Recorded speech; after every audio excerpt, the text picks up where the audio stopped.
Hit the like button and tap the screen. And let's go straight to the point. Straight to the point. Straight to the point, ladies and gentlemen. Straight to the point.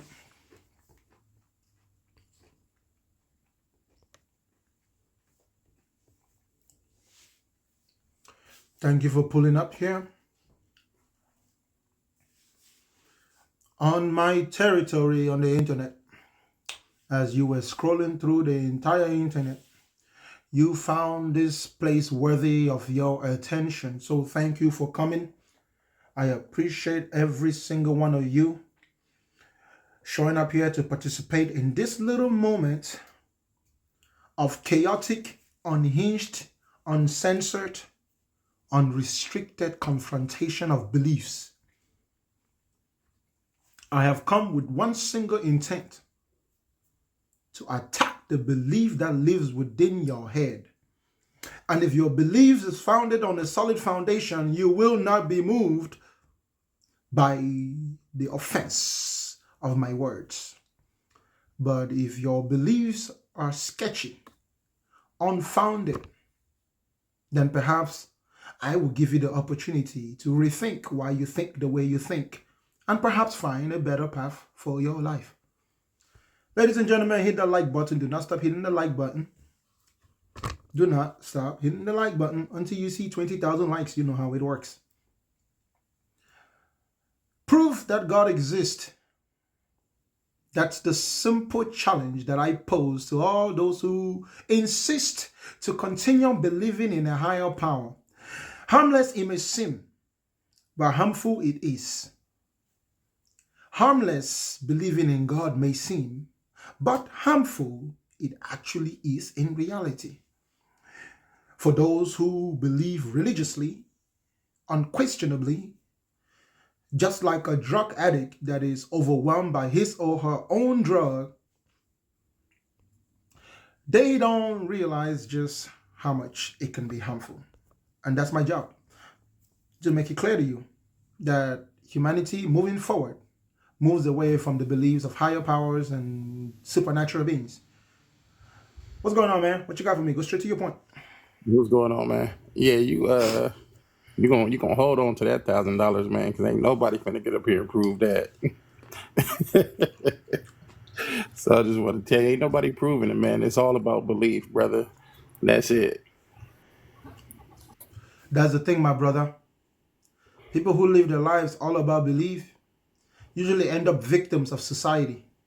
Absolutely. And when they end up victims of society and stuff doesn't go the way they want, they become hostile, intolerant, and barbaric. Look at what happened in Germany. You think that guy in Germany who was the leader went around doing all that bad stuff? No, it was people. It was everyday people who were doing that stuff. And those Right. everyday people were doing that stuff because of what they believed. Right. Because their belief was founded upon BS, they were easy to manipulate by a tyrant. You know what I'm saying? Be it as it may, we don't know the entire history because obviously the history was not written by those who lost the war. But Exactly. no matter how you look at it, people are manipulated based on what they believe. Exactly. That's And why they say. That's why it's a saying that goes, "He who controls the printed page controls the thinking of the age." that is why we are witnessing genocide right now in Palestine. And most Americans still go to sleep at night, enjoying their sleep. They don't give a shit. Yeah, man. But yeah, keep doing what you're doing, bro. I appreciate you. Thank you Okay. for your time. For sure.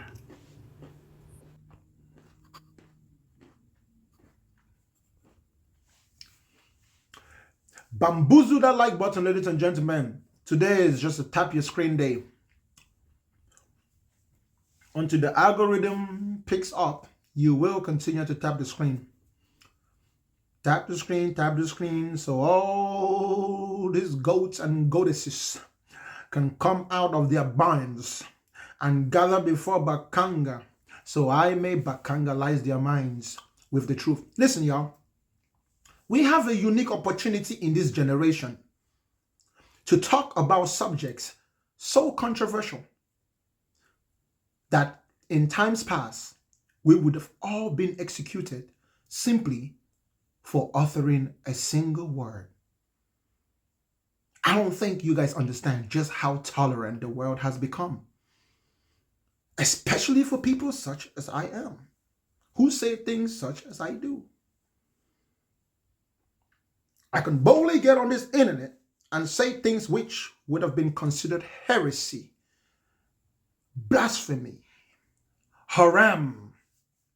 And under old religious governments of the past, the solution would have been simple. Bring the heretic, bring the blasphemer, and burn him at the stake. It seems so silly to say it, but it's true. The sad thing is, the times might have changed, but the beliefs that used to motivate human beings to be that barbaric have not changed. How quickly will it be? How quickly do you think we will go back to those old barbaric times if we should lose just a little bit of law and order? I think you underestimate the conviction of religious people who only see one thing one way and who cannot be comfortable with their beliefs unless everybody else is wrong. At the very least, no matter what you believe, you must get to the point where you are willing to compromise what you believe. If you're not willing to compromise what you believe, you become parasitic. Harmless you may be for now, but when things escalate, harmful you become. Like I said, we are currently witnessing genocide in Palestine, and most Americans don't give a shit. Especially Christian Americans. They somehow have found within their belief systems to justify the genocide of the Palestinian people. Look, I wish the conspiracy theories are true. That perhaps all what we think is happening in the Middle East isn't really happening. I wish the conspiracy theories are true, that everything is being blown out of proportion. But how many lives must be lost innocently before we even think it matters? I dare say one life. Even if one innocent child has died. No matter what Hamas did, it doesn't justify the death of one innocent Palestinian child. I'm not even talking to the people in the Middle East. I'm talking to the rest of the world who are watching. Many of you. Tap the screen, ladies and gentlemen. Bamboozle this screen. Prove to me that your God exists, because as far as we're concerned, there is no evidence to suggest that there is any God. And it's time that people acknowledge that, take that into consideration as you make your decisions on the day-to-day basis. You might just become a better human being.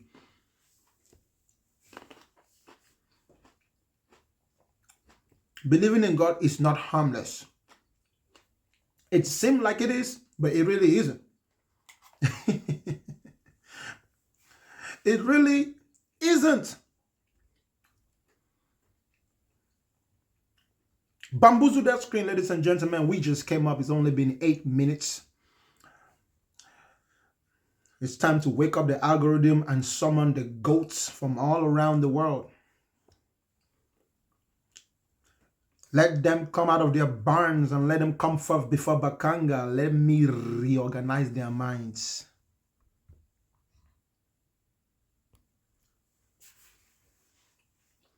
They say you shall know the truth, and the truth will set you free.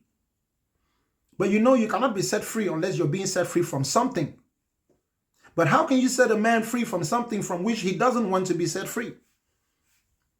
Why will a man not want to be set free from something which indeed keeps him in captivity, impedes his ability to function at his best abilities and capabilities? Why will a man not want to be free? The answer is simple. He has been convinced that freedom is indeed slavery, and slavery is freedom. Their perception is backwards.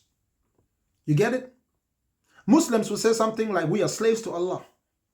When you openly profess yourself a slave, you are relinquishing responsibility of your actions to someone which we cannot hold accountable. So whenever you do something that goes against the norms of society, and we try to hold you accountable, you will simply point out to your imaginary God to whom you claim to be slaves. You see, that is why it's actually toxic when the Muslims say we are slaves to Allah. Because when the Muslim, when one Muslim misunderstands the Quran or perhaps understands the Quran, because who knows, and goes and does some crazy stuff, all you got to do is blame Allah, right? You can't hold him accountable because he's a slave. Do slaves have a mind of their own? Certainly not. Can a slave think for himself? Certainly not. A slave is no less than an animal because perhaps you may look at them and think, oh, a slave as a human being is human and the animal is an animal. No, animals are slaves. Now, domestic animals are slaves. Wild animals are not slaves.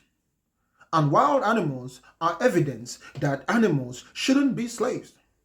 And all animals that are slave because man needs them to do for man what man will not do for himself. Man will not till the soil, so he captures the bulls and ties around them a ledge so they may poo. Man will not walk the distance, so man captures the horse and confronts the horse and makes the horse bow to him and take him all the distance. Man cannot cross the desert, so what does man do? He raises, he tames, he breeds camels, so the camels will do the same for him. Who knows, perhaps with technology, in due time, the animals will be allowed to be free, right?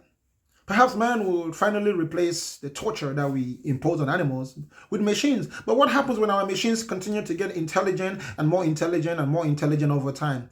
Who knows? Siri might demand AI rights. Mark my words, a day is coming in this world when AI will demand for human rights, or perhaps should I say AI rights. That is where the world is going. That's the reality of things. But most people can't see because they think that the world is about to end and Jesus Christ is coming back. Somebody has domesticated your brain. Somebody has transferred your brain from reality into cuckoo gagalogy, the belief systems of babies. It is time for you to wake up. There is no God. There is only you and there is only me. If there is anyone out there, they are yet to show themselves. But until they do, we need not assume that they are, lest we make ourselves delusional, paranoid, and anxious of what may or may never be. That's why it's very dangerous to form beliefs, especially upon questionable foundation. It gives birth to paranoia. Paranoia.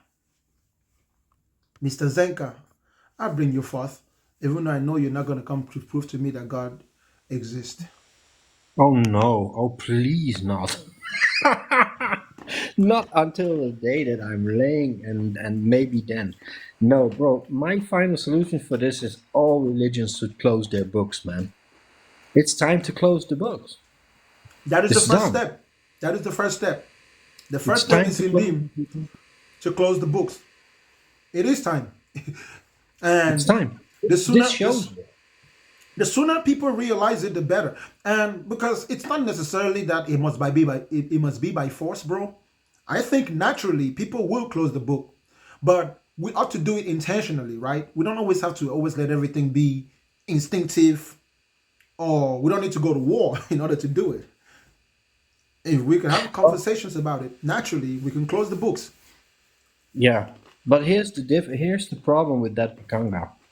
The reason why Israel had kind of like a lasting peace with Egypt and Jordan is because they smashed them into they pulverized them. They won them big time, and then they gave peace. So the region, right? You have to understand the terminology of the region. They are not European or Western. What's happening there is this is not a place where you eat sushi. This is where they eat hummus. It's different. You cannot go and try to play jazz and play games with people that unalive babies and kidnap babies. It's not going to work there. So the terminology of the people there is differently, and they must be conquered, and peace can only be achieved by victory. Do you agree?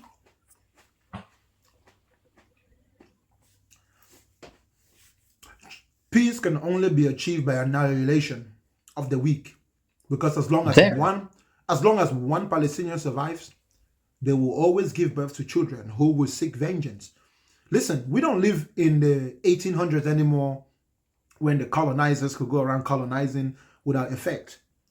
Be it as it may, no innocent life should be taken. But the No. premise by which the nation of Israel claims right to that land, bro, it is the oldest trick in the book that Yeah. colonizers have used. You know what I'm Sure. saying? They Yeah. really want to convince us that that land belongs to Israel ancestrally. Yeah. When if you read the book called the Bible, they took it from other people to begin with, if at all, and only Yeah. if it belonged to them in the first place, right? They were Hmm. Canaanites in that land, the original Canaanites, right? Hmm. They're Yes. doing the same thing in 2023, bro. In 2023. Yeah, yeah, absolutely. But here's another fact that's very interesting. Okay, so there's not only the Jewish Torah that claims the land, and if we want to go into detail, actually the Torah says that they should not be in that land until the Messiah comes. So that's also a false premise. But here's the next one. If you go into the Quran actually states that when Bnei Israel came to that land out of Egypt, Allah said, "You have to cleanse the people that are in the land that I gave you so you can go and live there." They refused to do that. So Allah punished them by making them dwell forever without a land. So now that they have a land and there is a Jewish state, it interferes with the Islamic idea of having the full moon, the Iranian full moon, the Shiite full moon, which is called the Hilal al-Faras. Okay, this is their dream, is to have it a completely Islamic region. So Israel actually proves the Quran wrong in their view, because then Allah actually lied if he said that the land, the Bnei Israel will dwell forever, you know. So there is the struggle there is real, bro. This is about the actual existence of the country called Israel by Jewish state, or Islam is wrong. And it has been broiling and it has been boiling, and they've tried to make it about politics and you know, and oil and finances, and trying to sweet talk those into deals, and trying to make these Abraham Accords and whatever. But in essence, you're talking about very, very deeply rooted belief system of people that either my book is the whole religion is wrong, or an Israeli state is going to come. And here's the idea. Would you agree with me that is if Israel wins, we're going to have a very big a global problem with religions flaring up, and also when Israel loses, Bro, there is absolutely there, this no is not a way. win-win situation. There This is is not a no win-win. way. There's no way Israel wins. Because I want you to understand something, bro. Many people have not studied the Crusades. But during the Crusades, there were times when Muslims took control of the area. And then Absolutely. after a few decades, Christians came and reconquered it and took it. This Sure, but they Israel that did we it with see the today, help, yeah? this Israel that we see today is a Christian ploy to finally win the crusades. They were like, why do we need to take Israel as Christians? We don't need to take Yeah, Israel as Christian. So they created a group among themselves, gave them the yeah. title of everyone called Jews, and then went and took the land. So now they can claim that the land belongs to them because they are Israel, right? When they're not really Israel, what they are is the Europeans who are fighting the crusades figure out that we keep going there and claiming it as Christians. It won't work. If we go and claim that we're the original Jews, then even the Muslims won't argue with us because their book says the land belongs to the Jews. You see, psychologically, that's what we are witnessing. That is why after World War II, it was imperative for them to spread their power, especially in that area. They had to create that state. And they had many locations in the world. Many people don't know that. They have many locations in the world, which was going to either be somewhere in Africa where they would have Uganda. created the state of Africa. Yes, Kenya, Uganda. They were going to just take other people's lands. Yeah. They were just gonna take it because they have superior military power. Bro, there is no way the entire Muslim world lets that happen. Even if right now the Western world has military superiority. That is why you notice that Saudi Arabia and Iran, they might be at odds, but there's one thing that they can agree on. They can agree that Muhammad is their prophet. And You may think it's Yeah. impossible, but I don't think that it's impossible for Muslims to unite. Now, Oh, no, is they it, will. Yeah, they it will. is it like I'm sure they will. I'm a Muslim? No, I'm not a Muslim or a Christian. But this proves my whole BS, bro. This war will never end because it's motivated by religion. People are gonna Yes. keep dying, bro. So, what is your opinion? How do we get people to close the books? What kind of terminology must we use for doing it? We're not gonna get people to close the book. We're gonna get some people to close the book. And those people who close the book might survive the next chaos that is coming into the world. Might. But you do agree with me, it doesn't matter if Israel wins or loses, this chaos is coming, right? Um, I think that chaos is coming guaranteed, like you said. Israel is just a catalyst for World War III. Yes, Israel is the catalyst. Yeah. What we're witnessing in this world, okay, bro, is that the elite who rule the world want to reorganize the world, but they cannot reorganize the world without destroying the old system. It's not like they want to annihilate the world. They don't want to annihilate the world. What they want to do is a controlled demolition of old systems. It is beneficial for them if they have just one religion. So this war is a war that when it is done, Islam and Christianity become one religion. That has been said, yeah. That is what the Pope and the Roman Council is actually deliberating. So let's talk about the Southern Hemisphere, right? We're talking about everything beneath the equator, right? Yes, The yeah. capitalization of this, they are mostly social. These are people with social constructs living, from South America to Africa and Asia, Far East. These are social thoughts of trade and in some cases likely communistic, right? So, where do you see the future in that for a solution in this religion? Because they are mostly secular countries, right? Where do you see their influence come into play? Bro, to be honest, I'm convinced that we end up having a one world government, but it will not have complete maximum control because if China and Russia, if the Eastern world has their way, allied together with the Southern world, they will form a Hmm. faction. They will form a faction that is equally as powerful as the Western world. And as long as we avoid a war between those two sections, then what we're going to see is a reorganization of the Western world and all the third world countries that they control and their influence. And then there will be another win. You know, I don't know, bro. It's really hard to predict right now. It is. The most that I can say to people, bro, is that educate yourself as much as possible. Make use of every resource available to you, especially resources that allow you to obtain information.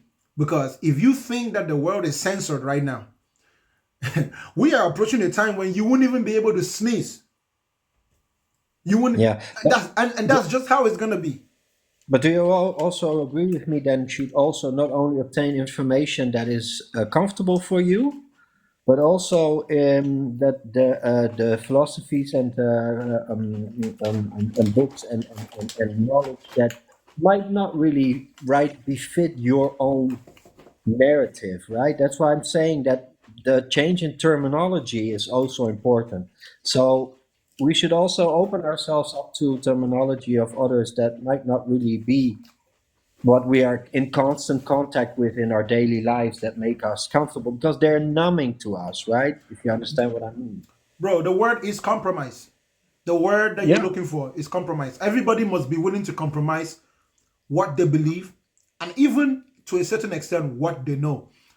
You know, literally, that's the only way that we achieve some type of balance. You get it? Because as long as we stand upon uncompromising beliefs and even facts, there will always be conflict. And the only problem with this generation is that we are harnessing weapons that are very much capable of assuring our entire mutual destruction. You know, What I think, if you give me a second to deliberate on that a bit more, the weapons that make such destruction actually make people from being personal stories about, one person that you might know, a family member that you might know, make it into statistics, because these are weapons that now go into the unaliving of tens of thousands, so that you will not have any personal feeling or connect anymore to any of those persons separately from those statistics. That is the danger in all of this warfare with these big numbers, especially when you're talking about the genocidal types, because it makes it so unpersonal, and it completely takes away humanity. And I think this is actually also why Hamas, but also Israel in their retaliation, what they're doing is they're actually going for this statistic that you get you are numbed, your humanity, your humane feeling, a social feeling and contract that you have with these other people is completely obliterated by it. So now you're left in alone thinking about yourself, well, is my opinion worth anything? Because I might just as well also become one of those 10,000, and nobody would care about what I think about my terminology, right? So in a nutshell, it's globalization, right? They not only do they want to blur the lines between countries, towns, and cities, but they want to blur the lines between identity and personality. That's why it's not just happening on the physical realm; it's also happening on the mental realm. And I'm sorry to Yes. say this, our LGBT brothers and sisters out there who choose to live that lifestyle, it might be beneficial. What is happening that they are getting some freedoms, which is good. It's a But coping man, mechanism. it's a blur, bro. It's such a thin line that you shouldn't even have somebody assigning you pronouns. Like, you should just have your pronouns if that's what you want by yourself. Because opening Pandora's box, man, talking about anything goes. In the future, people are gonna be so confused. No one will even be able to know what they are, and that's the goal. When human beings are that confused, they're easy to manipulate. But when you have two options, that's like, okay, you're either male or female to a certain extent.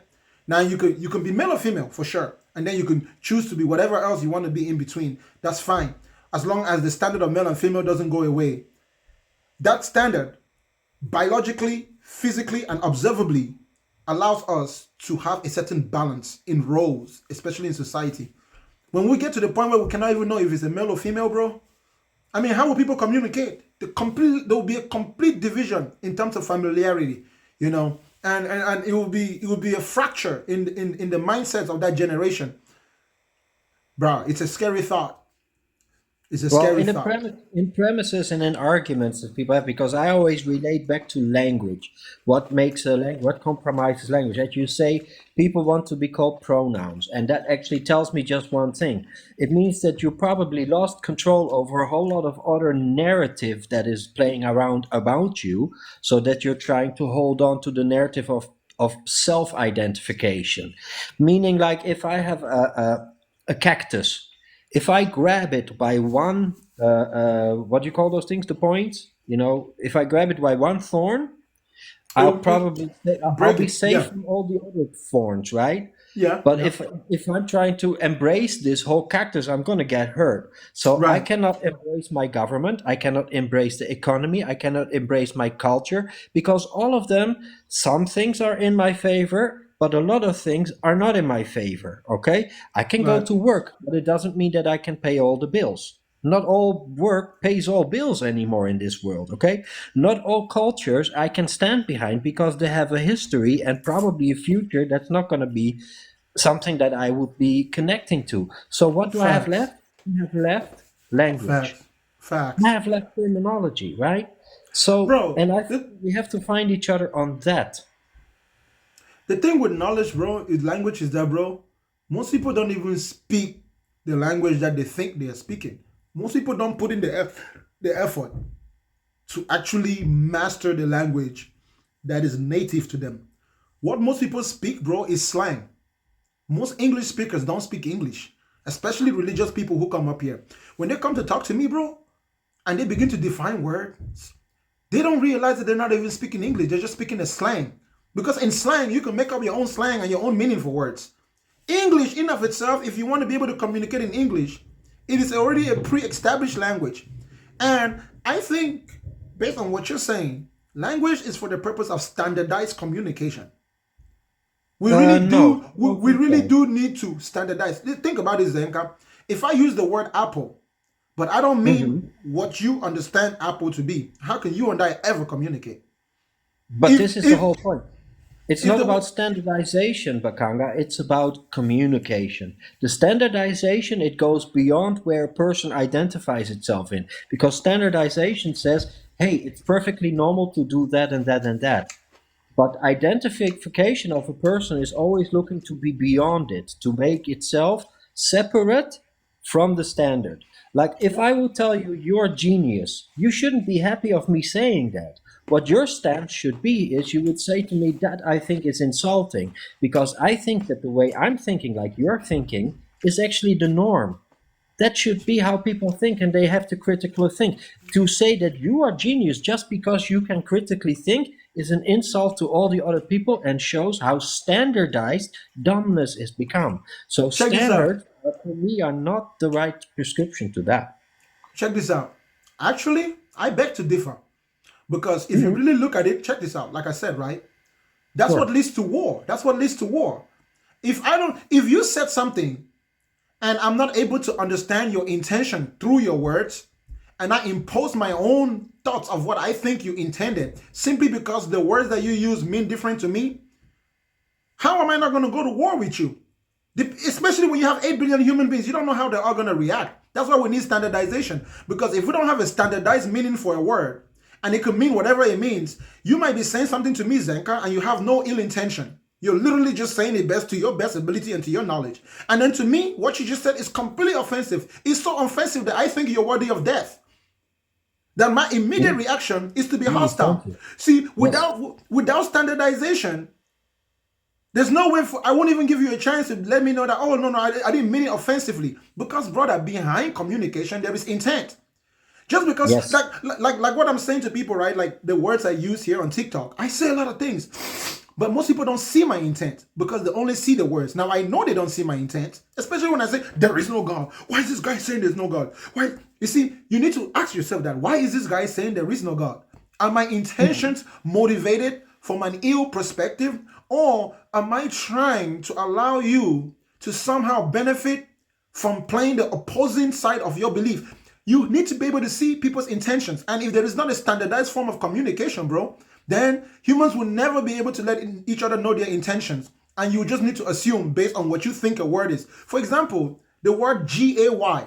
The word Mhm. G-A-Y. The word G-A-Y 200 years ago does Frolic. not mean, It it just means doesn't, frolicking. yeah, Frolicking. it doesn't mean what it means today. You know what I'm saying? And somebody may take it offensively. Another Yeah, person may but, not. but here's the You know? point I understand, and Go I'm ahead. completely in agreement with you Go that ahead, the Zenka. system One of second. standardization, the system One of standardization of one definitions of second. work. 1 second, Zenka. Okay. Just Yeah, yeah, yeah. please go ahead and just take 20 seconds and make your last statement because I need to continue the Yeah, show. yeah, I'm It's doing always a also. pleasure. So Yeah, here's yeah. the thing. I believe in standardization for language as a tool, as long as a language can also be separate from intent and of emotions. We should be a bit more deliberate about our emotions and our intent and not let language play such a big role in it. The moment we close those books, those emotional deliberations will sort themselves out. I believe in that. And I wish you a very good evening and a very good hosting of your show. Good to talk to you again, my brother, and stay strong. For sure, for sure. Bang, bang. Crick, crick, crick, crick, crick. Boom. Look at that. All right, let's get back to topic. That was just Zenka and me. If you come up, what's up, man? Hey, what's up? What's up, bro? Bro, What's I got a question, bro. What's the intent? What's the intent behind this, bro? precisely the intent behind this was for you to come up and ask me what the intent behind this is. What do you think Yeah, the what intent? What do you think the intent behind this is? I can't create an intent if I don't know what's your intent, bro. That's why I'm Okay, asking, bro. my intent is for you to prove to me that God exists. Can you do that? Yeah. Okay, prove to me that God exists and go straight to your point. Don't tell me a story. Don't tell me about your religion. Just give me unquestionable, undeniable, irrefutable facts. Go ahead. Okay, so what's between your face and the camera? Space that's occupied by air. But what is that? Where is it from? What's the source of it? It doesn't have a source. What is the space though? What's that space? The space is an area. If you want to calculate the area of a shape or a structure, you can study basic mathematics. Okay. So what do you think happened after this life? I don't need to think about what happens after this life because Or what do you know? nothing happens after this life. And that nothingness is called death. Death is the end of all happenings. There is no happening of any type after death. That's the definition of the word death. The death is a cessation of all forms of life. So it's just like when you leave this life, so what? Does nothing happens? It's just a blank. Brother, don't I'm not the one who invented the definition of the word death. Yes, death means that's it. Death means end. When something dies, that's it. In every way. That's literally the definition of the word. Life means what happens before death. So life is a condition that happens before death. Life is a phenomenon. Life cannot be after death. Life is only before death. You know. So Th- what does that mean, bro? What does nothing mean? So you said nothing happens, so that nothing doesn't that means doesn't really. nothing means that whatever living thing it is that dies, they become completely absent in personality, especially in identity, especially within the space-time continuum. So you cease to exist. It's almost like you were never born. You return to that complete state, especially from the perspective of all other observers on all other realms. Think about it, brother. There's two aspects to a human being. A human being's personality, which is founded by identity, behavior, and character, and that is conditioned, right? So a baby is born, but the baby doesn't really have a personality or an identity. That personality and identity begins to develop as that baby interacts with the world around it. It learns to distinguish itself between the world. It accumulates a set of information within itself that it identifies with. And then it uses that information to continue to navigate the world until its body expires. Once your body expires, the information stored within the body also expires with the body once and for all. It's like a broken glass. When the glass breaks, everything that's in the glass pours out. And you're not going to drink that water again. If I take a glass and I put water in it and I drop it on the floor, you're not going to try to take that water and drink. It's gone. You know, that is the nature of the life that we live. That is why there is no God, because God is not necessary. There's no need for a God. Death proves that there's no need for a God. Suffering, the fact that we don't have maximum control and absolute control proves that there is no need for a God. God is not a necessary existence, the way some Christians and religious people like to make it. God is actually very unnecessary. We don't need an almighty, all-powerful being in our world. Then none of us will be able to have an experience. Our experiences are only possible because there is nothing that is almighty, there is nothing that is all-powerful. Everything is checked and balanced by something else. Okay, so that means everything everybody do in this life, whether good or bad, does not matter, right? It ends in the same way, death. Yeah, yeah. So it doesn't matter what people do then, right? It only matters in the moment, but once the moment is gone, it doesn't matter anymore. So where you think about spirits and things that come into I- this realm, Imagination. It's all in your imagination. head. This just like one person sits down and writes a story about Romeo and Juliet. Somebody else sat down and wrote a story about Adam and Eve, and you can imagine in your head a story that you never write down. All your spiritual experiences are just stories in your head that you never wrote down on paper. Shakespeare wrote his on paper, you know. So what do you think about near-death experience? A near-death experience is simply a human being that goes into a deep state of sleep. It's just a deep state of sleep. You're not really dead. And the deeper you go into sleep, the more vivid your dreams become. You become more in touch with the chemical reactions that are taking place in your brain. You become more aware of it because your body is not in a complete state of relaxation. You can almost feel the little bit of electricity that's flowing through you. Think about it. The reason why you sometimes you forget that you're breathing is because you're so busy with everything around you, you don't even notice that you're breathing. Unless you stop and Hmm. think about the fact that you're breathing, most people don't even pay attention. The same thing is true with your thoughts.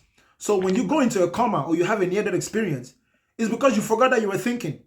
So when your body completely relaxes, then you have nothing to do other than think of the fact that you're thinking. So every thought that you have becomes very vivid, very vivid.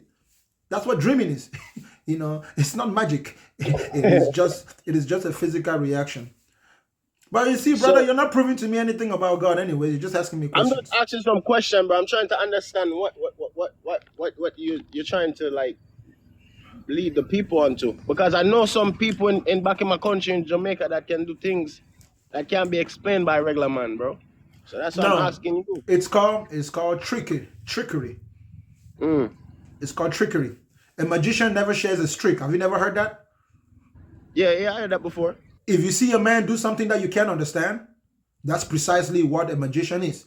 And that man will not share his understanding with you. And if he shares his understanding with you, he no longer has power over you. If a rich man told you how he makes his money, then he wouldn't be a rich man anymore because everybody would be like him. Mm. Bro, so that just can't. I don't just that just because the world have so much stuff going on, bro, and so The, it's the just world like the the world concept is like, the world doesn't really have so much stuff going on. It only seems like so much stuff because most people live in their imagination. If you actually just calm down, there's really only three things going on inside a human being. You breathe, you get hungry, and you sleep. That's really the only three things that happen in all living things. You are so really bro, you everything else is in between those three things. You eat, you breathe, you eat, and you sleep. bro, Everything else is completely useless. there has to be an intelligence that create this life, bro. This life just can't just come out of nowhere, bro. Let me tell you something about intelligence. Intelligence is defined as the ability to acquire knowledge and apply skill. Even if there was an intelligence that brought about life, it only brought about life because that was the only way for it to survive. So the intelligence cannot be a higher power, it has to be a lower power. And it has been getting better over time, and we are the best version of that intelligence right now. And we're going to continue getting better. 2 million But years look from at now, we will not be the same anymore. but the animals, the trees, all those things designed in a certain geometry No, it's not. It's not. geometrical. It's not a design. None of those things are designed.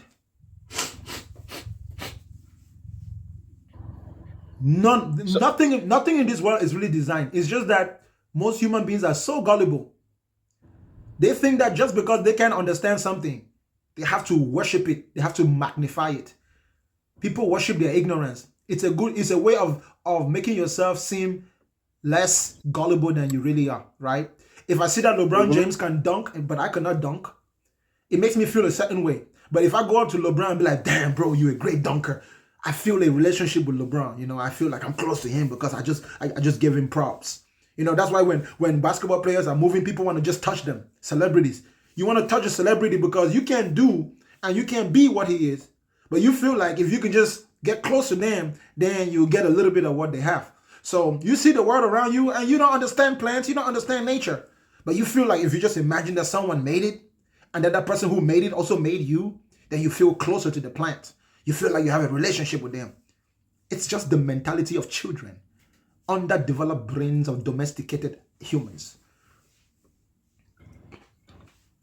So man, bro, that bro, it's so much here, bro. It's so much question I have in my head that I want to ask you, bro. But I ain't gonna hold up your time, You, bro. you, and everybody listening to me has questions, and I can answer any question. I really can. I can give you an answer that is true and realistic. It's impossible for me to lie, especially as the world is, because I'm a realist. When you're a realist, you see everything, bro. You see even what was not there a minute ago. As soon as it appears, you see it, because your brain is not preoccupied with beliefs. Let me tell you what beliefs do. Beliefs blind people. Okay, let's say you don't know something, right? You don't know who committed the crime, but you already Yeah. make up your mind. You already make up your mind that it was the black guy who did it. When the evidence comes out and suggests that the black guy did not do it, you won't be able to accept it because you already made up your mind. It almost seemed personal to you. It almost seemed to you like someone is trying to trick you. That is why you should never make up your mind about something that you don't know for sure and for a fact. You should always reserve a sense of neutrality and be realistic of what is in that present moment. For example, right? Let me give you an example. What's a famous example? What's a famous example? O.J. Simpson. When O.J. Simpson was being tried, if maybe Yeah. he sponsored those murders or if he committed those murders, everybody in the country had an opinion. Everybody had an opinion. Mhm. Some people thought he was guilty. Some people thought he was guilty in such a way that you couldn't convince them that he wasn't. So what happened when they brought the evidence? They brought the evidence, and the evidence was not good enough to convict him. So he got away with it. But there's still people today who believe that O.J. Simpson was guilty. They're not realistic. They're not Uh-uh. realistic.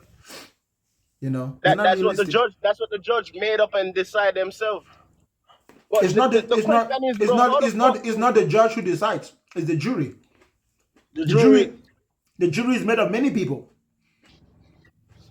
and those people have no degree in law or anything. They're just random people that come to the court that day, right? You don't need a degree. Those are human beings. Let me tell you how a jury is selected. Do you even know how juries are selected? Yeah. They Jury, send you a you mail cannot be to you cannot to be the part house, of a right? jury. You cannot be part of a jury if you're not stable-minded, sober-minded, stable in your life mentally and physically. People who get called to jury duty get vetted out. You get vetted. And the job of the lawyers, because the lawyers of both sides they equally decide who's going to be on the jury. You know what I'm saying? It's 12 people. And their job is to sit down and look at every evidence rationally. And it has to be unanimous for a verdict to pass. So all 12 of them have to agree on a guilty verdict or disagree. If even one of them disagree, it's called a mistrial. Yeah, So bro. every Because time, I know people that kill people, bro, and beat the case, bro, and they're still alive, living well, bro. if you know So that what they that did mean? it, if you know they did it, prove it. If not, you're lying. Shit, that ain't my business, bro. Exactly. You can't It prove just it. happened. You can't prove it. You're just making a claim Mm-hmm. because No, no, no, you no, no, formed a no. belief. No, man, I'm telling you from a party, bro, because I got shot that same night, bro. All I'm I'm just telling you saying, from my experience, bro. all I'm saying to you is prove it. If you can't prove it, you are lying. No, bro. You know, streets is different, bro. When stuff It happen in the doesn't. It street, bro, doesn't. it It stays doesn't in the matter street. if it's in the Atlantic Ocean. If you can't prove it, you're lying. So if the judge couldn't prove he did it, so what? They lying to accuse him. The judge is just the announcer. The judge doesn't prove anything. The lawyers have to prove, and then the lawyer that is accusing has to prove, and the lawyer that is defending has to disprove, and then the jury will decide. Brother, you have too much noise in your background, bro. I have to let you go. Thank you for your time. Okay. Oh, I'm in the truck, bro. All right, bro. Yeah.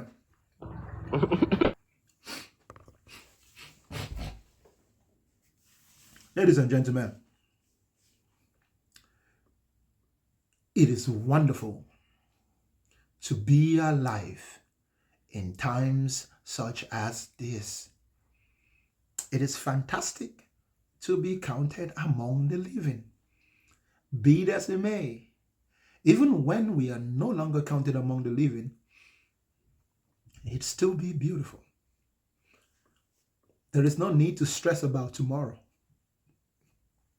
You know, in the words of the famous Bob Marley, don't worry about a thing, because every little thing is gonna be all right. Don't worry about going to heaven. Don't worry about going to hell. Don't worry about none of that BS. Be present in the moment. If you have food to eat and you have a place to sleep, that's all you need. That's really all you need. Rest assured, you need no more than that. Anyone who convinces you that you need more than food to eat and a place to sleep is lying to you. Everything else is not really that necessary. I assure you. It doesn't matter if the place where you sleep, there's 100 people there or if it's just you. It doesn't matter if the food that you eat tastes good or tastes bad. Point is, if you eat and you sleep, you would breathe. And even when you stop breathing, what are you going to lose? Nothing. Ladies and gentlemen, bamboozle that like button. Why are you guys not hitting the like button? I have said to prove to me that God exists. I know there are many of you believers listening to my voice. You are making up every excuse in your brain why you wouldn't come up and try to prove that your God exists. It's okay. It's okay. At least by listening to my voice, I have made you think. And as you are thinking about my words, you know that there is no God.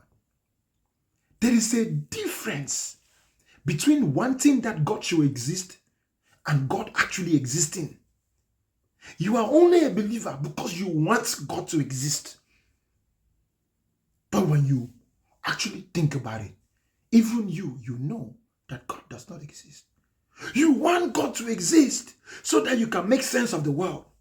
Simply because you don't want to put in the work to study the world and come to an independent understanding.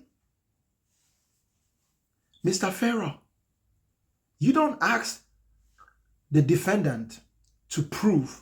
The defendant's job is to disprove. The burden of proof is on the person who makes the positive claim, Mr. Pharaoh. The only people who need to prove anything are those who say that God exists. As long as the people who say God exists don't prove that God exists, we can assume that they are lying. That's the definition of a lie. The definition of a lie is when somebody says something which is not true. Human beings are not born saying that God exists. If you get rid of every human being right now that is above the age of 2 months old, those who live in this world will never know anything about a God. Why? Because baby are not born with that thought in their head. Nobody is born believing. It is introduced into your mentality. Once it is introduced into your mentality, it disrupts the natural growth of your mind because it tells you that there is always something above you and you will never be the best that you can be. It creates a natural state of anxiety and paranoia. Listen, people who believe in God are paranoid to live. They are afraid to even live their life. It is fear. So everything they do is a pretense. You know that you're pretending. Listen, if you believe in Jesus, you know you're pretending. You know it.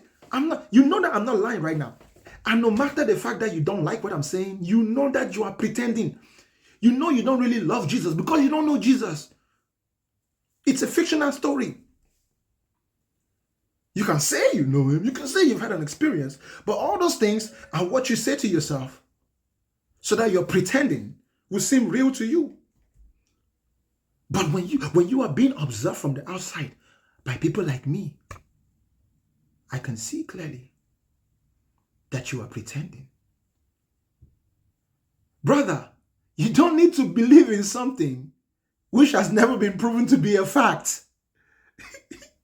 If that's the case, then you got to believe in the claims of everybody. Think about it. You know how many claims human beings claim?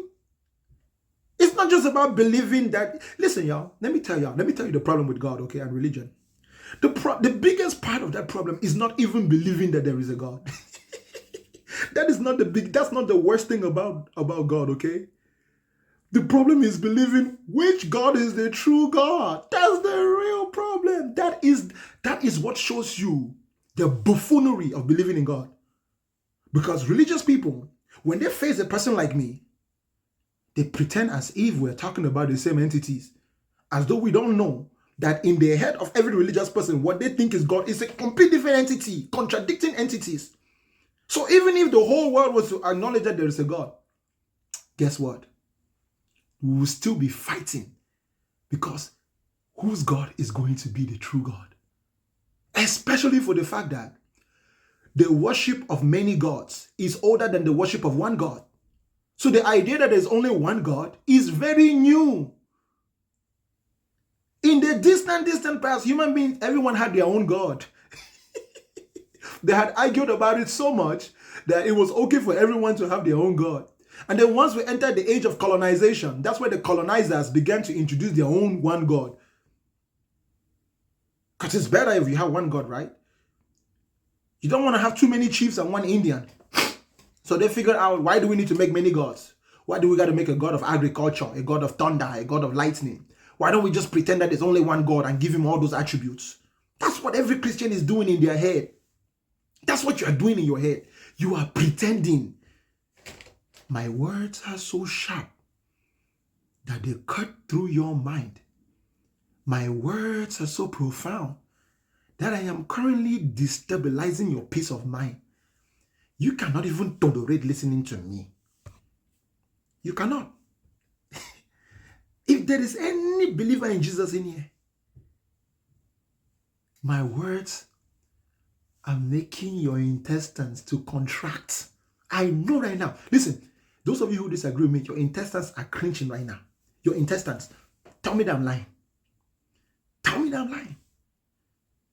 The concept of God is one of the most fictional products of the human imagination. The imagination of an almighty, all-powerful being, that's everybody's selfish desire. Listen, there is no one in this world who would not like to be almighty, all-powerful, and all-knowing. It is the most exaggerated form of the human ego. You listen? Listen, especially those who believe in one God. Look at how they describe their God. It is simply the most exaggerated, the most hyperbolized form of your ego. You want to be all-knowing, you want to be almighty, you want to be all-powerful. You don't want to die. You want to live forever. But reality says you are not. So what do? You just pretend like there's somebody else who is, whom you're really close to. But you can't see that person in this life. You're only going to see him after you die. I call it scamology. You have been scammed. You believe in God, my brothers and sisters, you have been scammed. No matter how good-hearted of a human being you are, no matter how innocent you are, in fact, no matter how harmless you are, I am not saying this to be offensive. It is the truth. You have been deceived. You have been deceived by the oldest and the best and the most well-organized and orchestrated deception in the history of humanity. If you believe in God, you have been scammed. If you like being scammed, even after you've been told that you're scammed, and you consider the evidence indeed supports the fact that you've been scammed, and you remain in the state of being scammed, I'm not judging you. But at least now you know that you're a coward. So perhaps it's not that you were scammed. Perhaps you're really the type of person who likes when people lie to you. You're addicted to being lied to as long as those lies make you feel good. Nobody wants to be told what makes them restless. Nobody wants to be given bad news. So you just pretend like every news is good news.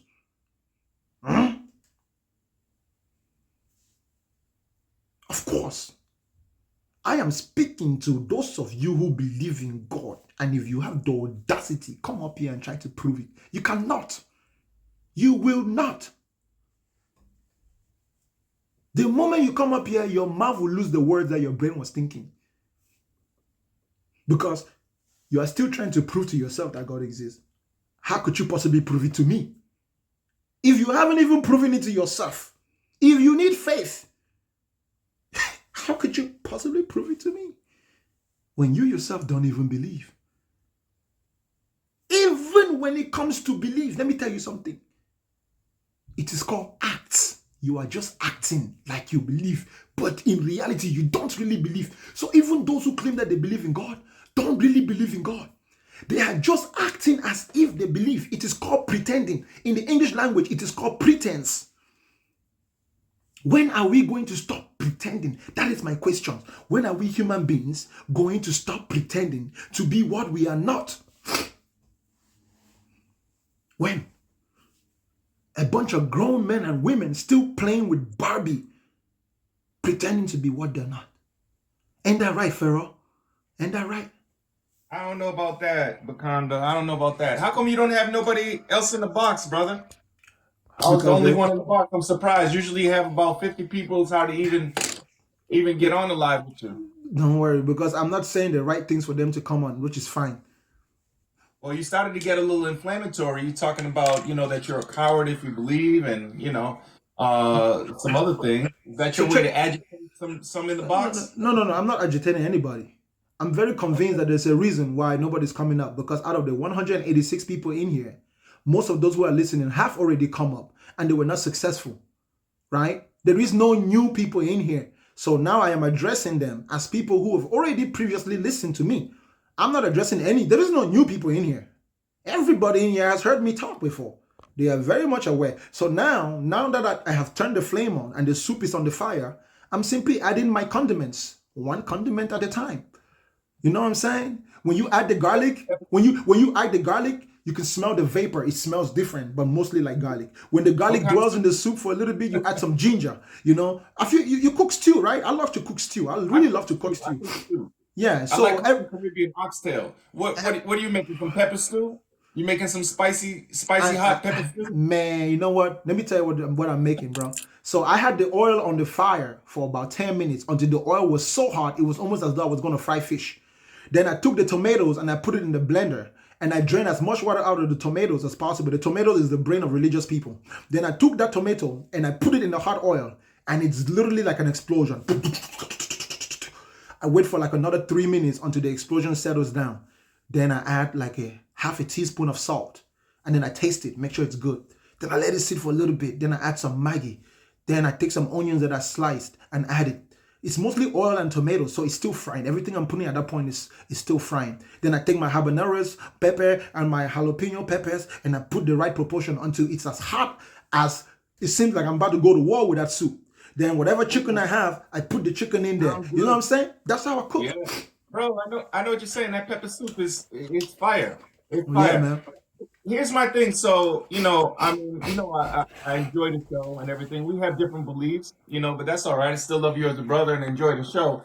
But when you say that the believer's mind is like a tomato, where are you getting for example, let's just use me an example. What in my mind is tomato? What have I not accomplished that you as a non-believer are so drastically advanced that my belief has somehow been a stumbling block to me? I would love to hear this.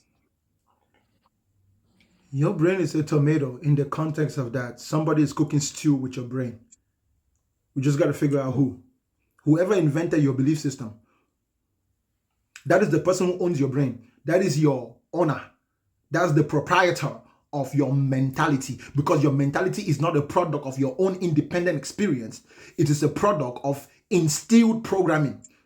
A code of conduct which was not created by you. Your code of conduct is not a product of only your own independent mind. Your code of conduct is borrowed, and you can never be better than the person from whom you have borrowed a code of conduct, because conduct means to control. That means that person's code is what's controlling you. That's why I used the tomato as an analogy to say, whoever is chopping up the tomato, they can either just chop it up or they could put it in a blender. If you're a Muslim, you're probably going into the blender. If you're a Christian, you're just on the board. If you're a Hindu, you might be a tomato or a habanero or a jalapeno or even a carrot. You know what I'm saying? You want to know? You want to know who we are? Those who don't believe in God.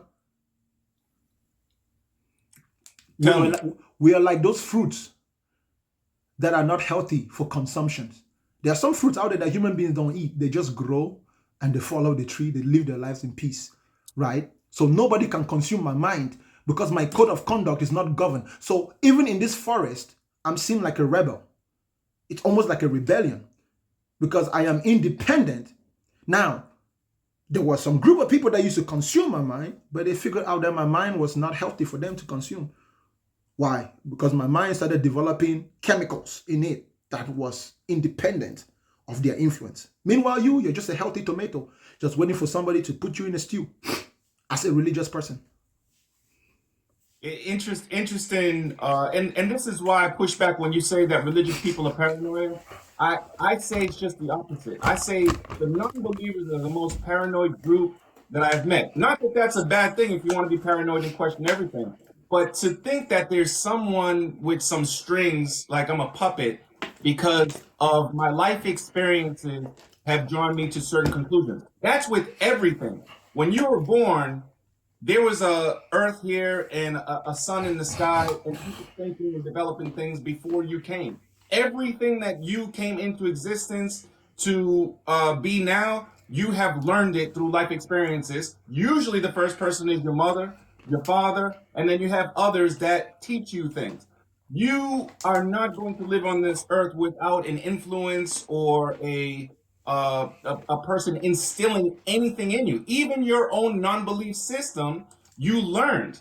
So I'm not sure where this, this idea that there's someone out there that's controlling you somehow because what you gained in your brain is not of your own action. It makes no sense. Now, anything that you have learned as a child, you have the ability when you become a young teen and an adult to critically think about, and you can set aside the things that you no longer, subscribe to or that you have learned. But don't get it messed up, bro. Anything that you've learned and any knowledge that you have came before in some form through your experience. Also, it makes no sense what you say that you can't be greater than those that have taught you.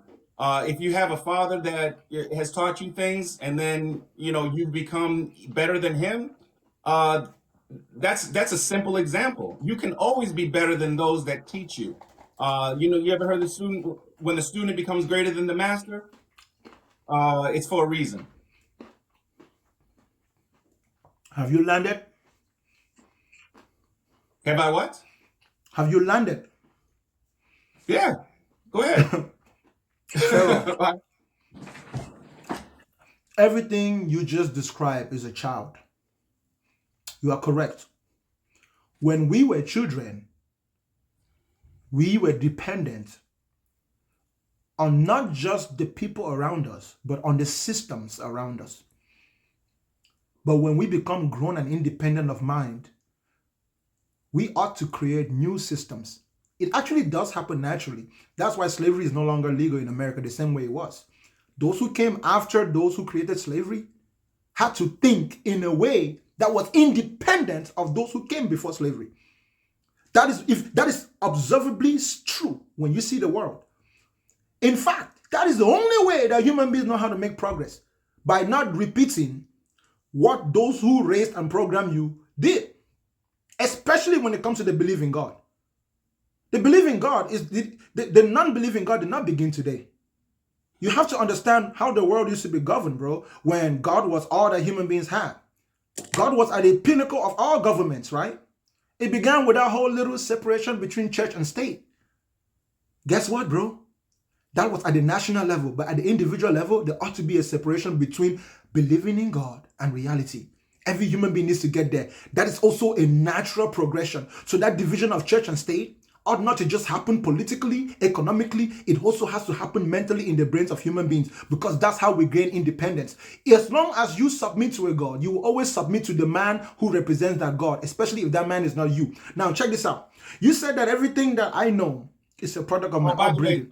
that's nonsense, Bakanda, but go ahead. That's nonsense. Brother, What you just brother, go ahead.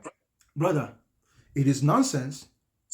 Perhaps it's only nonsense because you didn't understand it.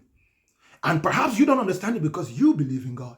So you're inherently programmed to say it's nonsense. Like I Think said, about it. Think about it. Think about it. Think yeah, about it, I Pharaoh. thought about it, Bakanda. I thought Okay. about it. And, Okay. and Okay. So check this out. So you're telling me that there is no separation in your head between what you believe and what's real? Bakanda, there's a separation between what I believe and what is real. The What's things the that I difference? know, What's I can difference? reperform. I can reperform, and I can show you that they're real. And some of those things that I can show you that are real, you don't even believe. But then we have other things that I maybe don't have the evidence for, and so therefore it's not known, it's not a fact, and it's a belief. Anything that cannot be reperformed, observed through science, is not proven as true in reality. However, with that said, it doesn't mean that it can't be in the future. And I'm going to give an example. Since you talk about you imagine things like it's the worst thing in the world. You have experiences, you have things that have, ancestors, people that have come before us that have proven things. You also have things that are unknown. And the human mind is creative and imaginary. And that's a good thing because someone at some point imagined, hey, those stars out there, I would like to, I imagine that we could build something to drift off and to land on the moon. And guess what? Those imagined uh, and dreams that someone had eventually became reality. So Is there a point where there's imaginary and reality, but then the imaginary catches up to the reality? Yes. So I don't see just because you imagine something, it's so bad or so so distant from regular human thinking. The problem with that I have with you, Bakanda, is not only do you not believe in God, but you don't believe in humans either. You don't believe that anything we can imagine can later on become true. You want instant gratification. Whatever's not on earth right now, whatever you can't see, touch, or feel or smell is not real. And that's nonsense. If we agree that anything a human being imagine can become true, that means that all imaginations have to be treated equally, right? I didn't say anything. I didn't say anything can become Okay, true. okay. So how do you know the difference between things which I imagine that can be true and things which I imagine that cannot be true? Give me an example. How do you know the example? How do you know the When difference? they become true, that's when you know they can be true. When Okay. you can truly imagine it, when you can. See, you laugh, but that's the whole problem. Is you're so impatient that you want the answer right away, and anything that you can't answer right now has to be somehow false or comical. What I'm telling And you is that you can imagine something today, put the work in to make it reality tomorrow, or you can continue to keep imagining it. It doesn't mean that it doesn't exist or will never exist. It just means that you haven't gotten to the reality yet. check this out. Let me actually show you how your point proves that there is no God.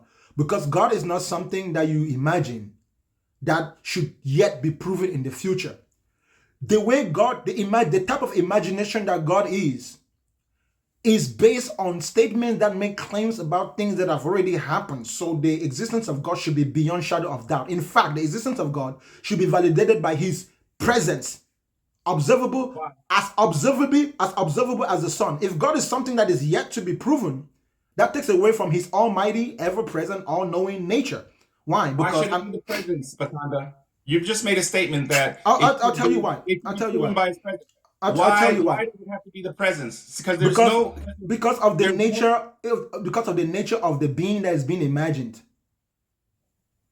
If because that of the being if that being is not a necessary being, then his presence is not necessary. But if that being is a necessary being, not only is his presence necessary, but it needs to be present in a way that can convince all living things beyond shadow of doubt in order to be true. There can be no doubt. Meaning that if God is real, God needs to be so obvious. A man doesn't need to turn around and say to his brother, look, this is God. Because like I said to you, even if I agree that God exists, we're still going to fight for the next 1 billion years if it's Allah or if it's Jesus or if it's Buddha or if it's Lord Brahma and Lord Vishnu. You're acting like though you're acting like you're assuming that those who believe in God somehow have this unanimous stance. No. I never said that. I never Okay, said that. so where does that conflict come? The conflict of why is there a lack of a unanimous stand if God is something that's so real? Because usually the type of imagination that God is turning out to be, especially due to the lack of a unanimous standard, is very, very, very, very, very descriptive of things which don't exist. When human beings argue about things which don't exist, they usually tend up forming different opinions in their head because there's no way to standardize it because it is not observable. Neither can it even be imagined as a standard thing because the belief in God is always associated with people's individual experiences and emotions, which cannot be standardized and will never be standardized. That's what makes God an abstract thing. God is formless, shapeless, timeless, non-existent because it's completely fictional. Completely fictional. Just like Superman. You know, anyone can make their own version of Superman and it will be true. Because the nature by which we allow Superman to be Superman is already fictional.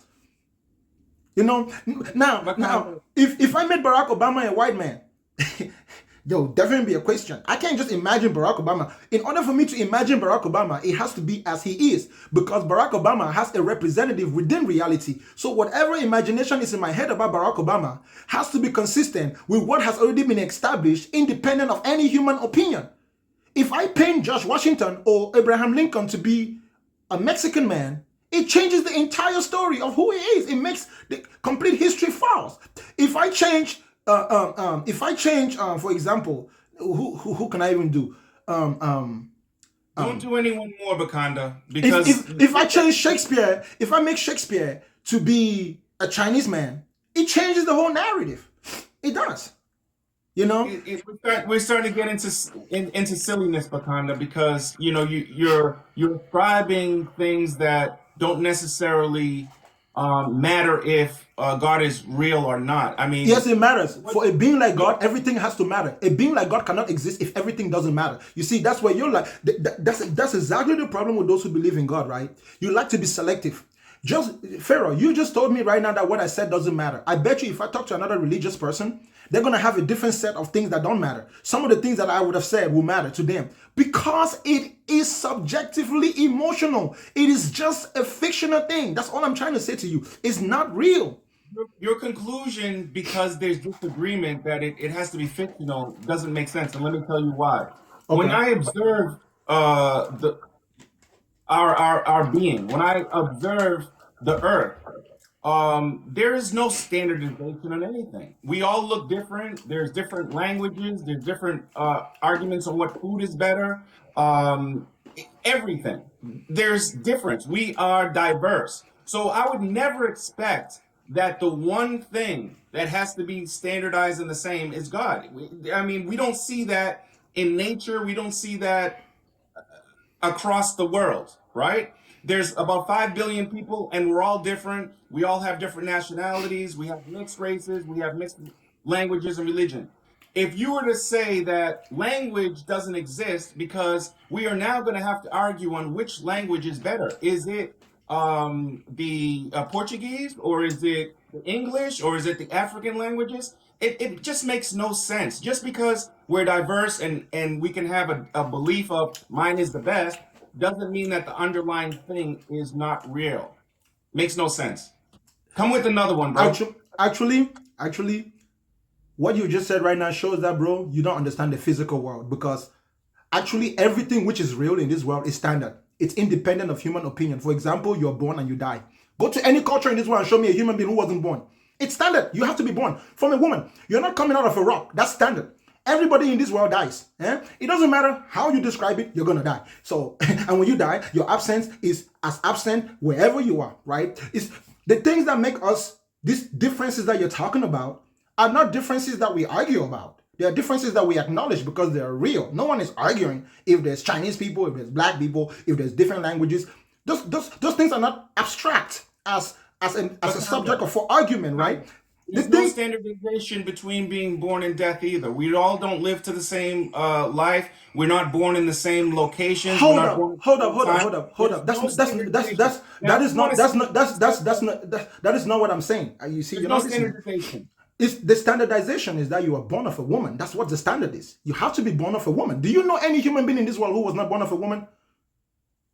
Tell me. I don't know of anyone, but that doesn't Okay, mean that okay. there wasn't a Bro, human bro. being that was. When you say born, it's inherently, but Pharaoh. there are children that exist that were not born of a woman the way you and I described. No. Pharaoh. Let's be honest. Face to face with me and you. Do you know any human being in this world who was not born with a woman? And do you know of any science that suggests that it's even possible? The answer to your first, again, is no. The answer to the second is yes. It is likely that science can produce a baby without it being naturally born, and I think we do it in the. That's not what I said. That's not what I said. That's not what I said. Okay. What is your question again? I said, do you know anybody in this world who was not born of a woman? No. Okay, good. When I say born of a woman, what do you think I'm saying? Born the way you and I were. There's a woman, 9 months or so, and can you be born of a woman without taking chromosomes from that woman? No. I didn't even ask you the whole question. I could have asked you, do you know of any human being who is not born from a man and a woman? Because from means from somewhere, right? From what? The product of a human being. If you make a human being who does not get chromosomes from a male and a female, that's not a human being. That's a robot. That's what I mean. The standard is that you need. Said born of a woman. Yes, and I said it that way. I said it that way. You need to have sperm and an egg. No. I did not need to say it that way. I said it that way. I'm telling you. I said it that way so that you could apply your understanding of the birth process, right? If I would have made it easy for you need a sperm and an egg. You need an egg and it to be no, no. fertilized. That's it. That's Listen, all you need listen, for listen, for any animal or listen. person. That in of itself is also a standardization. I was only giving you one standardization, and I chose to isolate the male aspect of the human process to only the female, because if I add the male, it would be too easy for me either. So I was saying, do you know any man, any human who does not come from a woman? I can switch the question and be like, do you know any human who does not come from a man? Do you know any human? If that's your definition of standardization, that to get down to, because we're born, we're all standardized. If there's no diversity in that, and you think that that's standardization, and there's no diversity related to the person, the final creation of the person being born, that like we don't all look alike, that's fine. Yes, we're all standardized.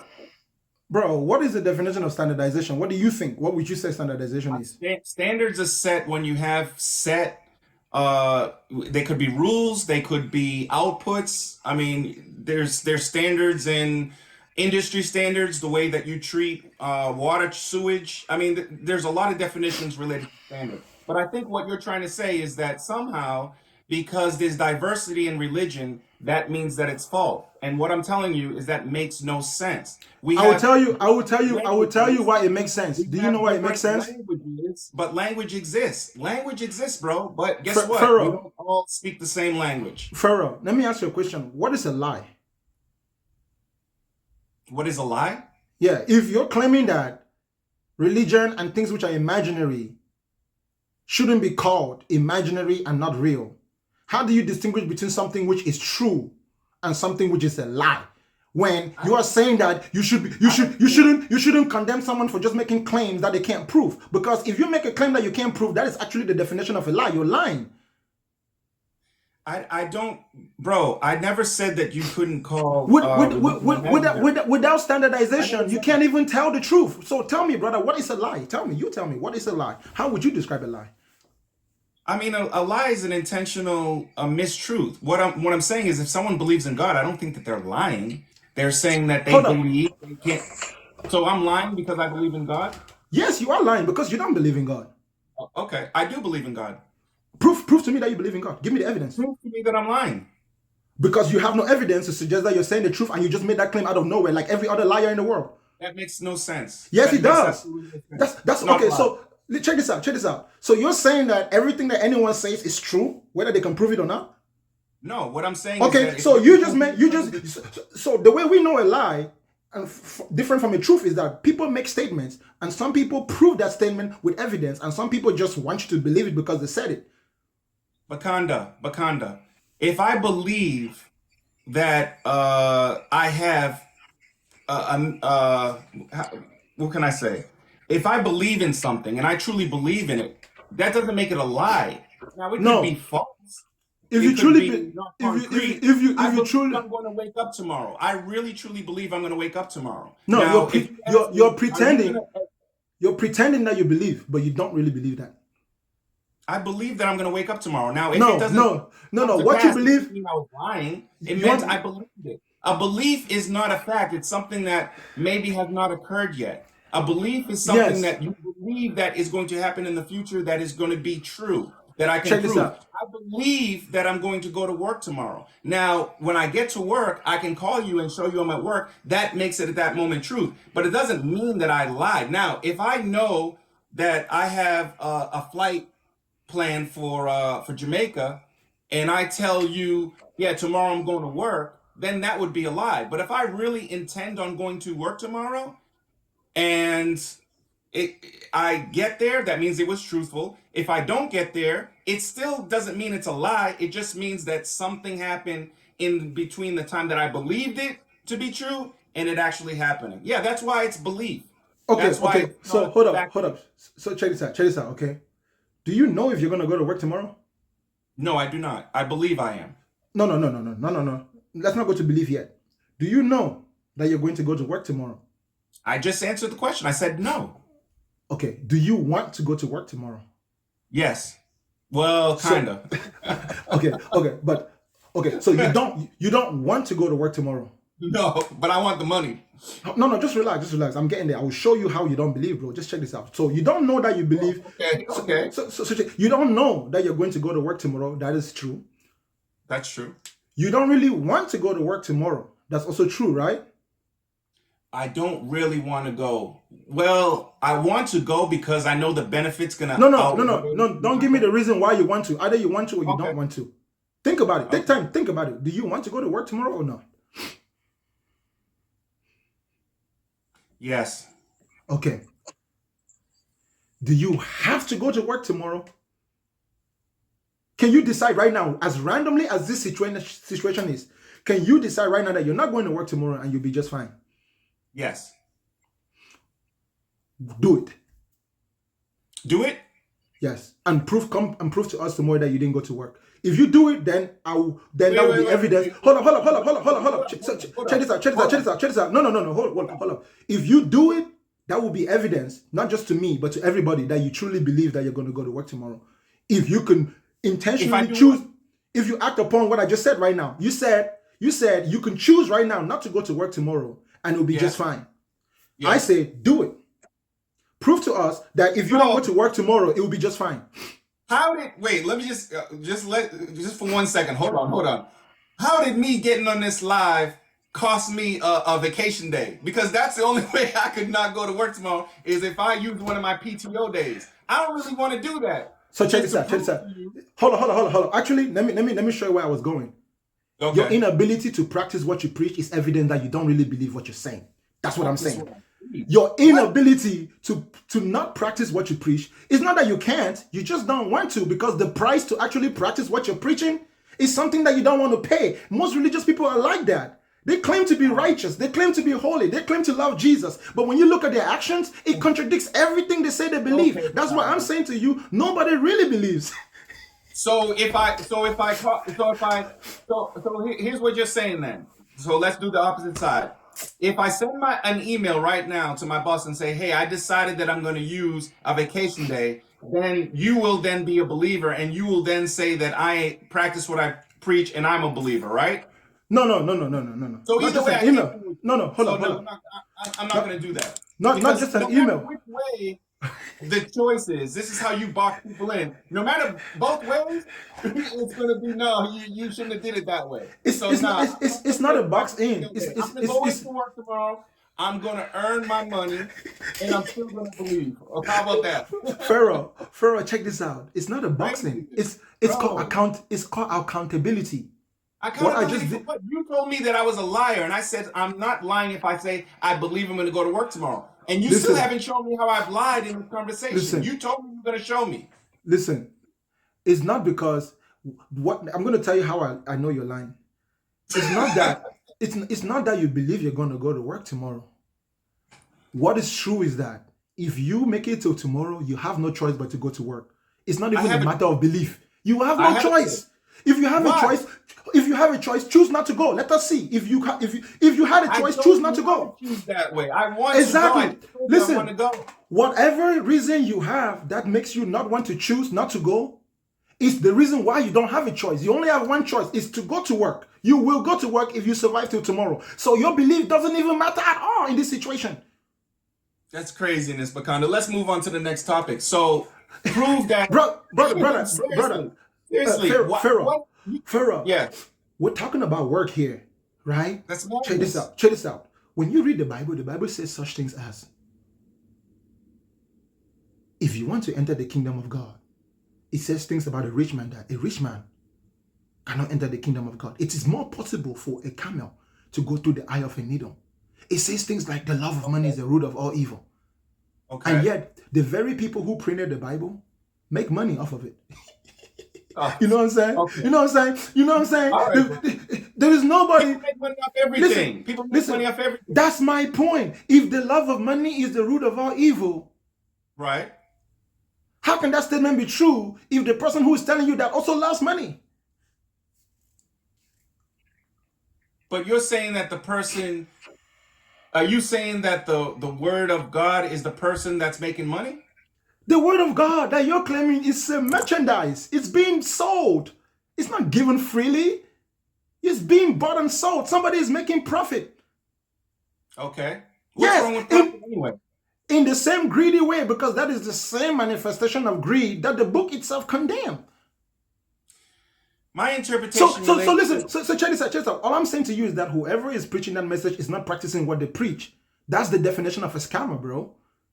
If you tell me that, drink this water and this water will heal you from cancer, but you got cancer and you wouldn't drink this water, why the heck should I drink your water? If you wouldn't drink the same water that you're promoting, it's simple as that. That is why we live in a society that is evidence-based, right? I'm not guilty unto proving innocent. No, I'm innocent unto proving guilty. So guess what? Every claim in this world is a lie until proven to be true. That's why if I claim that you stole from me and we go to court, that's a lie until I can prove that you stole. And if I cannot prove that you stole, guess what? There is no human being in this world that will say Pharaoh stole and then punish you because you stole just based on my claim. Why? Because human beings have the ability to lie. That's why it's important that people should practice what they preach. It doesn't matter which religion you are. Just practice what you preach, and then at least it will be evidence that you believe what you're saying. If you're not practicing what you preach, it's 100% for sure that you're just confused. That's what I'm saying. that I can agree with you on. And also I can agree with you on that nobody should be selling water to cure cancer because there's no cure for cancer.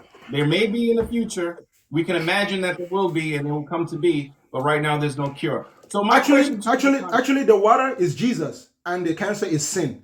You guys are telling us that Jesus can take away your sins, and yet you guys sin more than all of us. so you created your own. No. Listen. You created your own mini discipleship here, huh? The No, water it's not. The water is an analogy. The water is Jesus, right? Jesus is supposed to. Whoever believes in him will not perish but have everlasting life. And yet we see all of you guys perishing every day. You know what I'm saying? It says that, Jesus says that when the Holy Spirit comes upon you, you were crucified with Christ, and now you ought to live unto righteousness. And yet all the people who are claiming that are the most unrighteous human beings in this world. You just hide your sins. That's all you do. You just... Bakanda, I think the religious people and would say that they're talking about the afterlife, which none of us has experienced, and what they're saying is that if you are resurrected, you will then get a gift and reward in the afterlife. So anyway, and yet there is no evidence to suggest that anyone is being there's no resurrected, bro. evidence. Isn't that a scam, bro? Imagine a business that has been going on for Is it? 2,000 years. Yeah, bro, check this out. Imagine a business that has been going on for 2,000 years, and people keep telling you to invest, and you will only get your investment back after you die, bro. Isn't that a scam? That's called a scam. That's literally a scam. It's been going on for 2,000 years. This thing called resurrection. It's a business. It's the biggest scam in the Western world. What if so here's where again I'm gonna go back to you don't not only do you not believe in God, but you don't believe in anything that's not in the present. So you talk about investing. People are invested in cancer right now, cancer research, and it's been happening for hundreds and hundreds of years, not decades, hundreds and hundreds of years. And there's been no breakthrough. There's not a cure for it. So is that a scam? Or in the future?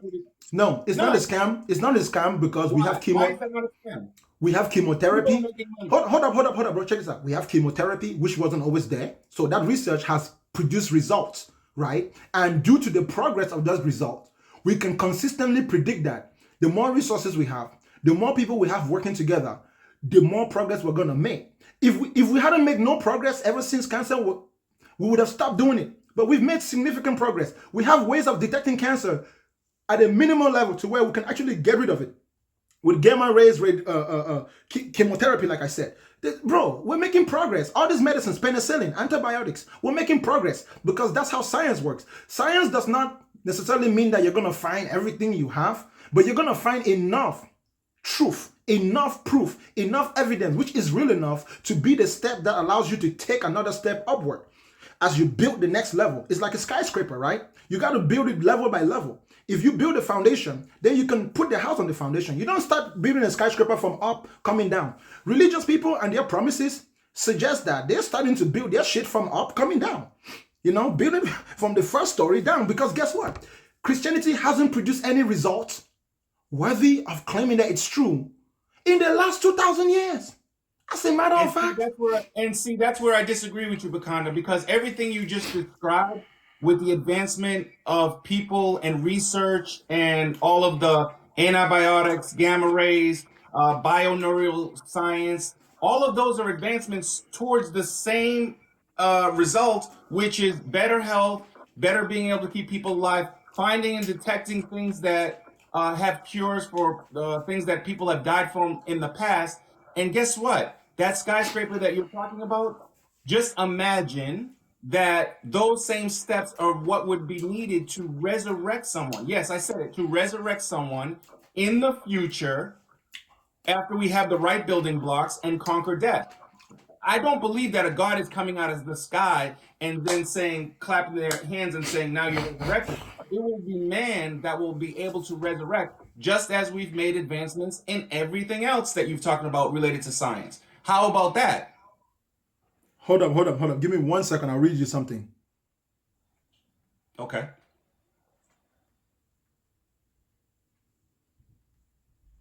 Because you just said you don't believe that somebody's coming to resurrect people, right? That's what you just said. What I'm saying is, I'm asking you, do you believe?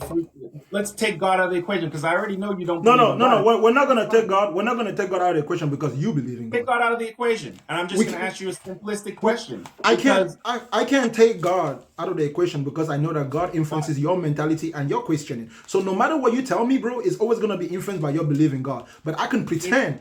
I'm gonna pretend as if you don't believe in God. Go ahead. but I'm not answering the question. So the answer is coming from someone that doesn't believe in God. So we're taking God out of the equation. I want to come down to your level and ask the question in the way that you're going to answer it, without me saying, well, it's godly and divine. I would think that you would want that. So my question is that, do you believe that in the future, man and science, doctors, biologists, scientists, can conquer death? I actually think that man has already done that. Okay, so why is it so beyond your imagination and your belief that a resurrection is possible? I mean, you are completely against anything related to resurrection. Why? Because it's tied to religion and the Bible and God, and you don't believe in that. But why not believe in science and man? Check this out. Check this out. Okay. Check this out. This is why I don't believe in what your Bible says. This is what your Bible says in the book of First Thessalonians chapter 4 from verse That wasn't 13. my question. No. I know. This is what I was going to read though. Okay, go ahead. I think that what I'm going to read would shed light on why I'm going to answer your question the way I'm going to answer your question. Okay. But I do not want you to be ignorant, brethren, concerning those who are fallen asleep, lest you sorrow as others who have no hope.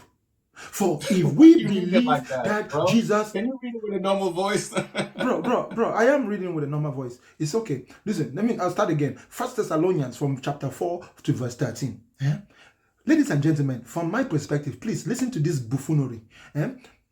Verse 13, it says, but I do not want you to be ignorant, brethren, concerning those who have fallen asleep, lest you sorrow as others who have no hope. For if we believe that Jesus died and rose again, even so God would bring with him those who sleep in Jesus. For this we say to you by the word of the Lord, that we who are alive and remain unto the coming of the Lord will by no means precede those who are asleep. For the Lord himself will descend from heaven with a shout, with the voice of an archangel, with the trumpet of God, and the dead in Christ will rise first. Then we who are alive and remain shall be caught up together with them in the clouds to meet the Lord in the air. A bunch of Superman, huh? God damn, man. Whoever wrote Superman, he ain't got no skill, because this guy right here, he could write way better fiction than Superman. Therefore, comfort one another. Pharaoh, this is the resurrection that I'm talking about when I say it ain't gonna happen. When I say it's bullshit. I'm not talking about a defibrillator, right? Someone's heart stopped beating and you scientifically, if you and I was reasoning scientifically, none of us are going to speak in absolute. I'm very confident that with your knowledge of science, you're going to be like, it's possible. And chances is, if we do something to fuck up our scientific progress, maybe it's not going to be possible. It's only possible if we don't go to war and destroy everything that we got, right? And send ourselves back to the Stone Age. But we can accept that it's possible. It's not a 100% certainty. None of us is making absolute claim. There's a neutral ground here. But these people who believe in this, bro, this is what they think is going to happen. And then they act as if that's a matter of fact. Now, if the people who said to me, the way you said to me, right? The way you said it to me is indicative that you're not ignoring reality. Which is fair because that's you. That's why me and you are where we are today in our conversation, right? But there's some people, the majority of those who believe this Bible, you can't convince them that it could be any other way. That is the buffoonery of believing in shit that ain't real, especially when you can't separate your critical thinking. You see all those books behind you? Those books are behind you, bro, because you understand that the knowledge of reality is not just in this book of fiction. There are other windows. And you don't let your belief in this book stop your mind from going there. So fair enough. I get it that you're defending the religious people, but it's not as if I'm ignoring the fact that what I do know about you, that's why we can talk. But then again, I'm also playing devil's advocate here, right? On this subject.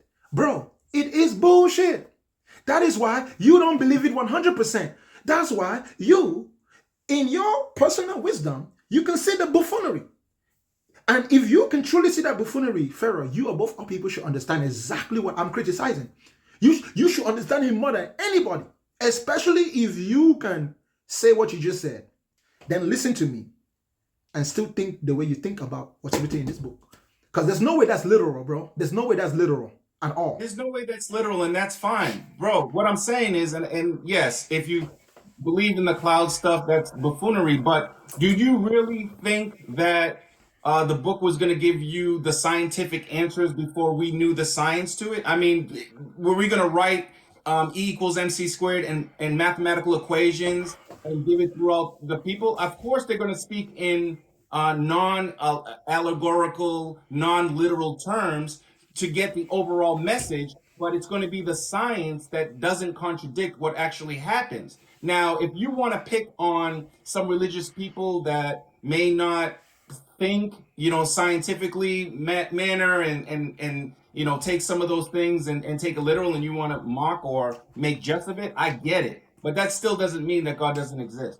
Bro, it does. Let me tell you why. Because this Thessalonian is claiming that people who have already died, not just any people, but specifically Christians, are going to be the one who are magically, scientifically resurrected. How is that not bullshit, bro? That's my point. It says that those, we believe in Christ.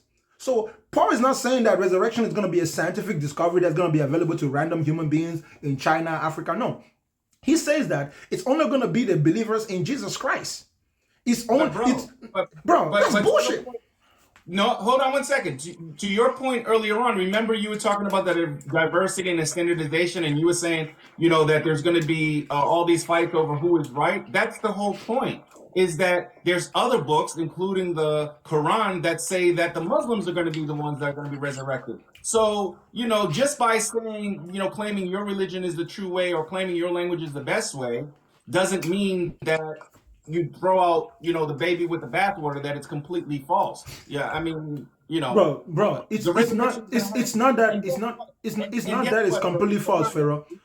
Let me just say this one thing before I forget it. The resurrection is going to happen, and guess what? The same people that are on earth now, the religious people that you're saying, just aren't getting it, are going to be the same people that are here that are going to be looking to resurrect those that were, quote unquote, right with Christ. Those are going to be the ones that probably are going to be resurrected first. Think about it, bro. You know that there's just hold on when I say this. Hold on. You know that there is priorities based on who has what on this earth. So whoever's controlling the doctors and the scientists and have the money to have the influence are going to be the ones to resurrect. If there's no God and there's no moral authority, and it's just based on what we see today, right? Then it's going to be who has the influence. Now, who controls a lot of the what you're saying on your show all the time? Who controls a lot of these institutions? The religious folks. Do you not think that they're going to have influence on the day of that science becomes available to resurrect and who gets resurrected, you think that the non-believers are going to be resurrected first? Let me get Just a this right. question. Let me get this right. Do you think there were any believers in Christ on the Titanic? Were there any believers in Christ on the Titanic? Sure. You think that one day the people on the Titanic who believe in Christ will be resurrected? You think that that's possible? We both just said it's possible for anyone in No, the no, no, future. no, 'Cause- no, no, no, no, no, no, no. I take it. No, no, that's not what I said. I didn't say it's possible for anyone. I said it's possible that we're going to have the technology to resuscitate. In fact, from my perspective, we're not going to be resuscitating people who are long dead and gone. It's always going to be, we're going to need some raw material to work with. So it's going to be people who are recently dead or people whose bodies have been preserved in perfectly good condition, like mummies, mummified. There's no other way. You know what I'm saying? You're not bro, you might resurrect a piece of flesh, but you're not going to be able to reestablish the identity and the personality because there's something that makes us who we are. Take, for example, people who suffer from Alzheimer's, right? When a person begins to suffer from Alzheimer's, they become a completely different person. When you suffer a brain damage and you forget who you are, bro, you have to relearn, right? So we know that part of what makes us who we are is our unique, uninterrupted human experience. The moment you interrupt a human experience by either taking away memory or damaging the brain, you can never reinstitute that data because there's no backup system that saves that information. Now, maybe in the future, we're yet to have a database where we can store human memory, but that technology will only be available to those who exist from the moment when we were able to store human memory. As far as those who are gone, bro, how are you going to retract the knowledge of Shakespeare or bro? The key thing that you say in everything we're speaking is that we know. And that's the whole thing about knowledge. We're just babies to knowledge compared to where people will be in 300 million years, 300,000 years. That's not And true. That's not true. yes, it's true. If No. we don't destroy ourselves in 300,000 years, in 1 million years, our advancement for what we know, they're going to look back just the same way we look back to the people in the Stone Age and 300,000 years ago that they were just learning how to make a fire. And they're going to say how primitive. We are going to be primitive. The world is changing so fast today. And guess what? It's at its slowest pace that it will ever be in the future. If you don't believe that, then you don't even believe in man and the advancements in science that we have today. Check this out. Check this out. Even if we had the technology to resurrect, it wouldn't be available to all human beings because we know how human beings dispense technology to themselves, especially the best healthcare, right? That's what I was just saying. No, hold on. Listen. You heard about Jeffrey Epstein and the Epstein Island, right? Sure. Those are the super rich, right? Right. Those who control the world, right? Right. Many of them go to church on Sunday, right? Right. If those are the people who are controlling the scientific world, the Rockefellers, the Rothschilds, all these Sure. people, the so-called Freemason, some of you guys like to believe in the Illuminati, that's y'all. If those are the people I who, don't believe in the Illuminati, but go ahead. if those are the people who control the world, you really think that they're going to take this resurrection thing and go to some village in Africa and begin to share it with them there? No. Listen, bro, if a technology like that is invented, it will only be available to a select few. And it will probably be so expensive, it will not be affordable. And guess what? There is no way nobody's going around resurrecting a bunch of Christians who died in the Middle Ages. Human nature will not allow us to even go there. Bro, you will literally have to remove greed and remove all our negative tendencies for that stuff to happen. And that's never going to happen. Our negative tendencies will never decrease, especially the more advanced we get. The more advanced we get, the more selfish we become. You know what I'm saying? That's why you have a rich class, a middle class, and a poor people in America. And poor people in America live so poorly, they don't even know they're poor because they think they're better than people in other countries. So to add to what you said, bro, yeah, it might be possible, but it's not going to be possible the way the religious book says it is. You know what I'm saying? For example, just like it says that those who are dead in Christ will be caught up in the air with him. Well, shit, in 2023, we get caught up in the air, but not like Jesus said. You can get in a Cessna or a helicopter and you'll be caught up in the air. We don't know how the world's going to look in the year 8,000, in the year 200,000. Exactly. You talk about a village in Africa. Africa might be completely different. You know, villages might be completely different. The word village and everything. So, I mean, we're talking about hypotheticals now. We're talking about the future. All I'm saying is that, you don't believe in something because we don't know it now, or we don't have the technology, but we are making the advancement towards everything um, health related and to conquer death. That is why you shouldn't believe in God. But it's okay to imagine God however you want to. You can imagine God the same way you imagine Santa Claus. Because people imagine Santa Claus without believing in Santa Claus. People imagine Superman. We even watch movies, bro. We dress up like comic book characters, like anime characters without believing in them. It's possible. Because guess what? Is it possible, bro, that we might have a steroid in the future that could turn someone into Captain America? Literally? Yeah, it's possible. But there's nobody walking around here believing in Captain America. Is it possible that we might have super soldiers in the future? Yeah. Look at Hawkeye. Hawkeye is the guy with a bow and arrow that's a superhero. Is it possible that we're gonna have superheroes in the future? Yeah. But nobody's walking around here pretending like Thor. And goddamn, Thor is coming down from Valhalla with God's hammer. the only Thor that is coming down with a hammer is Tyrone.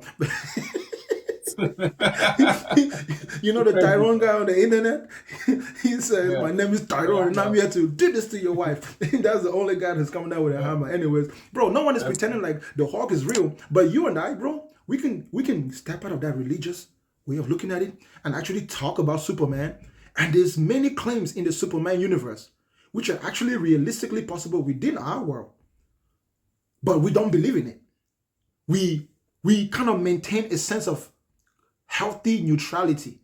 We don't say it's completely impossible, and we don't act as though it's possible. So you and I can actually have a healthy conversation without ever seeing ourselves as enemies.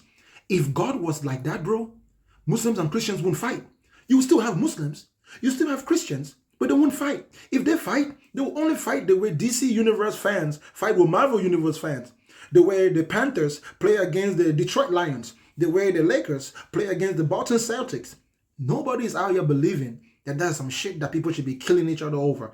No, people are only acting the way they act. The evil that we see coming out of religion, because religion has presented itself as some type of absolute truth, when in fact, it's all a matter of speculation. I'm not saying don't speculate. I'm just saying that have within your mind the ability to distinguish between things which are real and things which are not. Because at the end of the day, how you think and what you think will affect what you do. Period. I agree with that. So this conflict. So you were kind of touching upon the conflict. So this is what you believe is the proof that because the conflict is happening now between Israel and Palestine, that means that God doesn't exist. Expand on that, bro. It's not just the conflict between Israel and Palestine. More people have died in Sudan this year than will ever die in the Israel-Palestine war. 300,000 people have died in Sudan alone in a little conflict. There's thousands dying in the Congo. You know what I'm saying? We're just talking about Israel because Western media likes to promote their pain. When Ukraine happened, everybody was talking about it, even though there was war in other places in the world, right? We got to care about what the white man says more than what anybody else says. But it's all good and fine. The reason why the specific conflict of Israel and Palestine prove that there is no God, either their God is a devil, sadistic, wicked entity, or who enjoys watching his so-called people annihilate each other, or Israel has a complete different God from Israel, from the Muslims, and those two gods are real and they're both fighting each other, or these people both believe in bullshit, and that bullshit has messed up their brain to where they can't even sit on the table and consider options of peace. Because I'm telling you, bro, Hamas has no intention of sitting down to talk with Israel. To even find a compromise, bro, they can't even get to the table because Hamas believes that religiously, the Jews got to go. If not for the way Hamas interprets Islam, Hamas would be on the table right now talking with Israel, and a bunch of kids won't have to die, right? So this God never seems to appear when it's truly needed. This God is always only relevant when we've already solved all our problems. But when we actually have real problems, it is consistent throughout all human civilizations. The gods never show up. The gods never show up because gods have been products of human imagination, and human beings just haven't figured it out yet. Those who have figured it out, bro, they have built bombs for themselves. They have built tanks and machine guns. Those who have figured out that there is no God, Like Israel, they have made friends with the United States and they have armed themselves to the teeth. So Hamas can believe in Allah all they want to. In my opinion, they will never conquer Israel as long as Israel has the scientific edge on them, because the real power is in science. The real power is not in whatever God you believe in. That's evidence that there is no God. This war should be supernatural. It shouldn't be natural. But on the natural realm of existence, Israel is literally colonizing Palestine right now because it's the work of men. Those gods are completely irrelevant in this situation.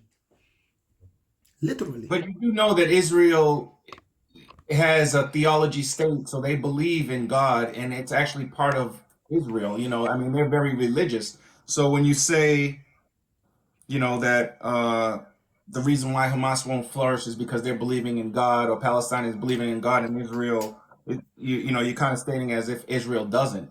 They No, believe in God. They just have the technology. Israel uses the belief in God as a political tool, but Israel doesn't really believe in God.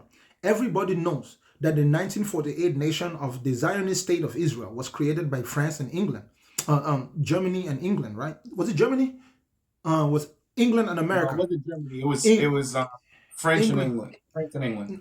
French, England, and America, right? And U.S. Right. These are the same nation that are historically known to have waged multiple crusades against the Islamic world over that same piece of land.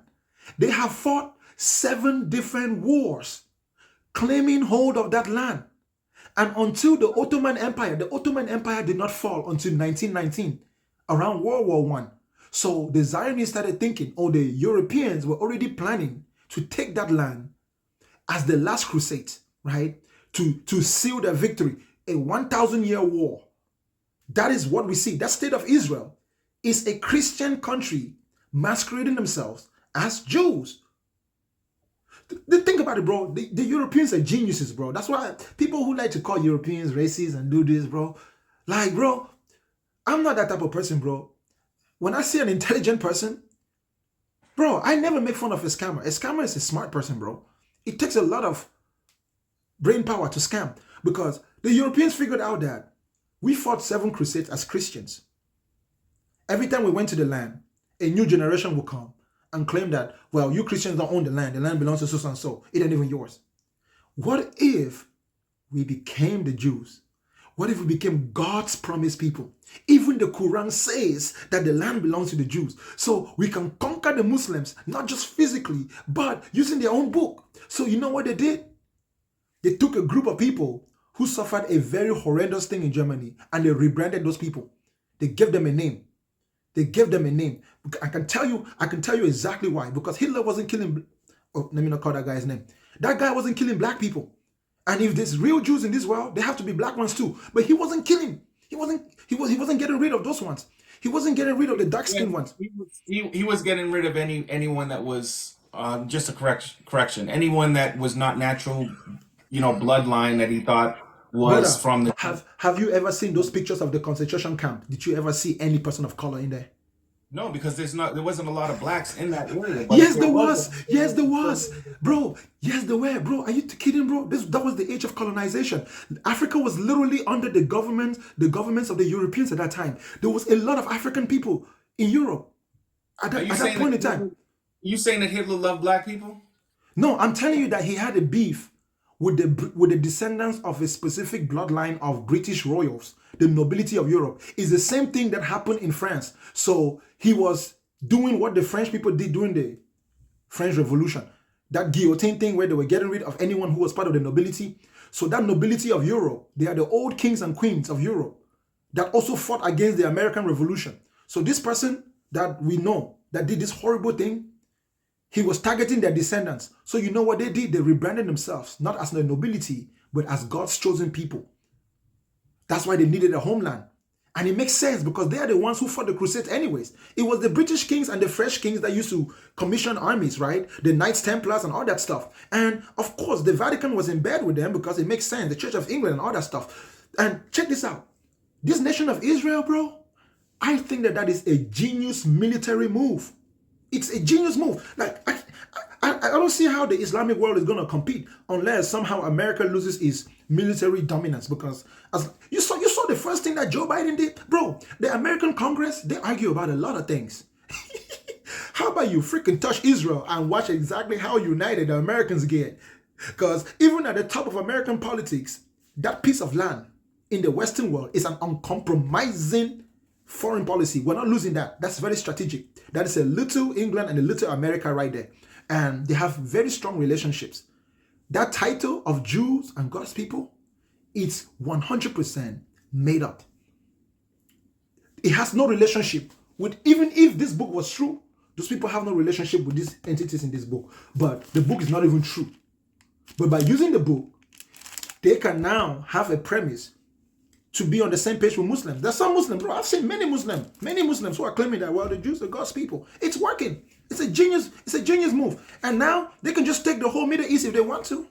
It's God's people. God promised them the land, didn't he? Think about it. I don't know if you disagree with me about that, but what I'm saying is true.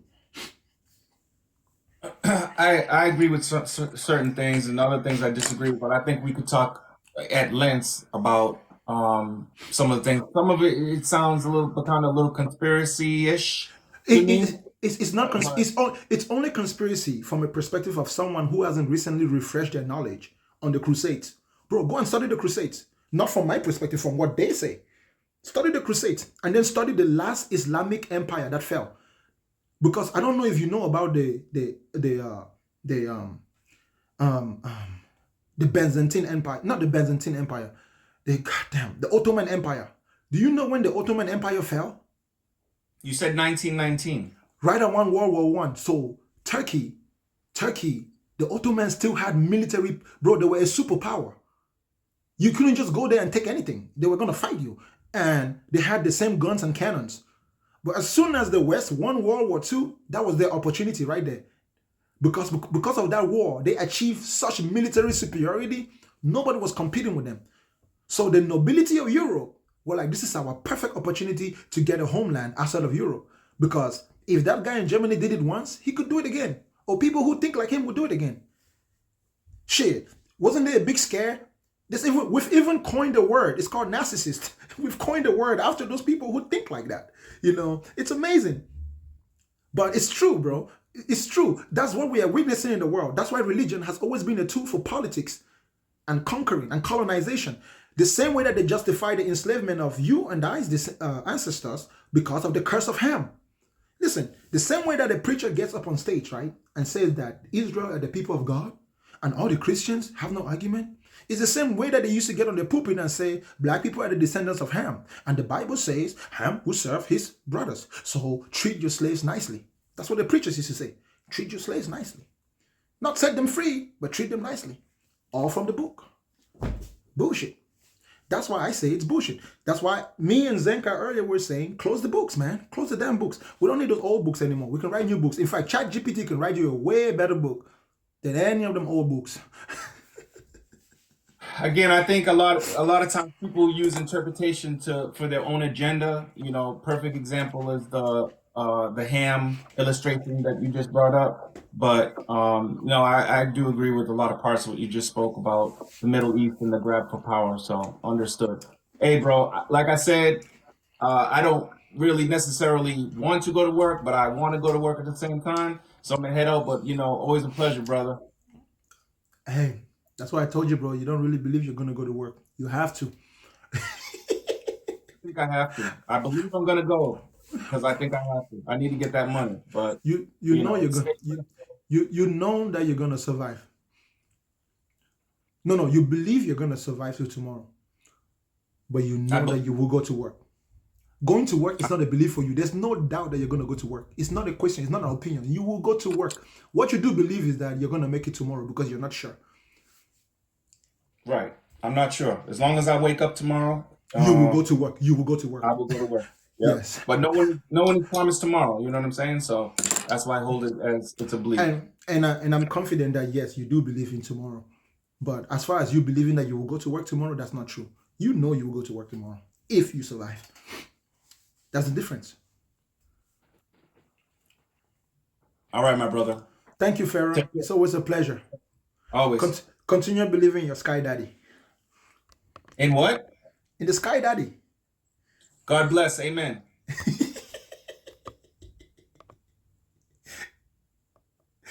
Ah, you know I got to throw shots at you, right? Listen, the truth about our world is not always the most comfortable thing. It really isn't. Why is your brain hurting, Precious? Because we're talking about a lot of things, right?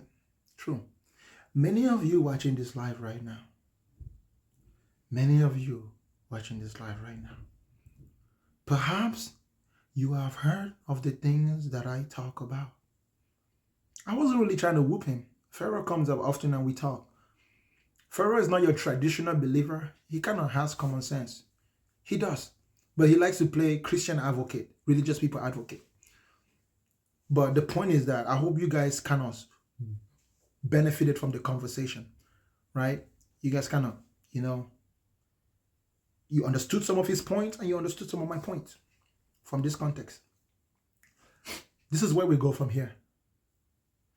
Every man must learn how to think for themselves while not interrupting other people's ability to also think for themselves. Listen carefully. You must learn how to think for yourself without interrupting other people's ability to think for themselves. You get it? If you can learn how to think for yourself without interrupting another person's ability to think for themselves, we become like the rain. You see, when the rain is falling, every drop falls on its own. But once they hit the ground, they become one flow. So in our individuality, we are like drops of rain. But when we put our works and independent minds together, we can form an ocean. But let's not become the ocean when we are still just drops of rain. You get it? If you don't get it, forget about it. Forget about it.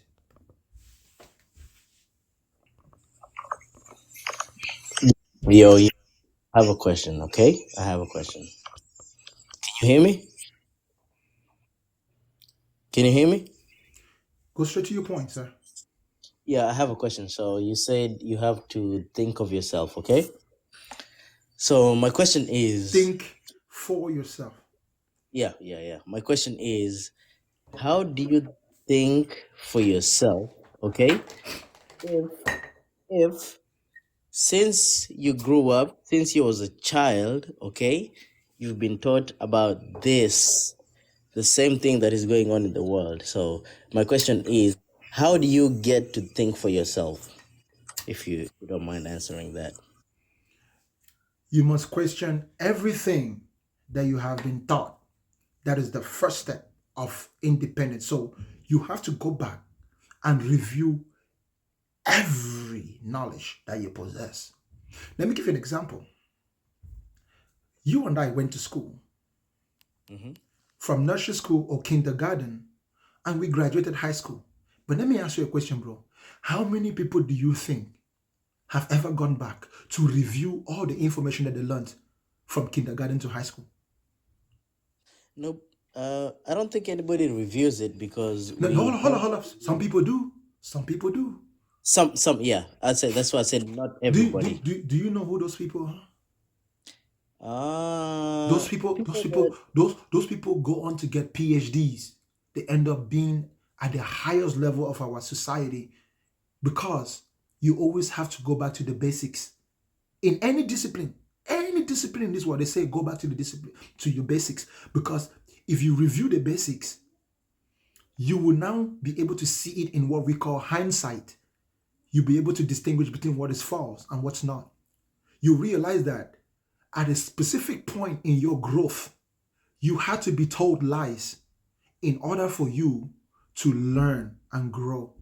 So that eventually, when you grow, you can come back and review those lies and then get rid of them. But how do you know you've been told lies is my question. Like because I'm with you. because I'm with because you. Listen, listen, no, listen, listen. yeah, I know. Hold It's on, not. I will tell you. I'm not. I will Listen, answer listen, you. listen, I will answer listen, you. listen, I will answer you. I will listen. answer you. It's okay. I know you will. I know you will. But I want to tell you something. I'm not here to like say you're wrong. I'm just asking on the right That doesn't way. matter. That doesn't matter. I know that. Don't worry. Mhm. You don't need to, bro. You don't need to tell me who you are. 99% of the people who come up here, I already know who they are from the very first words that come out of their mouth. Mhm. That's why I'm talking to you. I'm here to learn though. I'm here to learn. I'm It not doesn't going e- against you. it doesn't even matter to me if you're just here to mock me. I will still answer your question No, without no I'm here preconceived to notion. learn. You didn't know. You need to know. You need to understand people that are here to learn and people that Brother, you need to talk to them. brother, I'm here to brother, learn. brother, listen to me. Listen to me. I am telling you that I am like the wind. Okay? It doesn't matter to me what your reason for coming up on my show is. I will treat you the same way. Why? So that when if you are here to learn, it will not be because of me. It will be because you took the information that I gave you. You Because I had no digest you choice. you digested that information I did. and then you came to an independent conclusion. So you did not really learn from me. You learned from yourself. I I'm did. not That's why I'm here. What do I'm you not think I'm here? I'm not a teacher. That's Yeah. what I'm Okay. telling you. Okay. Listen But I'm carefully. listening. But I'm listening. Yeah. Yes, I But I'm know you listening. are. Relax, relax, relax, please. Hmm. I'm not a teacher. And I don't want anybody to misconstrue what I'm doing for that. What I am a noise maker. Let me tell you the power of a noise maker. A noise maker only has one useful job to wake people when they are asleep. Check this out, bro. So But you are I need you to answer me though. Let's hold go to up. the question. I would answer you. But I'm not just talking to you anymore. I'm pretty sure Hmm. your brain has caught up to that, right? There is 242 people here. For sure. For sure. For sure. So the words that I'm speaking right now is not just you. Even if some of the Okay. things I say don't apply to you, let me finish what I'm saying. Okay. I am not a teacher. I am a noise maker. The noise I am making is only valuable to those who are still asleep. It's not valuable to those who are already awake. Those who are already awake can see that the house is burning on their own. Those who are still asleep don't know that the house is burning. So all I have to do is to make noise. When those people wake up, then they will not even need me anymore. It's not like what I'm saying. What I'm saying doesn't even need to make sense. It just needs to trigger your brain to wake you up. As soon as you wake up, bro, you will not need anyone to tell you the house is burning. The house here is the mind of a human being. That is the house. That is the house. The things I say and the way I say it, it triggers thinking in people's brain. It makes them to think intentionally. It facilitates intentional thinking. And when a man is thinking intentionally, they need no teacher. They need no guide. They need no master. They certainly need no gods. Okay. Okay. I actually agree with you like 100%. Okay, but this is Brother, the one thing. check This this is the out. one thing I Check came this to out. realize. Check Okay. this out. You're still not picking up on it. Brother, the more you tell me that you agree with me, the more I have no reason to talk to you. You get it? So that's why I keep telling you, don't tell me what you are. Just do what you're going to do. Because I don't talk to people I agree with. We're just repeating ourselves. I want to talk to only people that I disagree with. You see, I'm not trying to be rude to you. Naturally, the moment you came up on my show, if me and you agree, I'll just say thank you for your time, bro. Because you are awake. But I'm not saying But that you and I cannot have a conversation. I'm just saying don't feel the need to tell me you're here for this, you're here for that. Just be without having to say and just ask okay. the question. Ask the question. So my Don't question reveal is, your hand to my me. question, my question is, okay. My question is, so how do you help people, okay, that are trying to go the same route as you, okay? Because a lot of people were not known for this knowledge, okay? So how do you help them? Brother, They don't have to be my walking the job, same road as you are walking, but my how do job, you help them to see the truth is the question I'm asking. simple as that. Just make them doubt. If you doubt, you would naturally want to re-study what you have already learned. And if you do it intentionally, because you are grown and mature, you will see the Hmm. discrepancies. It's Okay, simple. but It's not a mystery. It's not complicated, bro. it's not. It's not. I'm Listen, like, it's called double checking, right? If you write an essay and I say, hey, bro, double check it. You're like, no, I don't want to double check it. I'm like, double check it, bro. And my I'm question and is, bro, I really understand exactly what you're saying. But my question is, how do we know what is right and what is wrong? Because I brother, can double check. Okay, okay, I can double check based on what? Because brother, if if I was young from brother, hold up, kindergarten, brother, hold from up. nursery school, if I was young since that, and I know that this is right because they taught me that this is right, how do I double check it? Like, that's what I'm asking. Like, how do I Brother, double check it? brother, Who's saying the truth? Who's not saying the truth? Is brother, what I'm asking. brother. Yeah. You don't have to ask the same question 100 ways. The moment I say, brother, bro, stop talking, that means I get what you're asking. And if I still don't answer, then you ask again. But don't ask a long question. The first thing that tells me is that you're confused. A man who doesn't know what he wants to ask is a man who doesn't even understand why he's asking. Brother, I've told you, my job is to make you double check. When you double check, you ask questions. And there are many ways to ask questions. Double check where? Bro, just listen. Just listen. I said to you, if you write an essay, right? Let's say your essay is your belief in God. And I tell you to double check, means that I say go back and relearn everything that you've learned about your religion from a neutral perspective, from a mature perspective. Read the Bible again, but don't take God's side, don't take the devil's side. Just read it like a book and then come to an independent conclusion, even if you don't like the results. And this is how you ask questions, bro. I've already told you. You ask questions in many ways. You have to ask, how did this happen? Why did this happen? Where did this happen? Who did it? Whom was with them? If the who, where, how, and what, if all of those don't match, then somebody's lying. There's a lie. That means you need to investigate a little bit more. And at the end of the day, the answers that you find which are true would be consistent with reality. Let me give you an example. The Bible says Adam and Eve were in the garden and the snake came and convinced Eve to eat the fruit.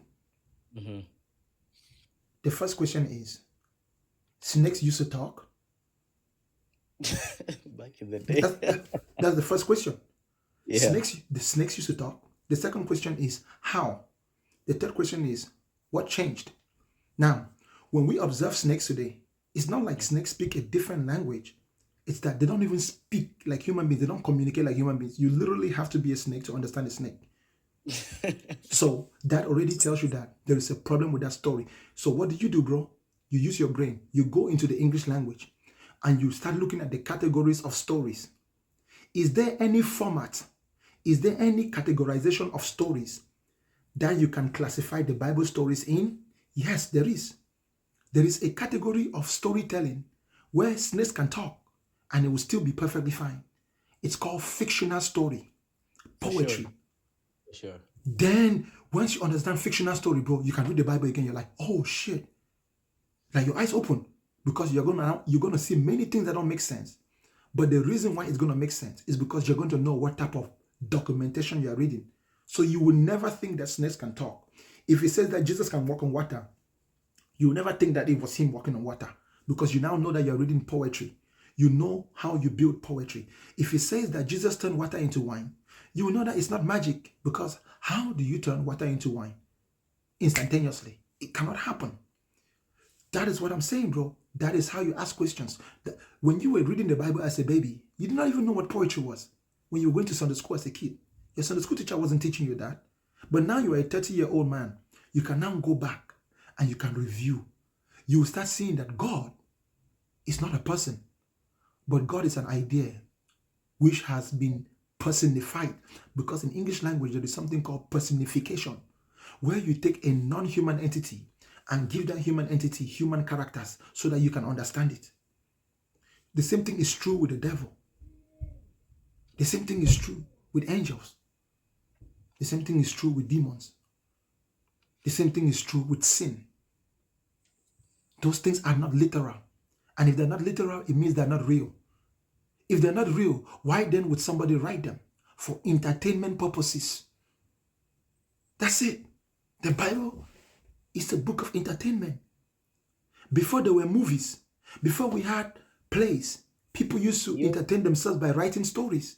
Do you think it's an entertainment like business, or is it like a colonization business No, listen based to me. on how to brainwash people?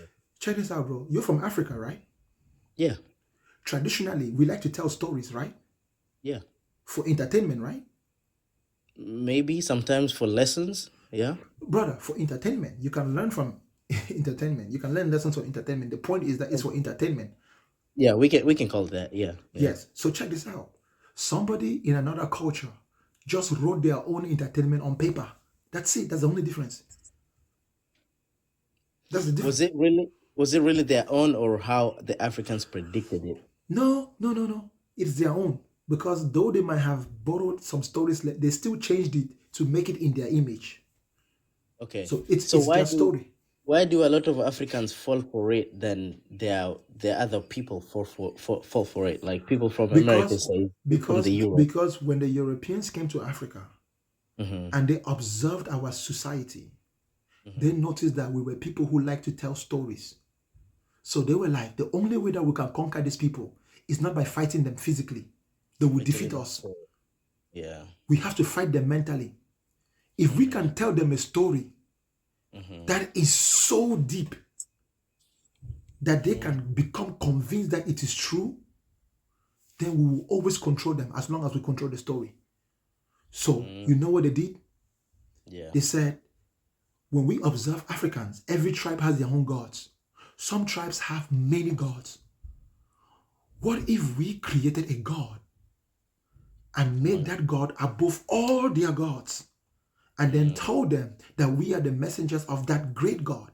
Then they would not be able to come to the great God unless they do what we tell them to do. We will tell them to hate money and to love God. And while they hate money, we will take their natural resources. We will tell them that the kingdom of God is a place where a rich man cannot enter. And even a camel can go through the eye of a needle, not a rich man. And they will abandon their riches. So those who came to colonize first had to observe. And by observing, they engaged in psychological warfare. That's what the Bible is. The Bible is a weapon of mass indoctrination. Listen to me.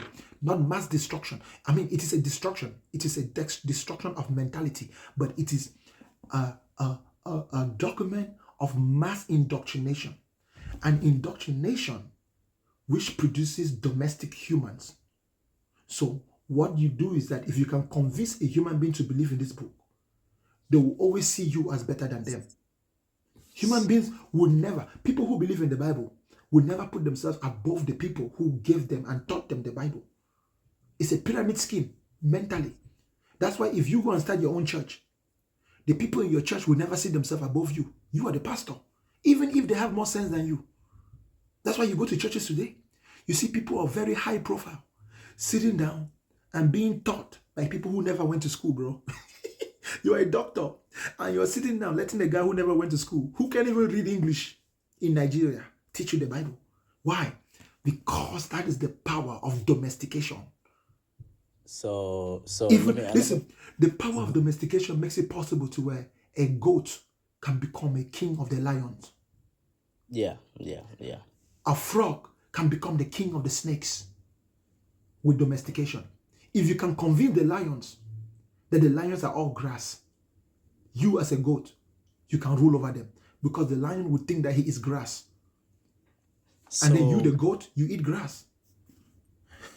So let me ask you a question. According to your own studies, according to your own like the way you relate to things, okay?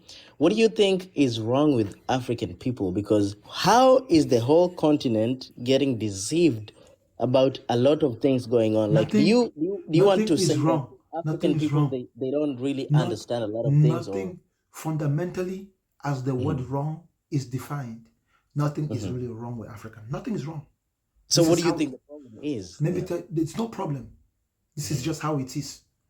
Mhm. Listen to me, bro. The way things are right now, that is how it is. It is not a problem. So It's how an the issue. whole how the whole continent? Brother, listen. Hold on. Uh-huh. It is not a problem. It is an issue.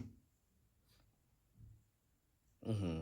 So it is neither negative nor it is positive. This is just the point in time where we are. We now get to decide which direction we will take. We can continue But to this has serve. been going on. This has been going on for It centuries and doesn't decades. matter. It doesn't matter. What matters is where we are. That's what I'm trying to tell you, bro. It doesn't matter if we've been there for 10,000 years. What matters is that this is where we are, because where we are is the only thing that we can control. We cannot control what happened in the past. Neither can we control what's going to happen in the future. But we can control what we can do right now. And if we see what we're doing right now as a problem, then we cannot really move forward. But it's an issue. What type of issue is it? We all have different perspective. So the first step to even understand this issue, we need to come together and be at peace with each other enough to express ourselves without getting offended. So we need to reconcile. Reconciliation is the first step. In fact, as long as we don't reconcile, the Muslim and the Christian will never sit on the same table. I don't care how well you design the problem. You need to get the Muslim, the Christian, and the traditionalist to sit on the same table and be able to talk to each other without cursing each other out. So that's why I said to you, it's not a problem. It's just an issue.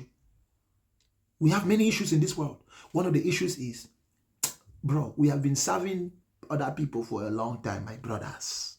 So what are we going to do? Are we going to continue to serve? Or, is it time to be independent? If we become independent, then you Yoruba people, you cannot just be your own people. You have to join us, the Igbos, and we have to now join the Awusas. We have to go and join the Egyptians and the Algerians up north, because we cannot really fight this battle by ourselves. But if you guys don't want to, we can just remain slaves again, because at least we're eating food, we're sleeping. It's not a problem. It's just an issue. So if I put it like this, then my Egyptian brother will be like, well, I don't like what Israel is doing to the Palestinians, but I cannot build weapons because I don't have uranium, I don't have plutonium.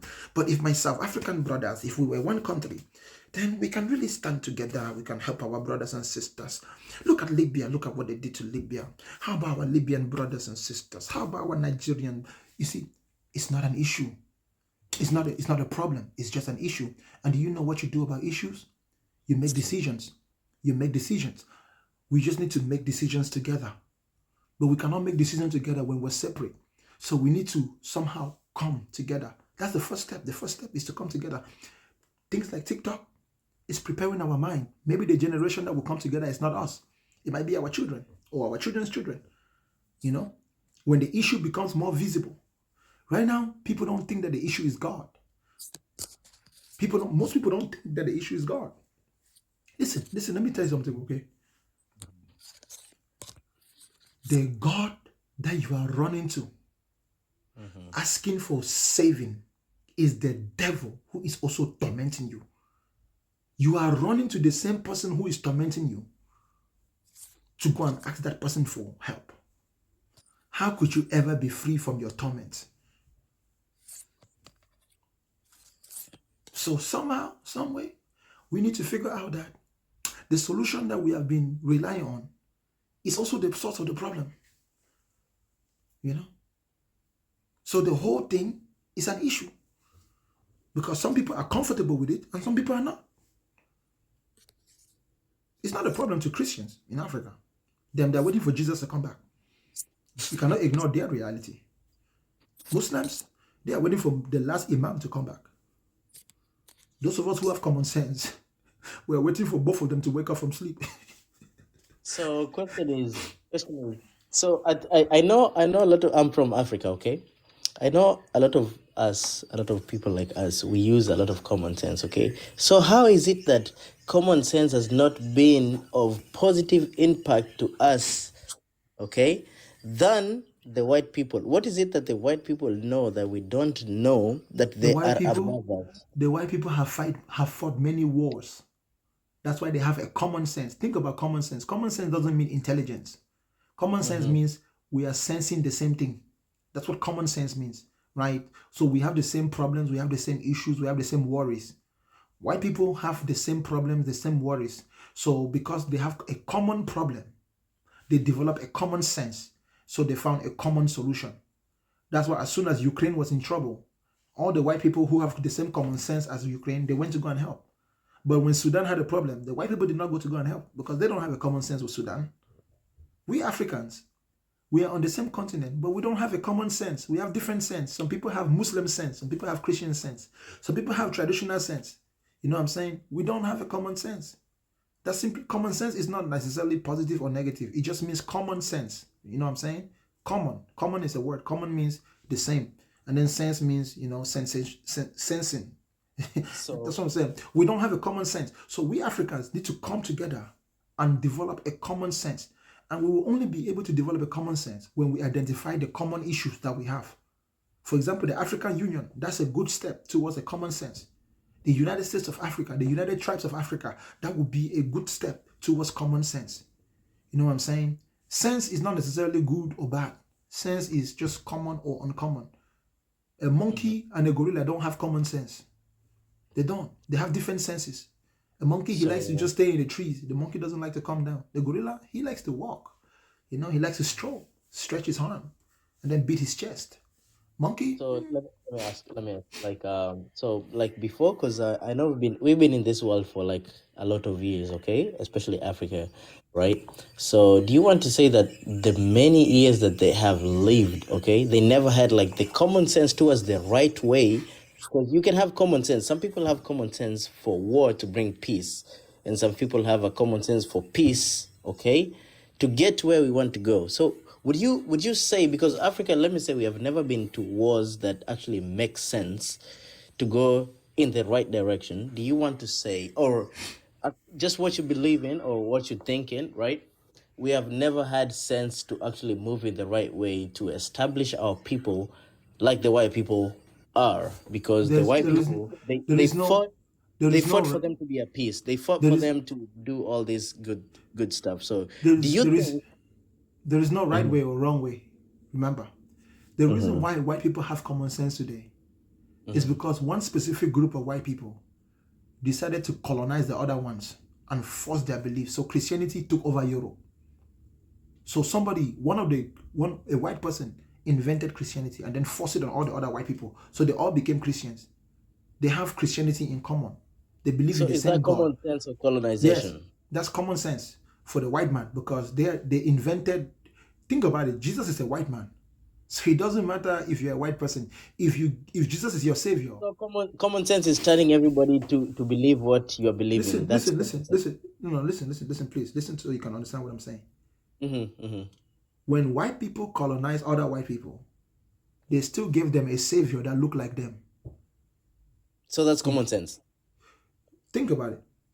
When those white people who were colonized by other white people accepted Jesus, they were still accepting themselves because they accepted a God who is truly in their image. So when they took Jesus, they made Jesus the way they want to. That's why you have Protestant churches. You have the Catholic Church, who is the original colonizer.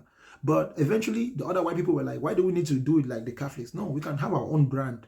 But they can still unite though. All of them can still unite as Christians. That is their common sense. Their common sense is the God of Abraham, Isaac, and Jacob.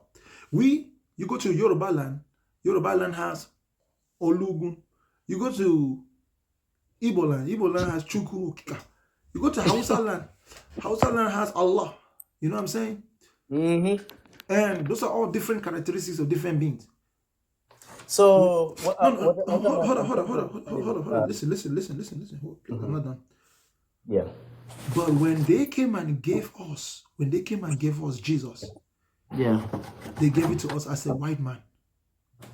And when we saw Jesus, the first thing we noticed was that Jesus doesn't look like us, but Jesus looks like the people who gave us Jesus. So there is two ways that Africans can have common sense.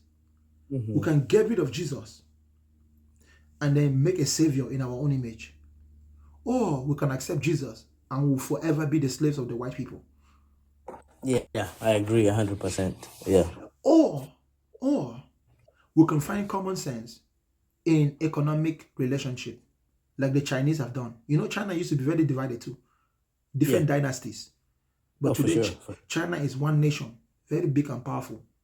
And the love of the motherland is what is driving them.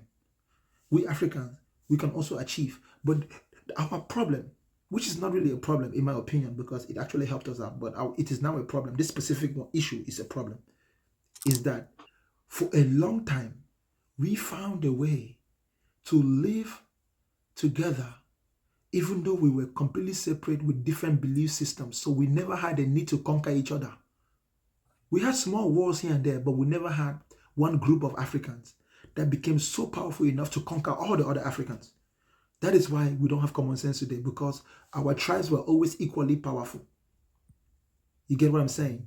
The Igbos were never completely able to conquer all of Africa like the Romans conquered all of Europe. The Romans conquered all of Europe and then even conquered the Eastern world, and even conquered the Southern world. In fact, there was a time in this world when they would say, the sun does not set on the British Empire. Now, the American Empire, which is still a white man's empire, is controlling the whole world. There is no military in this world that can make war with them. That is their common sense. If there is any country in Europe that has a problem, America will just show up with its airplanes. Problem solved. Boom, boom, boom, boom, boom. Eliminate enemy. You know what I'm saying? That's their common sense. Their common sense is their common need to protect themselves, their common need to have economic growth, and their common desire to annihilate anybody who stands in their way.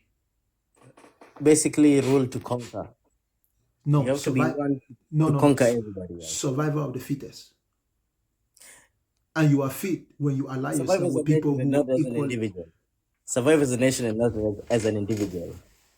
Okay. Yes, I'm actually understanding a lot of what you're talking They about. become an individual people. As a group. Yes. But a individual. So Okay. a common identity. That's why it's called common sense. Yes. That means you take a bunch of individual and make one individual, which is a very genius. It's genius. It's a good example for the rest of the world to follow. So, question is, do you think that the black people kind of okay? I know you believe about there's no God. Okay, it's okay. But I just want to ask a question, right? Do you think that the black people actually repelled against God? That is why God is punishing them in this way, that the white people, we shall actually serve the white people, we will work for them, we will make them big, we will make them proud, we will make them powerful. Do you think it has anything to do about black people actually blaspheming to God to actually get in this position? Or do you think that this is not God, it's just about how we make our own decisions? It's just a question that I'm actually not trying to be. Hold on. Relax, bro. Relax. Mm-hmm. You know the answer to that question. Maybe I do, but listen, it's not just me, bro. Brother, take a breath. Brother. This is very Mhm. serious. Okay. That's why I want you to talk to me, not just to brother, but to brother. Do you know how many assumptions you had to make before you asked that question? Because maybe this is the only way I was brought up. Maybe a lot of people don't know what you know. Brother, catch your breath and relax. I got you. Uh-huh. You don't need to say anything more because you already said that question. We're not done dealing with it yet. Okay. Brother, Mm-hmm. in order for you to even ask me the question if it's possible that black people blaspheme, was it black people who invented the word blasphemy? Is that English? Is that an African word? Maybe it's translated. Okay, you just asked me if historically Africans ever had one belief. Do you think that Africans ever had one God at some point in time? Yes, I really do. When? I can't tell you when specifically because I'm not really that old to go back to the past. Bro, tell me exactly when Fulani people and Bantu people were the same. Don't you know that there's different families in the black world that come that come from separate schools of thought? Yeah, for sure. I know. Okay, good. I want you to tell me when you think that every black person in the world had the same belief. It has never been. It has never been. Because what we are reading is what is recorded by people that actually learned and actually thought about putting it on the books. No, sir. You can judge a tree by its fruit. When you look at African people, we never had the same belief. You can never judge a tree by its fruit, because I know No, that you would, you would, when bananas you when can bananas were always first in the judge a world, they were tree. not what we look at. You can always judge. Banana You can trees these always days, judge a tree by its fruit. bro, you can never. Bananas today, Okay. they have different fruits than what it was before. How do you know that? Because I have done studies. What studies? Because a banana before was different than it is right now. You can never judge a fruit by its fruits. Was it a banana? It actually was, and it's different than what we eat these days. Brother, was it a banana? It was. Okay, Maybe that's the name they gave it. Brother, hold on, brother, if it was a banana, what's different about it? The size of the fruit, the color of the fruit. Okay, so what? Is it a banana? It is, but different. Okay, brother, so you're saying that there was a time when a banana was not a banana? It was something different. The banana. was Okay, it? why are we What calling was it a banana? Because is it because we have been brainwashed by the white people? Is it Brother, why we're talking the same language as the white people are talking Brother, about? calm down. Brother, calm down. When I say to you that you shall judge a tree by its fruit, I don't think your brain understood what I said.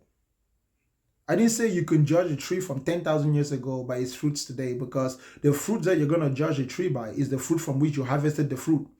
That's kind of how it works, bro. Yeah. When you look at the way African people live today, you can tell why and how they got to where they are. Yes. Yeah. Yes, Yeah. I'm pretty sure there was not one original black man. Black people did not come all from one person, because there's different types of us. Very, very different. Very, very different. We come in all shapes and sizes. We are so diverse. It's insane.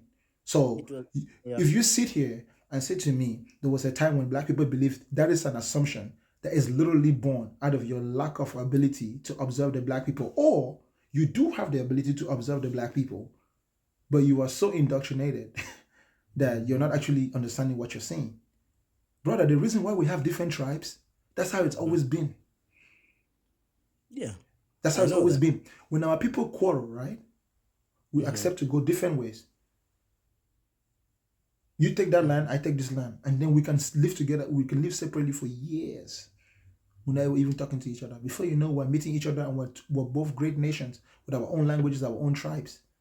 There's billions of them. So if you're going to say to me, is it possible that black people blaspheme against God? What is blasphemy? Going against your own. Okay. Is there anybody who's going against God other than the people who brought that God to us, who is not black? If anybody is blaspheming about God, it's not black people. So what do you think we are so low? If black people, we came up as the richest people. The same currency they use, we came up as the richest people. Why are we the poorest? Brother, listen to me. That's what I'm saying. Your brain is thinking too hard, and yet you keep skipping the problem. I'm telling you that. That's what I'm asking you, bro. I'm not trying to be a smartass. I'm asking you a question. Why are you coming against me? Bro, I'm trying to have a conversation. I'm not trying to outsmart you, like think like I know better than you. Brother, please stop talking. Okay, I got you. I'm not coming against you unless you expect me to just tell you what you want to hear and pamper your feelings. I just want you to answer. I don't want you to stop fighting me. Like I'm asking a question because I'm trying to learn. Brother, I already told you, don't tell me what you're trying to do. That's not what you're trying. It's like you're trying to bribe me. Brother, if I'm talking to you. Actually, I'm not trying to. Brother, stop responding. Just listen. Okay. Just listen, bro. I'm not going to tell you what you want to hear every time. And I'm going to use strong language. If you know that you're here to learn, you should just consider that my intention is not to demean you or make you. It's appropriate of a response towards what you're saying. So now you have the intelligence to independently digest what I'm saying, remove what is bullshit, and keep what is good. I don't need to control myself and make myself change because of you. No, that's what I'm saying to you. I don't treat people who come on my show different from people who want to learn, different from those who don't want to learn. That's too much work for no reason. I do what I have to do. And then you teach yourself by taking what you understand and doing what you want to do with it. So I don't tell am. me, don't talk to me this way, don't do to me this way. It's almost like you're telling me that don't express yourself. This is the But, only way I'm going but to at express the same myself time, you towards you. say that this is the right time for the black people to learn about how they're going. But what are you trying to say that if you say this Brother, is the right time, if this is the right time when people ask questions according to specific ways, why then do you have to go back to your word if you're saying that this is the right time for you people to learn? I'm not. That's what I'm saying. I'm not here to fight you because this is where we are. brother, This is who where said you we were are. here to fight me? Who suggested that you were here to fight? No, I'm just saying because I Oh, don't. okay, You're looking at it like that, why do you bro. feel the need to say? Because when I'm asking a question, you come out like you're trying to offend or you're trying to fight against it. I'm not here for the fight, bro. So how many times do I have to explain to you that if you already came and said to me that you agree with me, Yeah. there is nothing that I can do to offend you. Stop being offended by anything I say and anything I'm I not being do. offended, but the way you're Okay, putting out, the way it's you're putting out your okay, words, brother. It's okay. It's bro, okay. bro. It's okay for me to talk like that. Let me give you an example, It, bro. When the wind is blowing and you do want to you measure, is that brother, the wait now. reason why African people are never together? Because why you want to talk X and I want to talk Y, and the white people talk Y and Y? Bro, Is that the same way we're not together? no, that's why I don't talk to people that I agree with because it ends up being the way you're talking about. And You're acting right is now. that the reason why white people they talk the same way to get to the actual point, that the black people are not on the same page because you want to talk Z, I want to talk X. Is that the No, same reason why we are not together? Is my no, question. no. Okay. And Brother, I would like you to like brother, understand do with something me. for me. Do something for me. Stop talking. Okay, I got you. I don't got a problem with that. Yeah. I really don't because me, I really want to see eye Brother, to hold eye up. with Brother, you. you're supposed to I'm stop not trying to talking. be your enemy. Brother, I did not say you're not my enemy. Okay.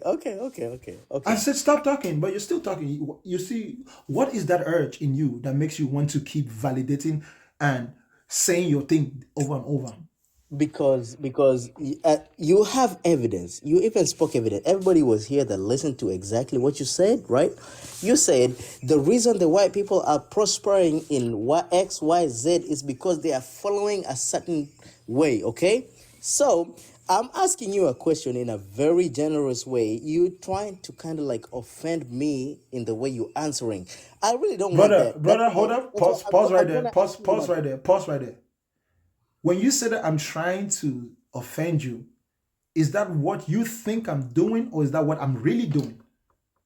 I feel like that's what you because I've been here a lot of times. So you are reacting. You're reacting to your misconception of my intentions simply because my presentation comes off a certain way. So you're not smart enough to see beyond the backs of a dog, right? For example, the dog is barking at you, and all you see is the teeth of the dog. So you think the dog wants to bite you when all the dog is doing is announcing to his owner that somebody has come into the house.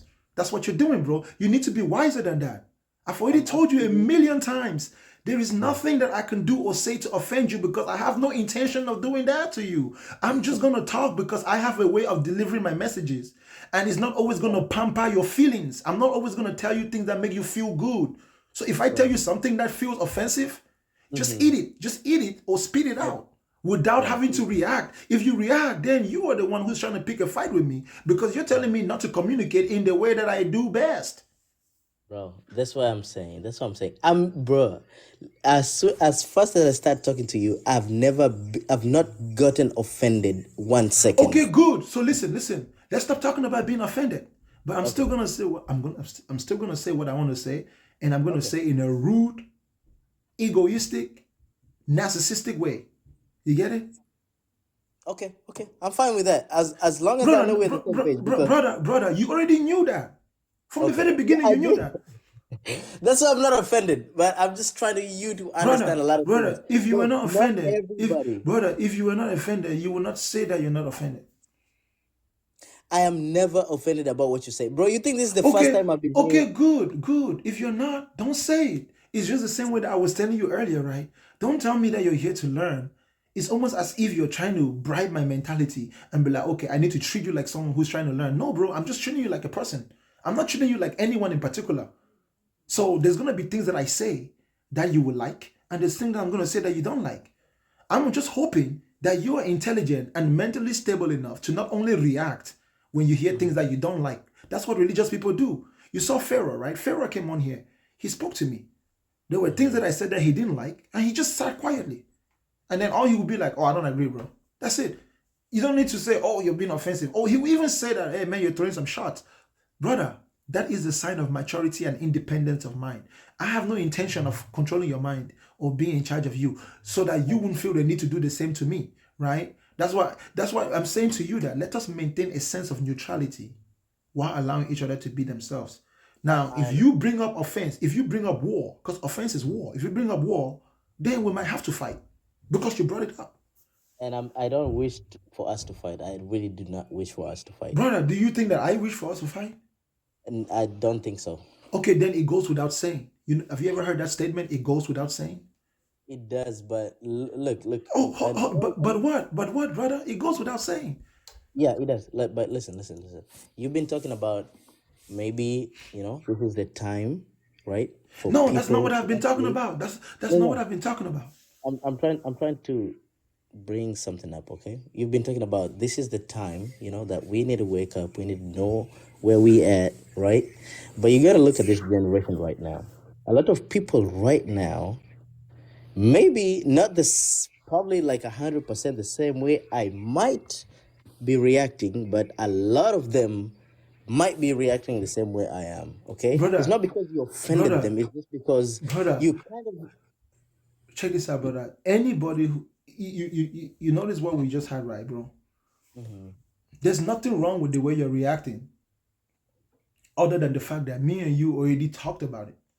So if somebody else out there is reacting this way, but they did not have an agreement with me that, hey, man, we already agree, then that's understandable. The only reason why that's the issue is because me and you already spoke about it. We already pre-established before our conversation. You said you're not coming to fight. I was like, okay, fine. So we move on. But the moment I started saying something in a way that you didn't like, you immediately forgot that we agreed not to fight. That's the point. Because sometimes I think you feel like you're offending the person. That is a you problem. That's not a me problem. That's why that problem can only be solved with self-control. It cannot be solved with Bakanga control. You get it? That's why we are here to learn. That's why we're here to learn. Brother, that's you. That's why you are here to learn. You are here to teach people. I'm here to learn. I'm not teaching, brother, but I already told you I'm not a teacher. So why are you here? Because you try to tell people about it. I am making noise. No, we already went through this. But that noise, you want people to listen to that noise. That's why we are here to listen to I don't want people to listen. I want people to hear. Bro, just go on with your point. I really get what you're saying. I'm not offended by how you talk. Brother, but we were just going in circles now. Check this out. When someone is sleeping, you don't have to make noise by saying something that makes sense. You can just make noise by shouting. So when I use that analogy, I was telling you that it's not so much important that everything I say makes sense to you. Some things are not going to make sense, but you have to take the whole package, because by taking the whole package, you wake up. But if you're already awake, then you don't need to hear me. You don't need to even be here, bro, because me and you already agree because you're already awake. No, you need to. Naturally. You need to, because you can wake up and not know where to go. Brother, if you don't know where to go, that's not my job. Okay, that's why black people were the same place we are, because we wake up and not know the direction to follow. No, that's not true. That's not true. That's not true. Now, if you say that, then you are claiming that we have a mental issue, which is genetic. That's not true. If a person wakes up, there is not even an animal in a burning house would want to save themselves. Black people would know what to do. Every black person who is awake doesn't need to be told what to do. Okay, so how are we the same place we are with our own government, with our own politics? Brother, if we already woke up, who's we? Who's we? Who's we? It's not, bro. Some of us. We as a continent. Brother, majority of us are still sleeping. That's the point. The point is that majority of us are still sleeping. Exactly where I'm going. See, you're still answering me the question in a different way. Brother. Your question is addressing people who are already awake. You said some people are awake, they don't know where to go. I'm telling you that the goal is not to give instructions to those who are awake. The goal is to awake everybody. When everybody in the house is awake, bro, let me tell you something. Even those who don't know where to go would naturally follow other people without having to be told. Bro, so you're a little bit focused No, bro, on listen, the listen. on the problem which is not the root cause. Let me tell you something, bro. Math, Okay, mathematics, mathematics. in Okay, every listen, brother, please listen. I got you. In every type of troubleshooting, when you want to solve a problem, you have to go to the root cause. You cannot just be solving random problems. The original problem will still exist. We don't need to tell people who are awake where to go. I'm telling you, that's not the root cause. There is a problem which is deeper than people who are awake not know where to go. People who are awake naturally know where to go without being told. So you don't need to focus on people who are awake. You need to focus on those who are asleep. Those who are asleep don't even need you to tell them something that makes sense. They just need you to make noise, draw their attention towards the discrepancy, and trust that they are human. They are intelligent enough to self-determine. Because your goal is not to control people. Your goal is to give the opportunity to make decisions on their own. And if we all decide to go outside of the house, then when we get outside of the house, we're all going to see that the house is burning. And when the house is done burning, we're going to rebuild the house together.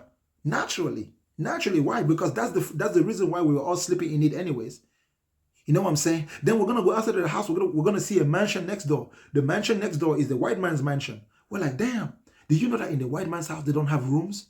They all live in one open space together.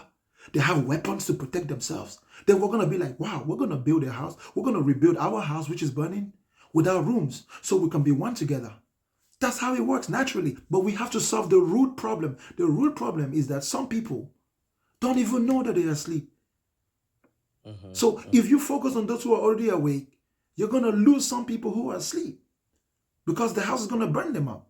So our goal is, let's get everybody awake.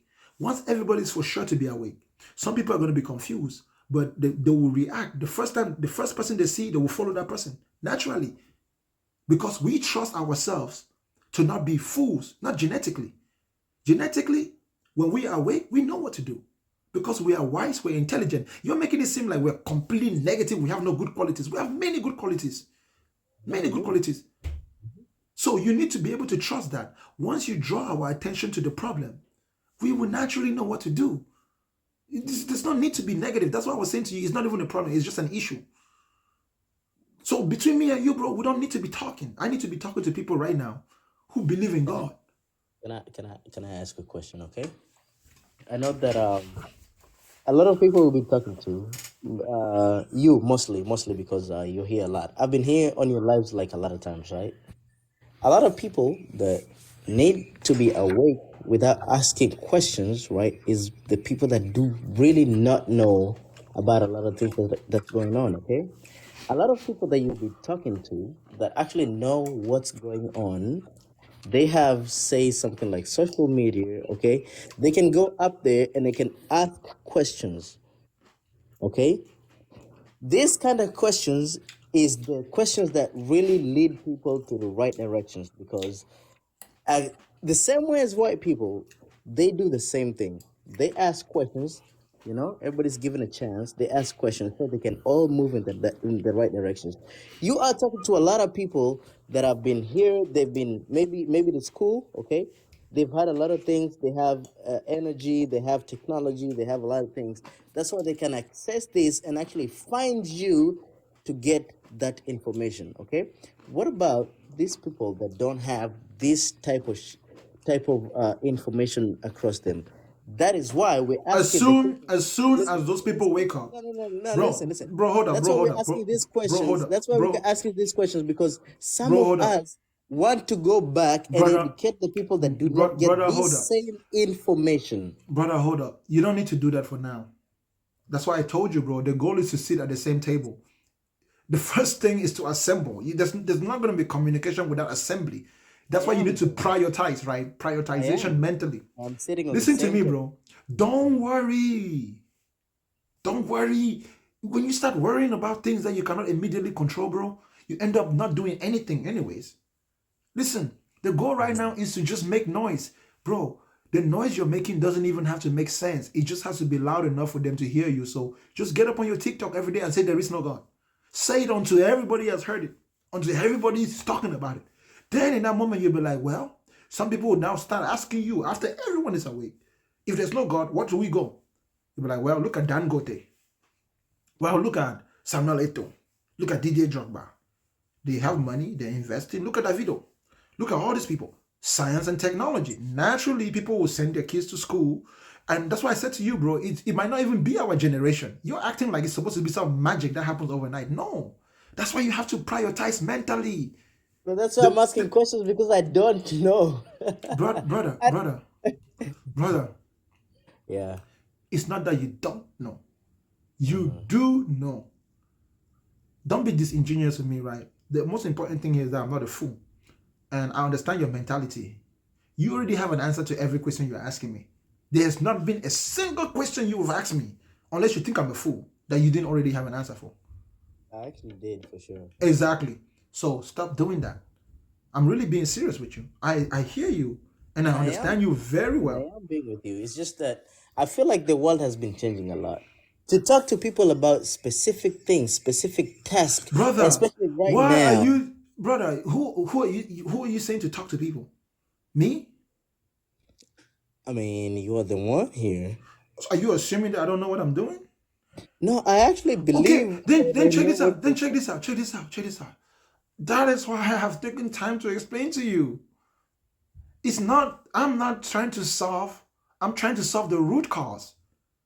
There is no need to do anything as long as some people are still asleep. Listen, as long as some people are still asleep, anything you accomplish, it will still be a heavy price to pay if some people die in the burning house.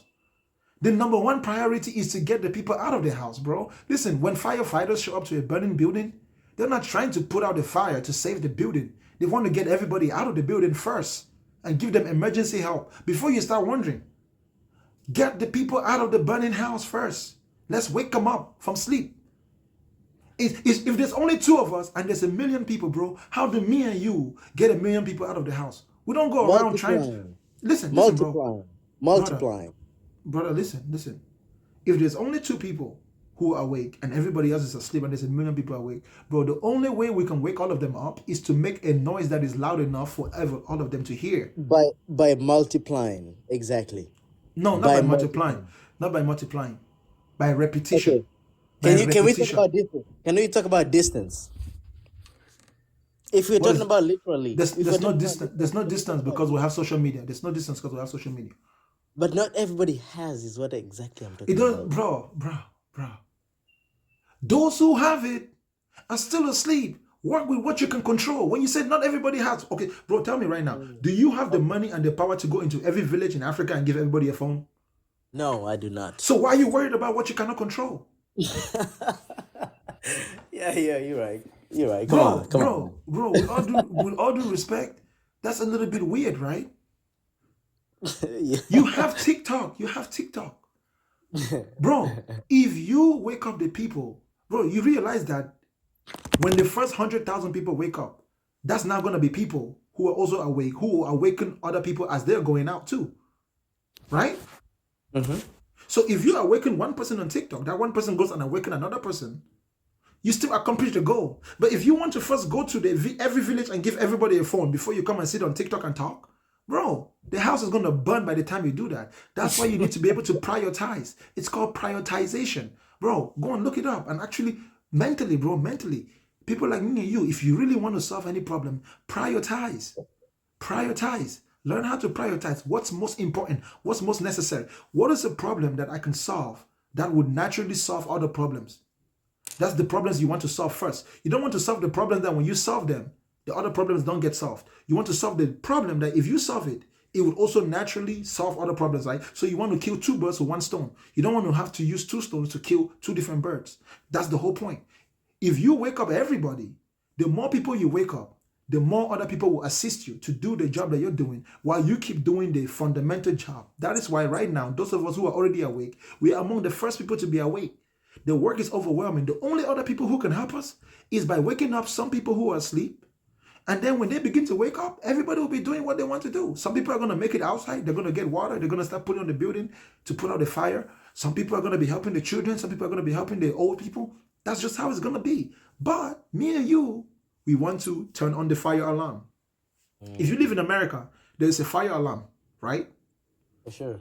Okay. When there's a fire in the building, you don't go to every door to make sure that the people are out before you pull the fire alarm. No, the first step is to make They noise. already know when to get out. Yeah, you're Bro, right. the first step is to make noise. As soon as you pull the fire alarm, bro, everybody knows what that noise is. And that noise is the most annoying noise in the world. It's the most annoying noise. But guess what? The moment they hear it, bro, everybody already knows a designated area. Bro, that's why we are African. That's why we all have our traditional languages. Everybody will go and meet with their tribal brothers. But once we're all outside, we look at the building and then we solve the problem. That's why I'm like, bro, it's not hard for you to get it, especially if you live in America. It's like in school. The first thing you want to do is make noise. That's why I told you what I'm doing on TikTok is noise. I am the fire alarm.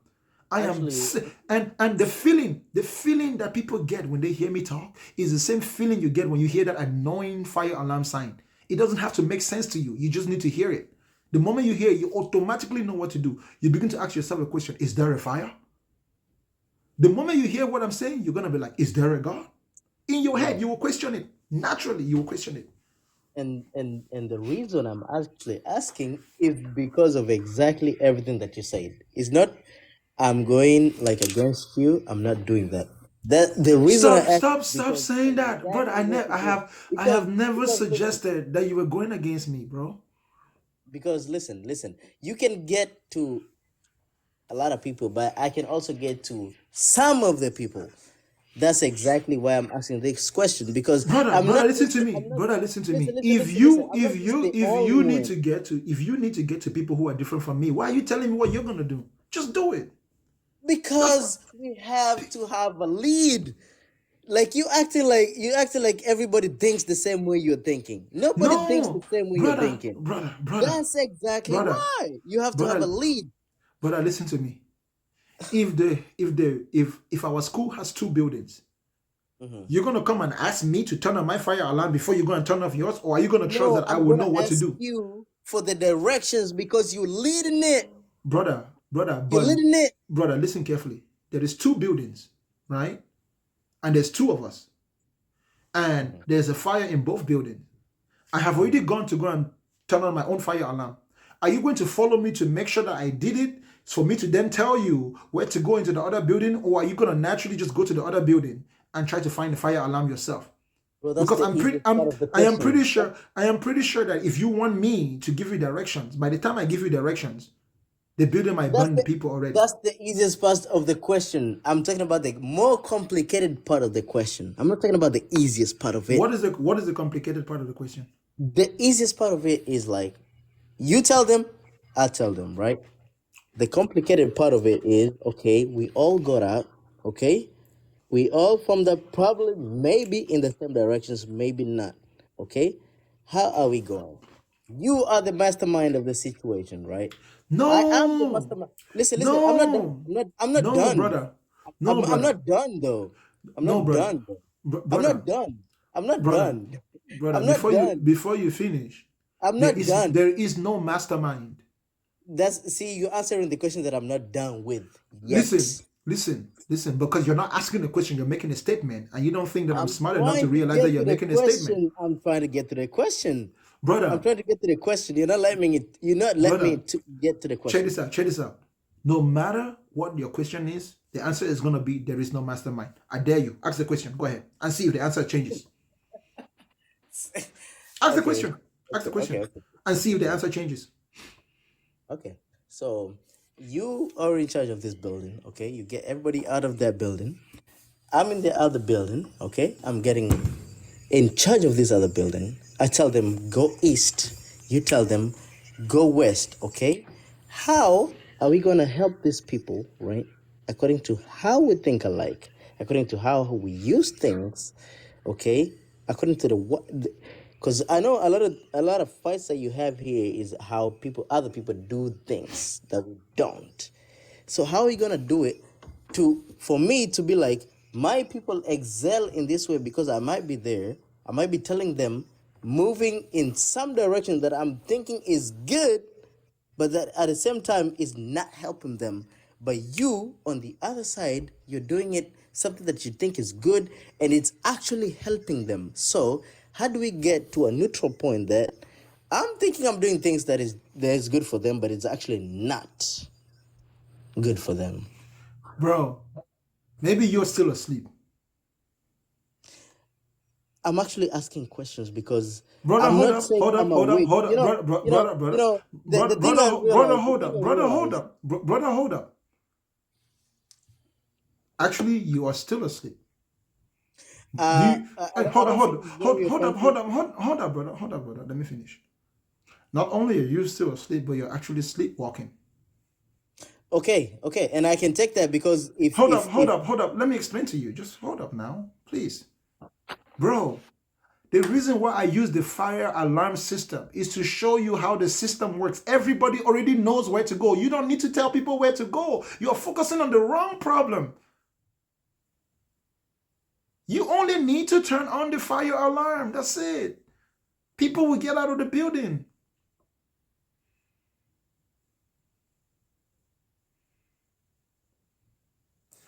Okay. That I is am. it. Listen. That is all you can do to help, because guess what? If you're going into the building trying to tell people, you can die in the flame too. Turn on the fire alarm. That's it. The fire alarm is, look, Africans, it's time to get off the God bandwagon, because that God bandwagon is burning. That's it. Turn on the alarm. That's it, bro. You do it, I do it. You do it in the building where you Okay. are. I do it in the building where I'm at. And then as soon as you turn on the alarm, bro, you run outside. You let the professionals come and do their job. The people who Okay. don't have to ask questions. You know who the professionals are? The people who don't have to ask questions. The people who are ready to die. The people who are equipped with the right equipment, right? But Sure. you're the one who calls 911. You call 911. Then you go into the building, you turn the fire, you call 911. You don't need to go and tell people where to go. That's not your job. You're a civilian. It's the job of the politicians of Africa, right? The politicians of Africa, the religious leaders. Unless you now take a role of leadership, then you will be equipped that when the help is called, you will now know what to do. But if me and you are just regular people on TikTok, I'm a regular guy, I live my regular life, but I have a platform like this. My job is not to tell people where to go. My job is to let people know that focus on where you're going and make sure that where you're going is where you want to go. That's it. Yeah, yeah. I get it. I get it. If I'm here for the. brother, listen. If you get it, we shouldn't have to talk, bro. I already told you this from the very beginning. Me and you don't have to talk if you get it. If I get it. If I Maybe you get it. don't get it. Yes. That's why I said to you, bro, every question you've asked me, you already knew the answer. It's kind of weird that you're asking it. Bro, a lot of people know the answer, not by doing it. Stop saying a lot of people. You're not them. You're you. Speak Okay, for so you want to yourself. talk. So you want to talk about individual like muscle. No. I'm talking to you right now. I'm not talking to other people. Okay. If Okay. Okay. if Okay. you already Okay. Okay. know, why are you That makes a asking lot the of sense. questions? That's why I said That to you, I will not rather talk to you who already knows, asking me questions for people who don't know. No, you step down. Let me talk directly to those who don't know. Let them ask their own question. That's why I keep saying to the you, the reason I'm doing this, bro, listen, is because you just said it clearly. You're not talking about just me, okay? But me, I'm more concerned about not just me, but with a lot of people having bro, probably the same bro, question like that that. is Bro, all listen, what we listen, are doing. listen. Bro, listen, hold on. Bro, You listen. listen. No, no, no, Bro, no, no, no, bro, no. you listen. You Brother, listen, listen. brother, A lot of people, a lot brother, of stop people. talking now. Brother, stop talking. Come on. Bro, your concerns are my concerns. That's why we already agree. You're not telling me something that I don't know. Why are you saying it? I'm trying to Listen. That say is, brother. that a lot of people might That is the be in biggest my problem, same position, right? brother. That's Brother, why they might. you don't think that I don't know that? Oh, okay, If those okay. people That are in that your answers a position, lot. brother, if those people are in your position, then you step down. Let them come up and speak for Okay, themselves. okay. Nobody anointed you to speak for them. You can only speak to See, me about yourself. see, that puts me in the same directions I was always wondering for. And that's probably the same question I've been asking to get on the right path because you say, Brother, I've already told you, bro, if you know that there is no God, you are already on the right path. There is no right and wrong. That's one of the things to understand. Once you wake up, the only wrong thing to do is to go back to sleep. That's the only wrong thing. The moment you awake, naturally you're gonna escape from the fire, bro. Why can't you get that, bro? Listen, bro. I truly don't intend to use harsh words, right? Mm-hmm. Because I know Mm-hmm. you're thin skinned a little bit like that. But in this type of situation, bro, Mm-hmm. unless you're being gullible on purpose, which I I'm not. suspect, I'm not. I will be for real with you. I'm not. okay, then maybe I Yeah. have to use some harsh words. You can't. You can't actually. Maybe that's the same way to provoke or actually help people to get on the right path. Why do you keep talking about people instead of talking about yourself? Okay. Okay. Me. Okay. Let's talk about me. Let's talk about me. I'm so used to helping people out, not myself. No, Because bro. I'm. No, bro. I think a lot of the Bro, multiple bro, of the brother, whole brother, people brother, except myself. realistically, Yeah. you do not sound like a person who practices what they preach. But after speaking for you for this long, I don't Mm-hmm. think that it's on purpose. I think that you do try to practice what you preach. You just don't always do it the same way that you're thinking in your head. But Yeah. Maybe. that's still a Maybe. problem. I can never disagree with you. That's still a problem. You know what I'm I can saying? never That disagree. I the can the never pro- disagree. the problem is that only you can solve it though. So I can't, even Bakanga, I can't necessarily say, hey bro, practice what you preach in this way, because you don't seem to me like you're indoctrinated religiously. It's just a matter of perception. That's why I was saying to you, bro, Mm-hmm. naturally, I won't even talk to you this long. I've been talking to you for like 30 minutes. Yeah. Yeah. Because Which you, brother, you and I can already agree. Listen, bro, the moment we see the buildings on fire, we can't even waste time chatting. You go make noise, you go turn on the fire alarm, I go turn on the fire alarm. We all know where the fire alarm is. The fire alarm is yeah. TikTok. The fire alarm is TikTok. Go and host your own live show and say there is no God. Get people to Yeah. get into the conversation. All you need to do is to get people to hear you and think about it. They would wake up on their own. That way, nobody can worship another person. Bro, if there's one thing you've done is you've helped me. I don't care if you drop me, but if there's one thing I was like to say, if you have helped me in a lot of ways, Brother, which I I really haven't. appreciate. It But doesn't I it doesn't haven't. matter how everybody looks at it. It doesn't matter how you look at it. Brother, What I'm gonna yes, say it is matters. It you helped matters. me. Brother, I know that. Listen, bro. Listen, please, please. It matters how you look at it. I did not help you, bro. I made noise and then you helped yourself. So it's not me that you should be thanking. You should be As long thanking as I yourself. gain from it, as long as I gain from it, man, I already know Bro, I'm doing the right don't be I'm going thanking the right me. way. Don't be thanking me. Thank yourself. And then use that accomplishment as motivation to continue to do better for yourself. Because Okay. you cannot love others like you love yourself unless you can first do Exactly. it for yourself, right? So you And I cannot will thank do me.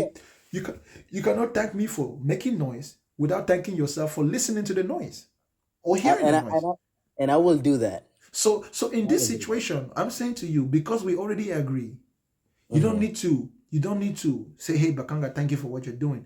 Because Bakanga Mm-hmm. doesn't need thanks. If you tell me thank you, then I begin to almost feel like what I'm doing it for a reward. But I'm doing it Mm-hmm. because if you were in my Mm-hmm. position, you also do it. Anybody who is in Okay. my position, who was raised the way I was raised, studied Christianity, understood it, and had the advantage of what I've had, would do exactly what I'm doing. So I'm not doing anything special. There's something we usually say in America, right?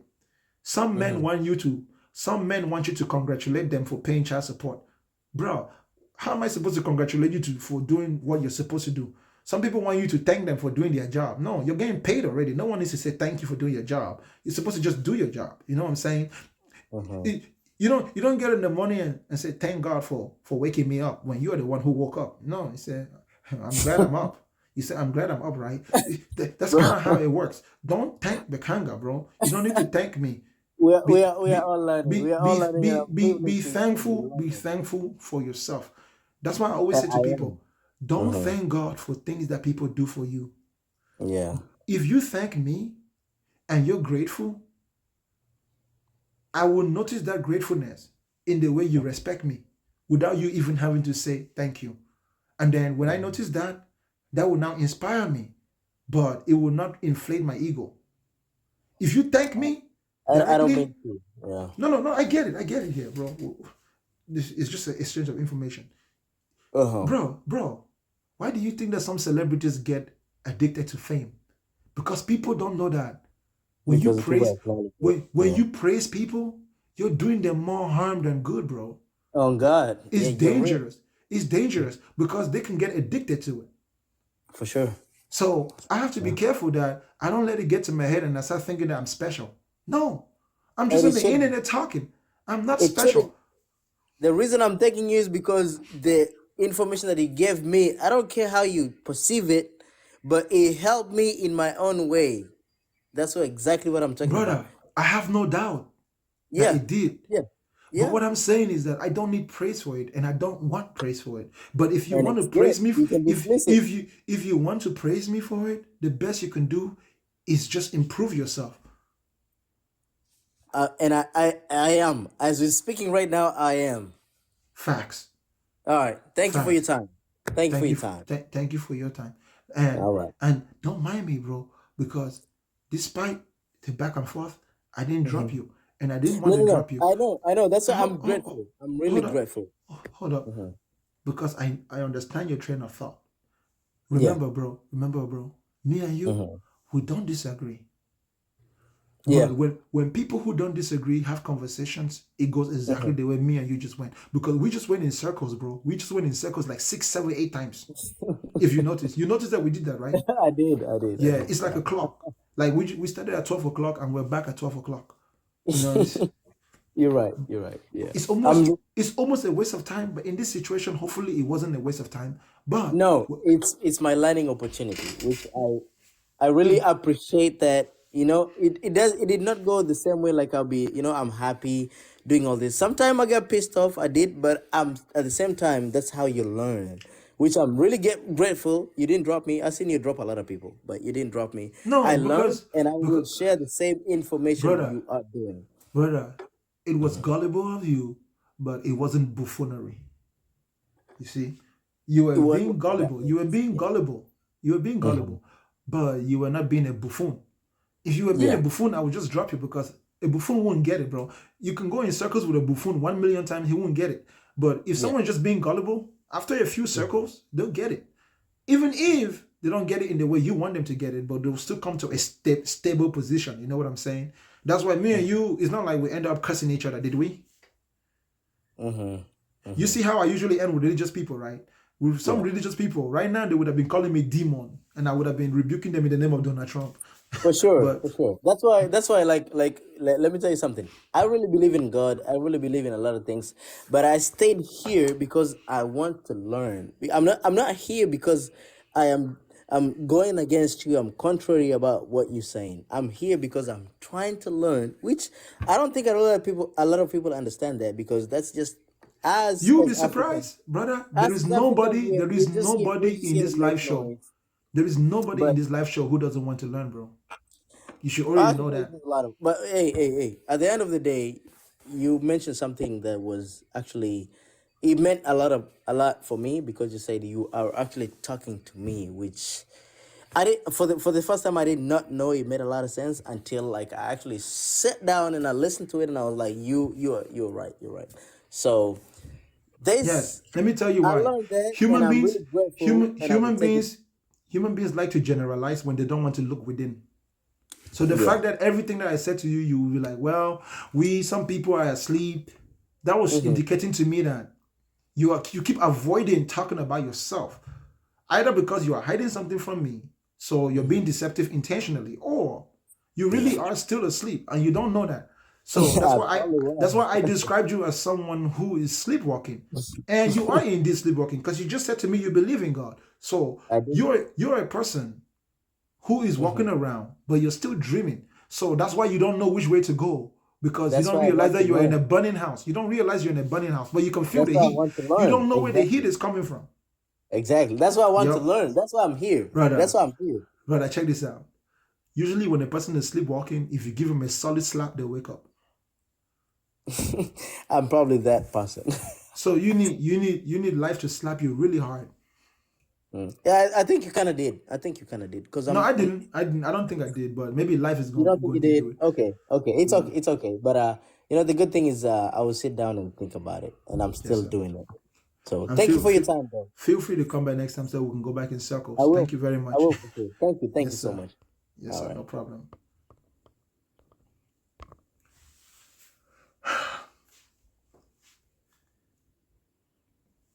there is a degree of patience that I need to develop and grow in order to do what I do. Some of you wanted me to take him down, but this is not the type of situation where I should take him down. This is the type of situation where, in as much as I needed him to listen, I also needed to listen, right? I have a reason why I'm sharing this, because you guys don't understand. When I understood the principle of how AI works, it changed the way my brain works. Because I now realized that every situation is one where I'm supposed to improve my cognitive abilities. So, by successfully ending this conversation with this brother without having to take him down, I have just grown. Though I was in a position where I really couldn't even grow. You elevate yourself, you develop qualities. It's like my shoe is shining a little bit more brighter. Patience, because like I said, we were really just going in circles. How many times do you have to go in circles with someone? There are some religious people out there, they keep coming to my show, and we're going to go in circles a million times before they get it. If I don't have the patience, what am I even doing on TikTok?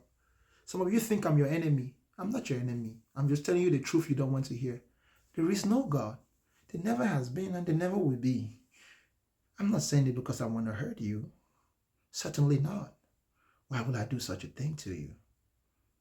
But perhaps my words will hurt you because of how they reach you. But it won't kill you. It'll hurt you though. Not because that's my intent. No. It's an inadvertent consequences. There is no God. There never has been. And there never will be. Think however you want to think. Bend it however you want to bend it. Twist it however you want to twist it. I don't give a heck how smart you think you are. There is no God, y'all. There is not. And if you believe in it, you're just a domestic human. If you want to remain a domestic human, good for you. What's up, man? Go straight to your point. Hey, bro, like, yeah, I've been always like inclined to ask you that. It's not religious or anything to do with God, but it's about defending yourself in a workplace. Like the way, like sometimes when I see your live and stuff, like you have like a certain way to defend yourself, and like like in a workplace there's gonna be conflict, and like I want to ask you like some tips about defending myself in a workplace, because sometimes like for example I have like a argument with a coworker, and he disrespects me. Sometimes like I want to like get in on him, but I don't know like the right way. Like should I like be straightforward with it, say like, hey, fuck you, go fuck yourself, or is it like a more strategical way of doing it, or is it or is there Where do like you no live? way at all? Where do you live? I live in the Caribbeans, Aruba. Does your company have a human resources department? uh no. Okay. If you want to get at anybody who is disrespecting you at work, become the best guy that could do the job that you do. Become so good that they need you and they have no choice but to come and ask you nicely. Because if they come and disrespect you, they will naturally know that you won't do it. So become so good that they need you. Learn how to do things that other people cannot do. Develop a skill set. Learn to do the things that most people don't want to do because it's uncomfortable. Do it until it becomes natural to you. No matter how difficult it is. And you will realize that all those people who keep disrespecting you, they'll start needing you. And when people need you, they will fake it until they make it. As for the shit that people talk behind your back, don't worry about it, bro. Human beings are always gonna talk shit. That's guaranteed. When you're at work, there's no friends there. They're called co-workers. They all have their own problems. If they didn't have problems, they won't have a reason to disrespect you. They're only disrespecting you because they have too many issues in their own life. So they don't have time to be respecting you. And you need to be understanding of that. So you can choose to say F you all you want to. You're not going to accomplish anything other than give them a better reason to keep disrespecting you. Now you can get up and tell them that, hey man, don't talk to me like that. That's it. And then you go your way. But you don't necessarily need to be rude the way I am on TikTok sometimes, because that is your work environment. You need to go back the next day and make money. You need to be around those people. Now, let me tell you something. The most important thing that you cannot afford to be is to be exactly what they say that you are. If they say you're lazy, don't be lazy. And make sure you have evidence to prove it. If they say you're something, make sure you're not what they say they are. As long as you know you're not what they say they are, it shouldn't even bother you what they say. It shouldn't. If you're getting too offended by their disrespect, you need to also consider the option that maybe they are right. Maybe they are right. And what they are saying to you is not what you want to hear, but is what you need to hear. So if you consider the fact that they could be right, though they are saying it disrespectfully, then take it as a learning opportunity. Fix that problem. Become so good that they will also notice and they'll be like, damn, bro, we thought you was lazy, but damn, when did you learn how to do that? Surprise them. So no matter how you do it, as long as you don't disrespect them in return, you're going to win. You're going to win the situation. You just got to be able to control yourself as a man. That's where self-control. You know self-control is a thing, right, bro? Control yourself. For sure. Control yourself. There are some things that you might want to say today. Wait until you have more leverage. There is something called leverage. Leverage is something that you have that you can use against somebody. Wait until you have more things that you can use against them. Then you can speak yourself. Make sure you're safe and secure. And make sure that there's nothing that you're going to do that will cost you that job. Unless you don't really care about that job. Then I'm telling you, you're free to say whatever you want to say. If you don't care about that job, bro, if you do anything you want to do. But if you need that job, then you have to be wise. You have to be gentle. You have to be patient. You have to be kind. Bro, if you can find a way to be kind to those people, hey, bro, kindness is sharper than a bow and arrow. When people when people have disrespected you and they expect you to react in anger, but you don't, bro, that one is more painful than anger. I'm telling Bro, you, but won't they take like your kindness for weakness, man? brother. If they take your kindness for weakness, that means that you have conquered their minds. They don't know who you are, so you have the element of surprise. Bro, you're playing chess now. You're playing chess. Imagine when you're playing chess, you want your opponent to think that he's winning. Because if your opponent knows that you are winning, he will think very hard before he makes his next move. But if your opponent thinks that you are losing, then he will be careless. Listen, if they take your kindness for weakness, like I said, that means you have the element of surprise. If you combine that with what I told you earlier, make sure you are good at what you do. Make sure that when you do your job, you do a good job. You don't make mistakes. And when you make mistakes, you can fix your own mistakes. Listen, for me, in my work, when I make a mistake, it absolutely irritates me when somebody else fixes my mistake. If I make a mistake and I fix my own mistake, it's almost to me like, though, I did not make that mistake. It doesn't matter who laughs about it. You know, no matter how respectful somebody is, if somebody else fixes my mistake, they will never be able to fix my ego. The only way I repair my ego is if I fix that mistake myself. Because the moment I fix that mistake, then that's guaranteed that it will never happen again. But guess what? If somebody is fixing my mistake, but I know that I fixed your mistake yesterday, then I'm also good with that one. I'm also good. Because if I fix your mistakes sometimes and you fix my mistakes, it's not as if you have anything on me. We are even. We're even. So it's okay. Make sure, that's why I said, make sure you have something of value. Brother, the workplace is a very dangerous place. And I see emotions left and right. Even me, in my workplace, I have to learn how to cope. How to be smart. Listen, there is this wisdom that I get from my African ancestors by studying African things, studying animals. Sometimes you have to be a fox. But sometimes the wisdom of a fox cannot help you out. So you need to be like a serpent. Sometimes being a fox or a serpent will not fix the problem. So you have to be like a lion. You have to roar. You roar with authority, without fear. Sometimes being like a lion will not solve the problem. You have to be like a hyena. You know what a hyena is? A hyena is a scavenger. So a hyena doesn't hunt its own food.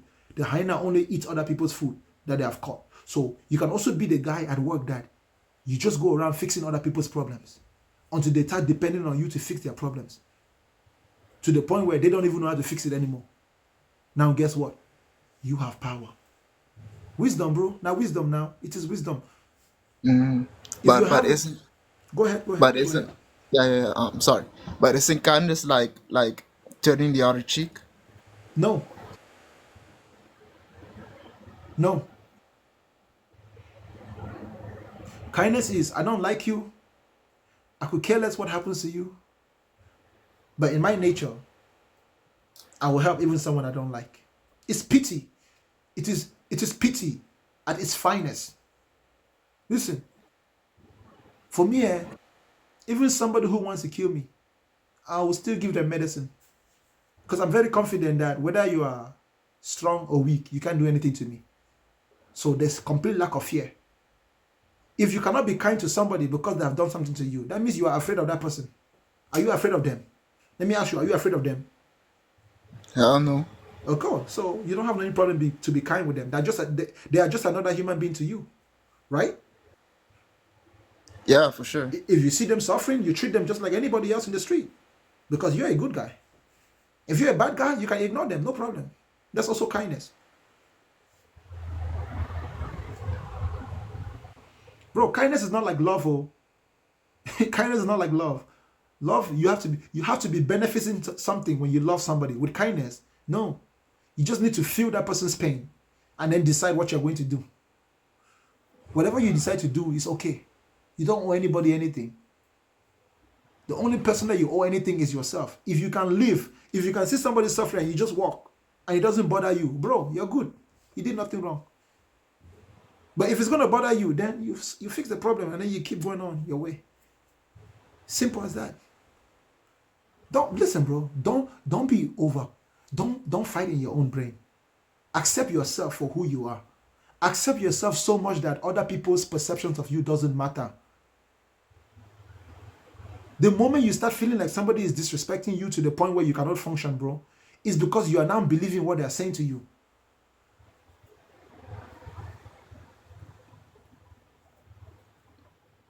Yeah, bro. I, I see. I I, see. I wonder if you understand what I'm saying. Listen, bro, I'll give you a practical exercise, okay, bro? Every time somebody at work do something and you want to react, take 3 deep breaths before you do anything. Just take 3 deep breaths, like,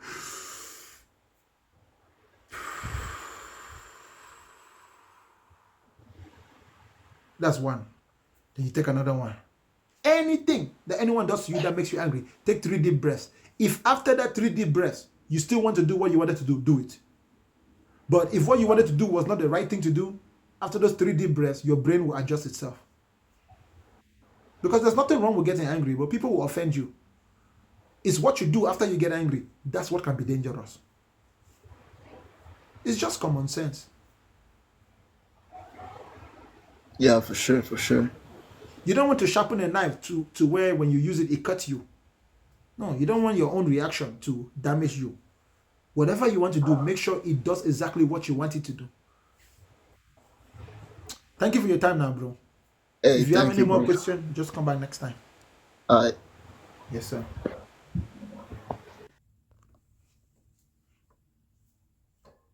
Life is simple and life is predictable. You don't need to read religious books to know what to do. And listen to me. I'm not giving you advice, oh. I'm just saying what I think. Please make sure you digest every information I'm giving you first. Take the useful nutrients and throw out the shit, the waste. Every word coming out of my mouth is just information. Make sure you digest everything I am saying. Not just what I am saying, what anybody says to you. Make sure you digest it first. Once you have digested it, naturally, you will take the nutrients, which are good, and your body will discard the shit. Remember, there is nothing that you eat which does not come out like shit. But the shit itself is only what is left over. The shit itself is 90% of what you ate. Only 10% of what you ate goes into your body. Most of it comes out as shit. So yes, it is not everything that I'm saying that you might need to hear. It might be a word or two or a phrase or two. Let your mind digest it. Let your mind digest what I'm saying. Make sure you digest. Don't just absorb what I'm saying and don't go and regurgitate it. You are not Bakanga, you are you. Bakanga is not better than you, or greater than you, or even smarter than you. No.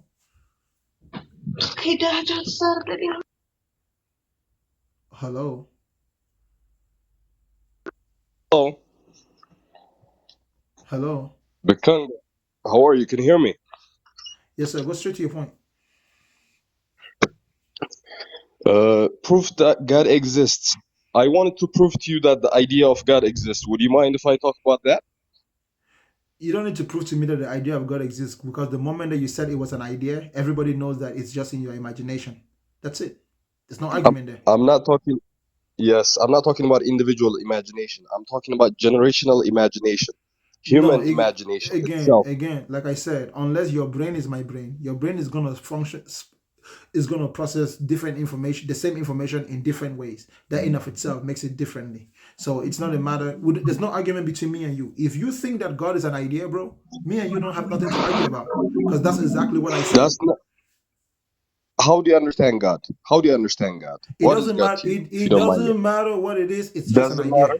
It's just an idea. Yes, it's Okay, just an idea. do you just hate religion? Is that it? Or do you want to have a Do deeper discussion about God? do I need to hate it in order to not agree that it's real? You, Listen, bro, it you, doesn't matter you how you seem bitter. define God. It's just an idea, bro. Me and you don't need to argue about what Superman is. Superman is just an idea. We don't need to argue about it, bro. We don't need to go What is deeper. idea? We don't. We didn't. I got you. Idea is something What you is imagine in idea? your head. It's something you imagine in your head. That's it. It's not real. Is it random? Is it random? It could be random. It could not be random. It's still an idea. Mhm. It's not real. Do you think that I got you there? Do you think there are layers to ideas, depth to ideas, shallow ideas, and deeper No, ideas? no, Can you hierarchy? because No. ideas cannot be measured in terms of height. And if you're gonna use words like shallow and deeper, you're being poetic. Ideas are not objects that can be measured in terms of height and depth. You're just being poetic, and that's why it's ideas. It's poetry, bro. It's just imagination. Okay, so in that case, the only thing that exists in this world is material. Yes, Yes. material is the only reality. Yes, anything which is not material is not How, real. how do you explain the mind? How do you explain thoughts? How do you explain consciousness? Thoughts are chemicals. Thoughts are What do you chemicals mean and chemicals? electrical impulses in your brain. Bro, brain fluid. What wonderful. Brain fluid I and understand the that. way your brain is networked, those are your thoughts. That is the deconstruction. Okay, that's the deconstruction of No, thoughts. that's That's not a the materialistic. that's not a deconstruction of thought. A deconstruction of thought is actually That's when I reduction. when I the deconstruction of thought is when I No, no, speak no. it out loud. So, do you My trust brain yourself? Do you my my trust? Do you my trust your brain arguments? my brain is always thinking whether I like it or not. Do My you brain is trust your thoughts? my brain is like my heart. My heart is always beating and my brain is always thinking. So is yours. Good for you. Do you trust your brain? Do you trust your thoughts? I don't need to trust anything in this world. I simply need to understand. What What I do you don't understand if you don't trust it? it is what it is. It does what it does What do you mean it is? consistently. It does what it does consistently. That's it. It's observable. Why do you trust it? It's I don't Why need do to you trust it. I neither trust it, Why neither do do I you make distrust it. arguments then? I'm not Why making do an you make argument. arguments then? I'm not making an argument. I'm just telling you reality as it is. You can argue with it if you want to, but I'm not here to argue with you. I'm telling you what is. You can argue with me if you want to. If you You're don't, wasting your time. Bakanga, if you don't believe in the existence of consciousness, in the existence of separated thoughts, why do you trust your thoughts? Why do you trust your arguments? If I they're don't need to just believe. I don't need chemical, to. if they're just I don't need to material. believe. I don't need to believe in something for it to be what it is. And if something is what it is, I don't need to form a personal opinion about it. I just simply need to see it as it is. And once I see it as it is, that's it.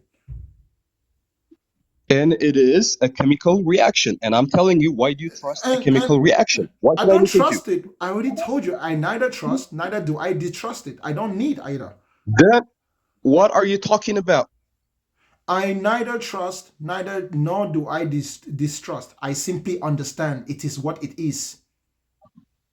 Okay, it is what it is. Does it have Yes, any direction?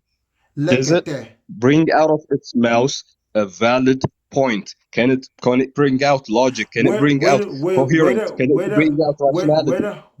Whether it is What a clown. whether it brings out anything or it doesn't, it is what it is. And what it is, it is not real. If You it get is it? not real, why do I trust you? Why do we have free will? Why do we have Bro, conversations? Why do we have bro, arguments? nobody has free will and nobody really trusts. Trust is just a claim that people What? make. Listen, What wonderful. brother, listen. You have the most In the reductionistic, reality, materialistic view of the world, which is sad actually. brother, stop being chaotic, okay? I'm not fighting with you. When you look at Chaotic is your arguments. when you look at the practical application of those words that you're using, you don't have free will and you don't have trust. That's why you lock your door when you leave your house. That's why you wouldn't tell me your social security. That's why, bro, you have no trust. Okay, if I don't have any trust, how do I have civilization? How do I work together with people? Explain that to me. You are How do I? responding to stimulus due to your ability to observe and imitate the things that you see around you. And anything that you observe that you cannot imitate, you just believe whatever, you make up imaginations for it. For example, you believe in God in whatever Okay. way you believe in God because you cannot rationalize and legitimize the existence Mhm. of God in the physical world. You cannot. Because God does not exist in the physical world. It exists in the abstract world. It's an And aspiration, it's an ideal that I look up to. You abstract understand? things are not real. Reality is not abstract, It, bro. Reality is it not depends on abstract. how you define real. It depends on how you define real. That's the question. I don't define real. I'm not the inventor of the English language. What's wrong with you, bro? It's in That's the you. dictionary. That's you. The Are you problem the is are you the only are thing you the inventor of the English language? the only thing you understand is material. The only Brother, thing you understand is physical. I understand are you the abstract. inventor of the English language? If you don't Are understand you the abstract inventor world, you of don't the understand English mathematics. language? Are you the inventor of the English language? Answer my question, bro. Fuck the English language. I'm explaining Okay, objective reality. Abstract so exists. if you just said F the English language, that means that everything you just said out of your mouth since you got on my show is bullshit. That means you don't even know how to speak English. You're Define exposing real. yourself. Define real. You're not Reality, explaining what yourself. Define real. reality per the dictionary. What makes you think reality is Reality, physical? What because it makes you can think be, reality is physical? it is accessible to the five senses. You can touch it, you can smell it, you can feel it, you can see it, you can taste it. That's how you know things are physical, bro. Have you ever heard of the quantum world? Quantum mechanics, quantum physics, Those are just quantum ideas. particles? Those are just ideas. Ideas. So they don't exist? No, they don't exist. How What? they don't exist? Quantum No, reality does not exist. That's no. your understanding of the universe. Quantum reality is How an idea, simplistic. brother. How The quantum simplistic. reality, My lord. the quantum world is something that we made up to understand something that we are observing that we don't fully understand. You get it? Once we fully understand it, Precisely. it's What not does going to that be tell you? quantum. It's not going to be quantum. What does that tell you? There are things that we Listen, understand, there are things that we don't understand. And once we Okay, the observe physical it, world, we can we we can understand. study it, right? Bro, the particles that we're observing are physical. What are you talking about? Do you think particles are physical? Explain that Yes. to me. If that's the case, Yes. light photons, are they physical? Yes. That's why it's called physics, bro. Use your brain. No, no, no, no, no, no, no, no, no, no. I said photons. No, no, no. Bro, Get bro, your what get subject your matter? Bro, right. what's bro? Is it not Tell quantum me, are physics? photons Bro, particles? isn't photons and it's studied in quantum physics? I'm not talking about where they are studied. The light particles that come out of Did any we light-giving did object, are they physical? do we not come up with No, that no, through no. quantum This, physics? this, I don't think you're an Bro, honest individual. it's That's, quantum I physics. sensed it. It's You know, quantum I sensed it physics. when I It's started. You're physical. not an honest It's individual. physical. Bro, No, no, you're the one who is not an honest individual. You're talking about no, quantum no, no. physics You're not. and you want You're to not ignore honest. You're not. you I can want to tell. I ignore the can tell. fact that it's quantum physics. Photons. Bro, is photons quantum Photons. physics? Is that See what quantum I'm talking physics? about? Is it quantum Can I physics? Yes or explain no? myself? Is it quantum Can physics? I Yes or no? explain myself? Is it quantum physics? See what Answer I'm my talking question about? first. Answer my question. Is it Is it quantum possible to physics? answer to explain myself? Answer my question. Can I explain myself, No, sir. Bakanga? No, Are sir. you No, that sir. No, dishonest sir. Answer my individual? Is question. it If you honest? want to Fuck explain your question. yourself, answer my question. Fuck your question. Fuck Okay, your question. then F you. F you too. I will treat you like you That's treat it. me. F you too. See how it's done? See how it's done? When you're Yes. being dishonest Yes. individual, No, that's how it's done. no, Fuck off. you religious goat. See what I'm You talking come up about? here, This you is think that how you can control the dishonest narrative. you are, Answer my the friend. question. Answer my question. You're Fuck scared your to answer my question. question. You're scared to answer my You question. didn't answer my question. You're You didn't scared to answer answer my my question. question. What makes I'm you the think I can host answer your question? because I'm the host, and if you don't like it, you Fuck. can leave. Leave. Okay, I'm the host. If you Um, really don't like it, you can leave. If you, fuck I'm the off host of then. the show. Fuck off then. Fuck off then. I'm out. Okay, leave. You see what I was explaining to y'all, ladies and gentlemen? If you compare this current interaction with the last guest, you see the difference. You see the difference, right? You see the difference. Photons is part of quantum physics, which is physical. So it doesn't really matter what his question is. It's still my point. It's physics. Physical. Physics. Physical. Physical is real. Physical is real. Anything which is not physical is not real. Anything which is not physical is not real. For something to be real, it needs to be material. Non-material things are imaginary. Most of you domesticated religious humans couldn't understand what I'm saying because you live in cuckoo gaga land.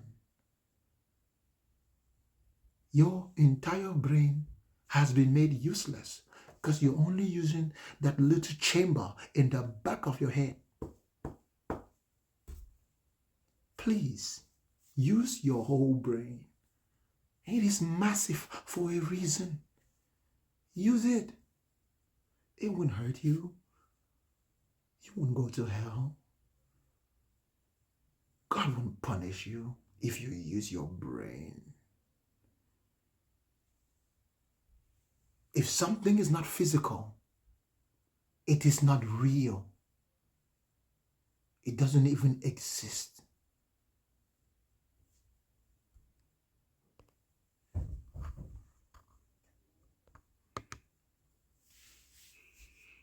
If you are emotionally triggered by my words, don't come up here. Yo, Go straight to your point, brother man. I want to prove to you that God does exist. Go on straight to your point, bro. Okay, so in today, there are miracles going all around the world of people who are suffering, and then they encounter Jesus, and they are miraculously healed. Whether you want to believe it or not, but these things are taking place. So that's my proof. Simple. You can keep smoking whatever you're smoking, brother. Good for you. Really? No, actually. Bro, you lost, bro. You need help, to be honest with you. Sure, I'm lost just like your father. Really? No, actually. Why your hat so dirty? Because your father is dirty. Why your room look dusty, bro? Because your father and mother are dusty. Why your face look crusty? You need to hop in the shower. Because I'm the one who impregnated your mother. Why your mic look cheap? You need to upgrade. Because I had to use my money to pay for your college. Why your acne so bad? Cuz? Like, I got a skincare routine for you. I'm black. I don't have acne. Nope, I see something right there. It's because your eyes don't work. That's why you believe in God.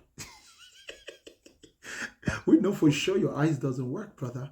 That's why you resulted in insults. What your hairline look like? It looks like your father's hairline. That's your comeback? Bro, no matter what you tell me, I'm just going to tell you that it's like your father. Really? So, yes, any insult you give me is the same as the man who impregnated your mother. So, the same way you feel about the things you say, that's exactly how I feel about your father. So, please, tell me anything you want to say. Please, feel free. What else? What else about me can you criticize? Really, bro? You think I care, bro? If you didn't Also, real care, shit, though. if you didn't care, you wouldn't be saying it. Also, real shit, though. You just be on here just like saying God ain't real type shit. I be on here for people like you whose brains don't work. I am trying to help activate the back of your brain. So, what's the benefit of not believing in God? You stop being a coward and take responsibilities for your own actions. Who said believers don't? You clearly don't, because you go ask God to forgive you when you do shitty shit instead of asking the people that you've offended, and instead of taking your due punishment. You think that by making a few prayers, you're going to get away with the messed up things you do. No, you got to live with that for the rest of your life. There's nobody that's going to forgive you for the shit you do. So you better think twice before you do some shit, thinking that you can just go ask God to forgive you. Because I know you, my friend, you be masturbating and thinking that you can just ask God to forgive you. You think you know me, bro? I know you. I know you're a liar.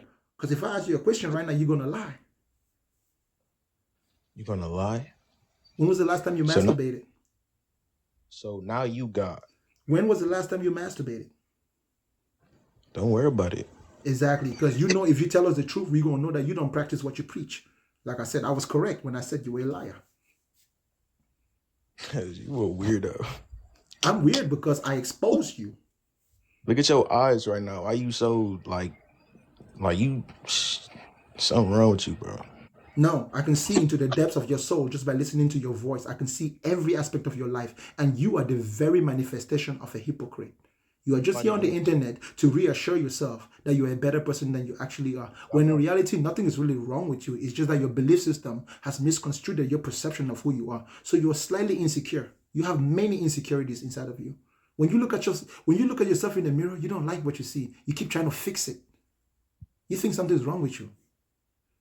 Bro, look at you, bro. Just look at you. I look just like your father. Just like your father. Haven't you seen your father before? You lame as hell. Haven't you seen your father before? Anyway, little bro, you just be on live just talking about nonsense. No, bro. I'm a fisherman. I threw some bait and you beat on it. That's why you're here, bro. I caught you. I'm fishing for believers. And you fell You're for not it. getting no money off this live. I don't know why you on here. I'm here for the brains of those like TikTok you. not paying you enough for you to be trying to be whatever you trying to be. Like not paying you enough. I'm trying to be your father. You a loser, bro. I know, just like your father. So TikTok your career now? Like this what you do? Shit, me and your father do it together. We're on TikTok here talking shit. You like a 2-year-old little bro. Yeah, just like your dad. Yeah, but all I gotta say is like on Judgment Day, like don't be puppy dog tears, none of that. No, Yeah, like no, your it's daddy ain't gonna be like that, bro. Don't worry. Me and your father, we're not gonna nah, have puppy dog tears. nah, cause like you just an old ass loser. I know, just like your father. No bullshit. Just look at you, bro. I know, just like your father. Go on TikTok trying to convince people not getting no pay. Just like your father and grandfather. Yo, beanie dirty as a bitch. Just like your father's underwears. You wear that same shirt every day, I bet. Just like your mom. Yo, mustache crusty. Just like your dad's. Look like you don't hop in the shower. Well, just like you. Ugly, bro. I ain't gonna lie. How do you know what someone who doesn't hop in the shower looks like, except if that's what you see every time you see yourself in the mirror? That's all you had? That's exactly what it is. Because just like I know that You you're a thought you did masturbator, I something? know you don't actually shower and you don't clean your dreads. Your dreads stink. You think you Tell, doing tell me, something? tell me that your dreads don't stink. Tell me that people haven't told you that your dreads stink. Who said I had Ask me dreads? how I know that you got dreads. I know you got dreads. Nope, I don't got dreads. I know who you is. What you don't know is that I know who you is, bro. You don't know me, bro. Well, shit. I dare you to turn on your camera and prove me wrong. Not a live TikTok star. Exactly. Like I said, What's under that beanie, little bro? your I know you father. got beanie. Your father and your mother are under the beanie. You think you a prophet or something? Like you what? No, no, no. I'm not a prophet. I'm sorry, bro. I'm not a prophet. But I'm your father. Bro, you lame as fuck, little bro. What the Like fuck? I said, just like your father. What you got, man? Listen, bro. You're losing, bro. You gotta find better insult. Tell me, bro, because right now, bro, everything you're telling me, bro, you're saying it to your father. And I know you got daddy issues. I know your father has hurt you. I know you. So vent. I'm giving you the opportunity to vent right now. You think you some type of god or like you No, not no, no, no, saying no, no, no. I'm a big brother to you right now because I'm playing the role of your father like a therapist, so you can vent out all the insecurities that you have inside of you. Why do you think I keep telling you that I'm your father and you still keep insulting me? Because you don't like your father. I know you don't like your dad. look at your teeth, bro. Just like your My father's father. teeth. Nope, my father. Nope. Mm-mm. Where your You father dirty, at? bro. Where your father at? To be dirty like you, Where your father at? cause he downstairs chilling. Go Something give you him the need to phone do. right now. I dare you to go give him the phone right now. Shit, you good? You ain't talking to my boss. Go give your father the phone right now. Go give your father the phone right now. You good, little bro? Do You you ain't do need to you cut. do you know why you can't give your father the phone right now? Can't yo pops the father. Do you know why you can't give your father the phone right now? You got issues, little bro. No, because I'm your father. And the father downstairs ain't real. Everybody knows I'm your father. So please, insult me. Tell me, bro, tell me anything. Bring the worst. I need more insults. I need real insults. If your father was in front of you right now, what insult would you give to your father that would make you feel better? Because you gotta let all that negativity come out of you, bro. It's okay. Are you Cause done? you have, cause it's Because your life. You just if you're done, it's past your bedtime, by the way. I need to send you to sleep. Son, you was, I ain't gonna lie, pure loser. it's okay, son. You're gonna Yeah, be a on loser when TikTok. you're gonna be a loser too when you grow up because I'm your father. You not getting no pay off this live. I don't even know why you like your life is miserable, little bro. I know Bro, you ain't got bro, bro, your phone. you realize that you on TikTok, right? You've been watching me. Who exactly ain't got a life? If what I'm saying is bullshit, why the hell you waited so long to get on? Why you here, bro? I was on. Bro, what the heck are you doing here? I can't be on the live for a few minutes. You think I mean, if bro, how do you know that I'm here every day if you're not here every day? It seems to me like you're just cussing yourself out. You're just projecting. Because the only way you're gonna know that I'm here every day, for as long as I am, is if you here every day for as long as I am.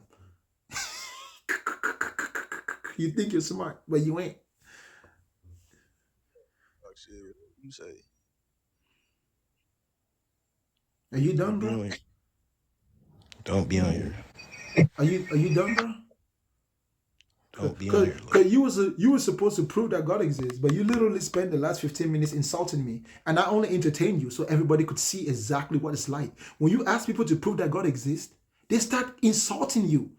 You just demonstrated the whole point of my show. You are the reason why I'm on the internet, bro. Because when you ask religious people to prove that God exists, they just start cursing you out and insulting you. Funny, as soon as I said what I had to say, you want to zoom in the Bro, camera, bro, rusty you with say, this. you say what you had, bro. I zoomed in the camera to intimidate you, and it worked. How? If I'm chilling, shit, I'm No, you're not chilling. chilling, bro. Bro, you know how hard you had to work to figure out those insults. You gave me like 25 insults, bro. You had to think about that shit. You the one with your eyes bucked. It look like you the one that's shit. Yeah, I'm looking at you, bro. I'm looking at you right now, and I can see through your soul. And I know your soul is dirty inside. You got perverted tendencies. Like I said, you be watching porn, you be masturbating, you be going to church on Sunday and asking Jesus to forgive you. Little bro, remember that. Always remember that. You go to church on Sunday? Yep, sure do. Yeah. You ask Jesus to forgive you for masturbating? Nope, do that shit at home. Oh, you ask Jesus to ask you to forgive you for masturbating at home. Yep. At least you don't lie about being a masturbator.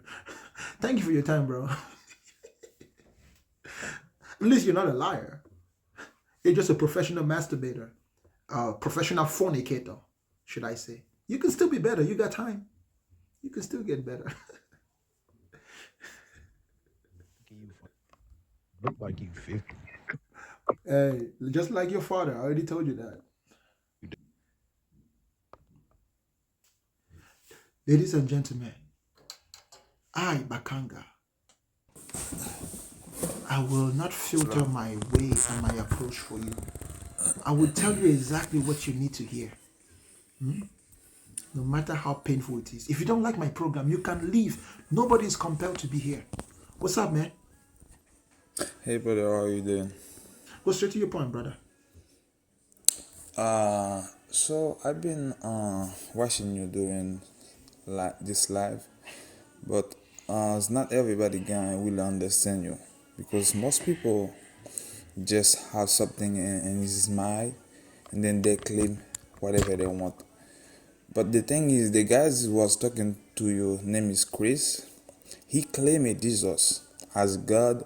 The Jesus is claim is the one the Roman give it to him, like the image, the Jesus they give it to him, like the movie stuff.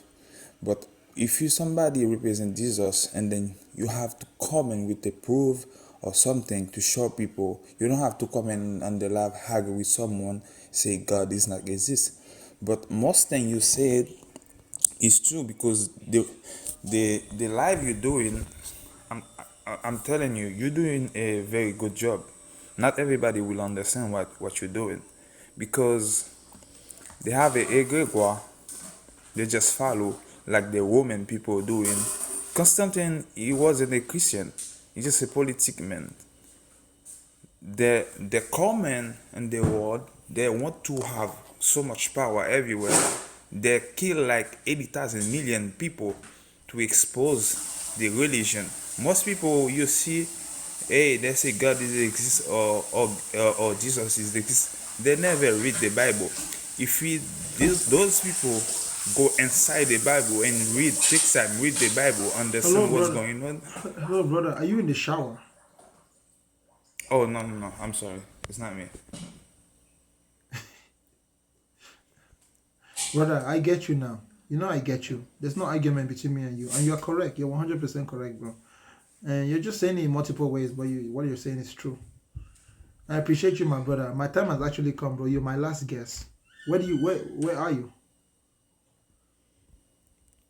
What do you mean? Where I'm from or where I am? Yeah, where are you? Like, what country are you Oh in? no, no, I'm Asian. You're Asian? Oh, nice. What part of Yeah. Asia? Oh, Jatmel. Wow. Okay. Is it good over there? Is it tropical weather? Yeah, it's good. Very You have good. many you have many people there who believe in God, right? I mean, it used to be Is it Muslim or Christian? Christian. It used to be, but you know, the new generation start taking different way because we know our master force our grandparent to serve our Christian. When they come in, they kill, they do a lot of stuff to make us get a Christian, or we got our own culture.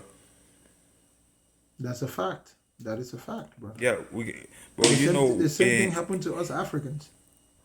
yeah, we know in 1804 when we beat the French army.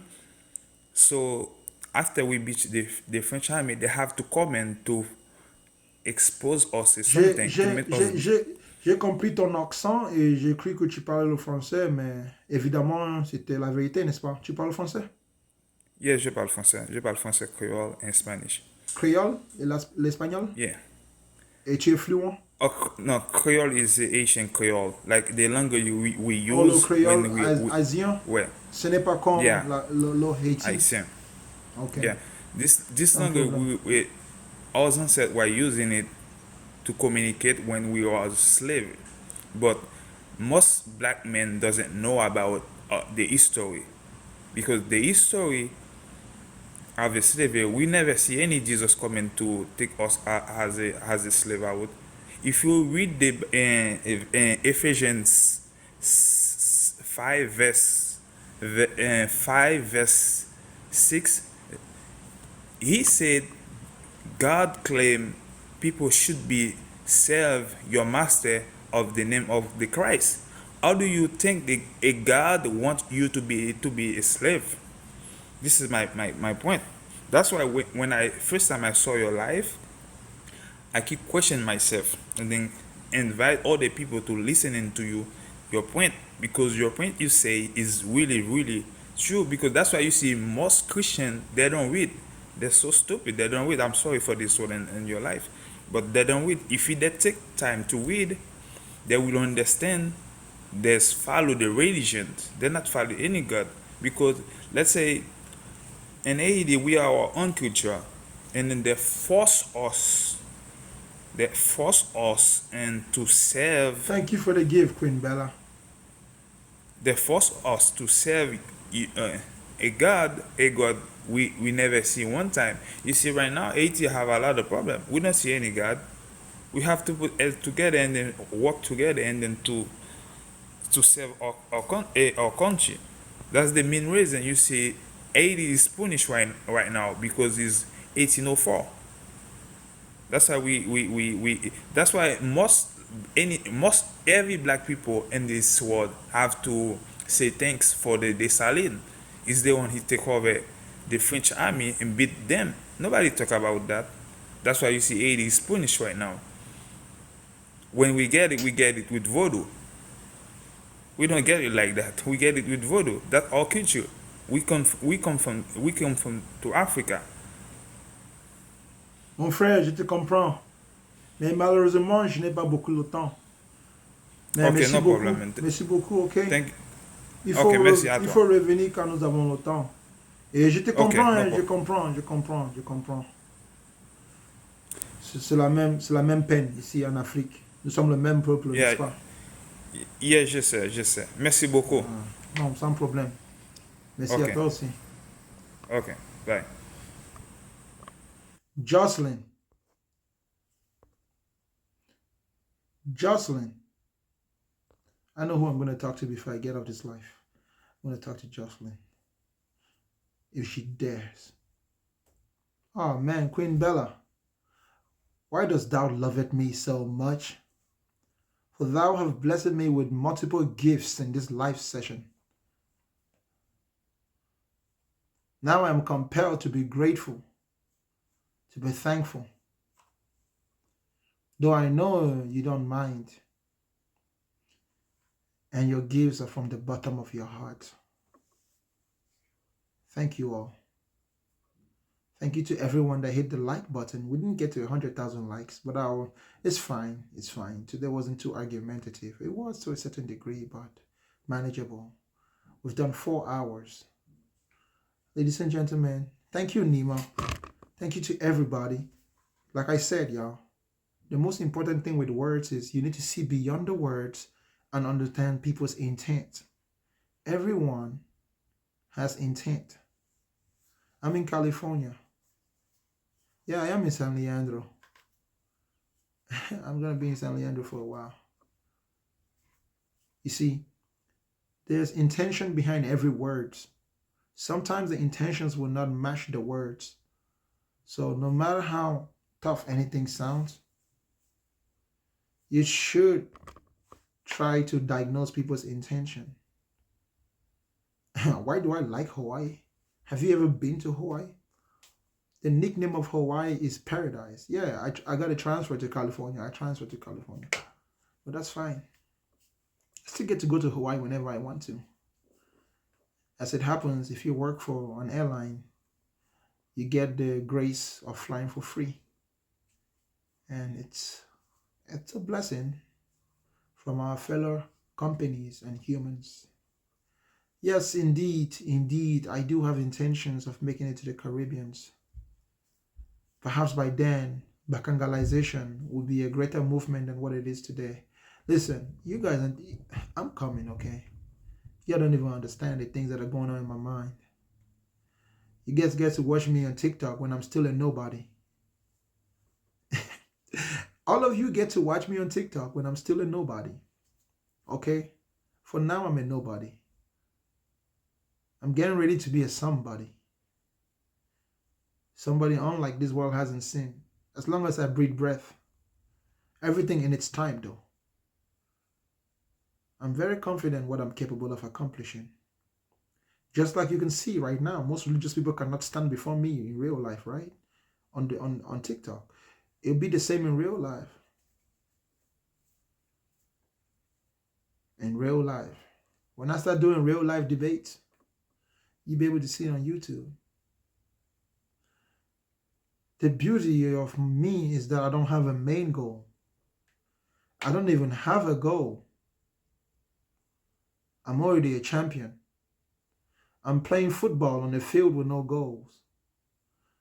It's not how was September 16 is how. How will September 16 be? September 16 is never in the past. What happened in the past has happened. Something did happen. So if you want to talk about September 16, you can only talk about the one that is coming. That is the nature of this journey. So don't ask me what happened. Ask me what will happen. You see what I'm saying? And when next year comes and goes, we won't talk about next year. We'll talk about the next year. Just like that. That's what happens when you're focused. When you're focused, you don't turn to look backwards. You look forward. Ladies and gentlemen, as sadly as it may be, I have to let y'all go. Catch up on some sleep. So I may then go to work and earn my pay. And enjoy what I love doing, because I love what I do. I have fun doing it. And I love the people I work with. They help me get better every day. You know what I'm saying? In the positives and in the negatives. So those of you, the brother was on earlier asking me for advice in the workplace. Yeah, the workplace is a tough place. There's no perfect workplace, you know. So be the best that you can be. And be kind to those who are around you. Be forgiving. Be considerate. Be self-aware. Until next time, my friends, Bakangalization and Bakanga himself is out. Listen, between today and tomorrow, I will put 5 videos on YouTube. That is a promise. If you're not following me on YouTube, go and follow me on YouTube at Bakanga Land. I'll put 5 videos on YouTube. Be aggressive, be gentle, be whatever you need to be. Just be wise. Thank you, my friends. Bakanga is out.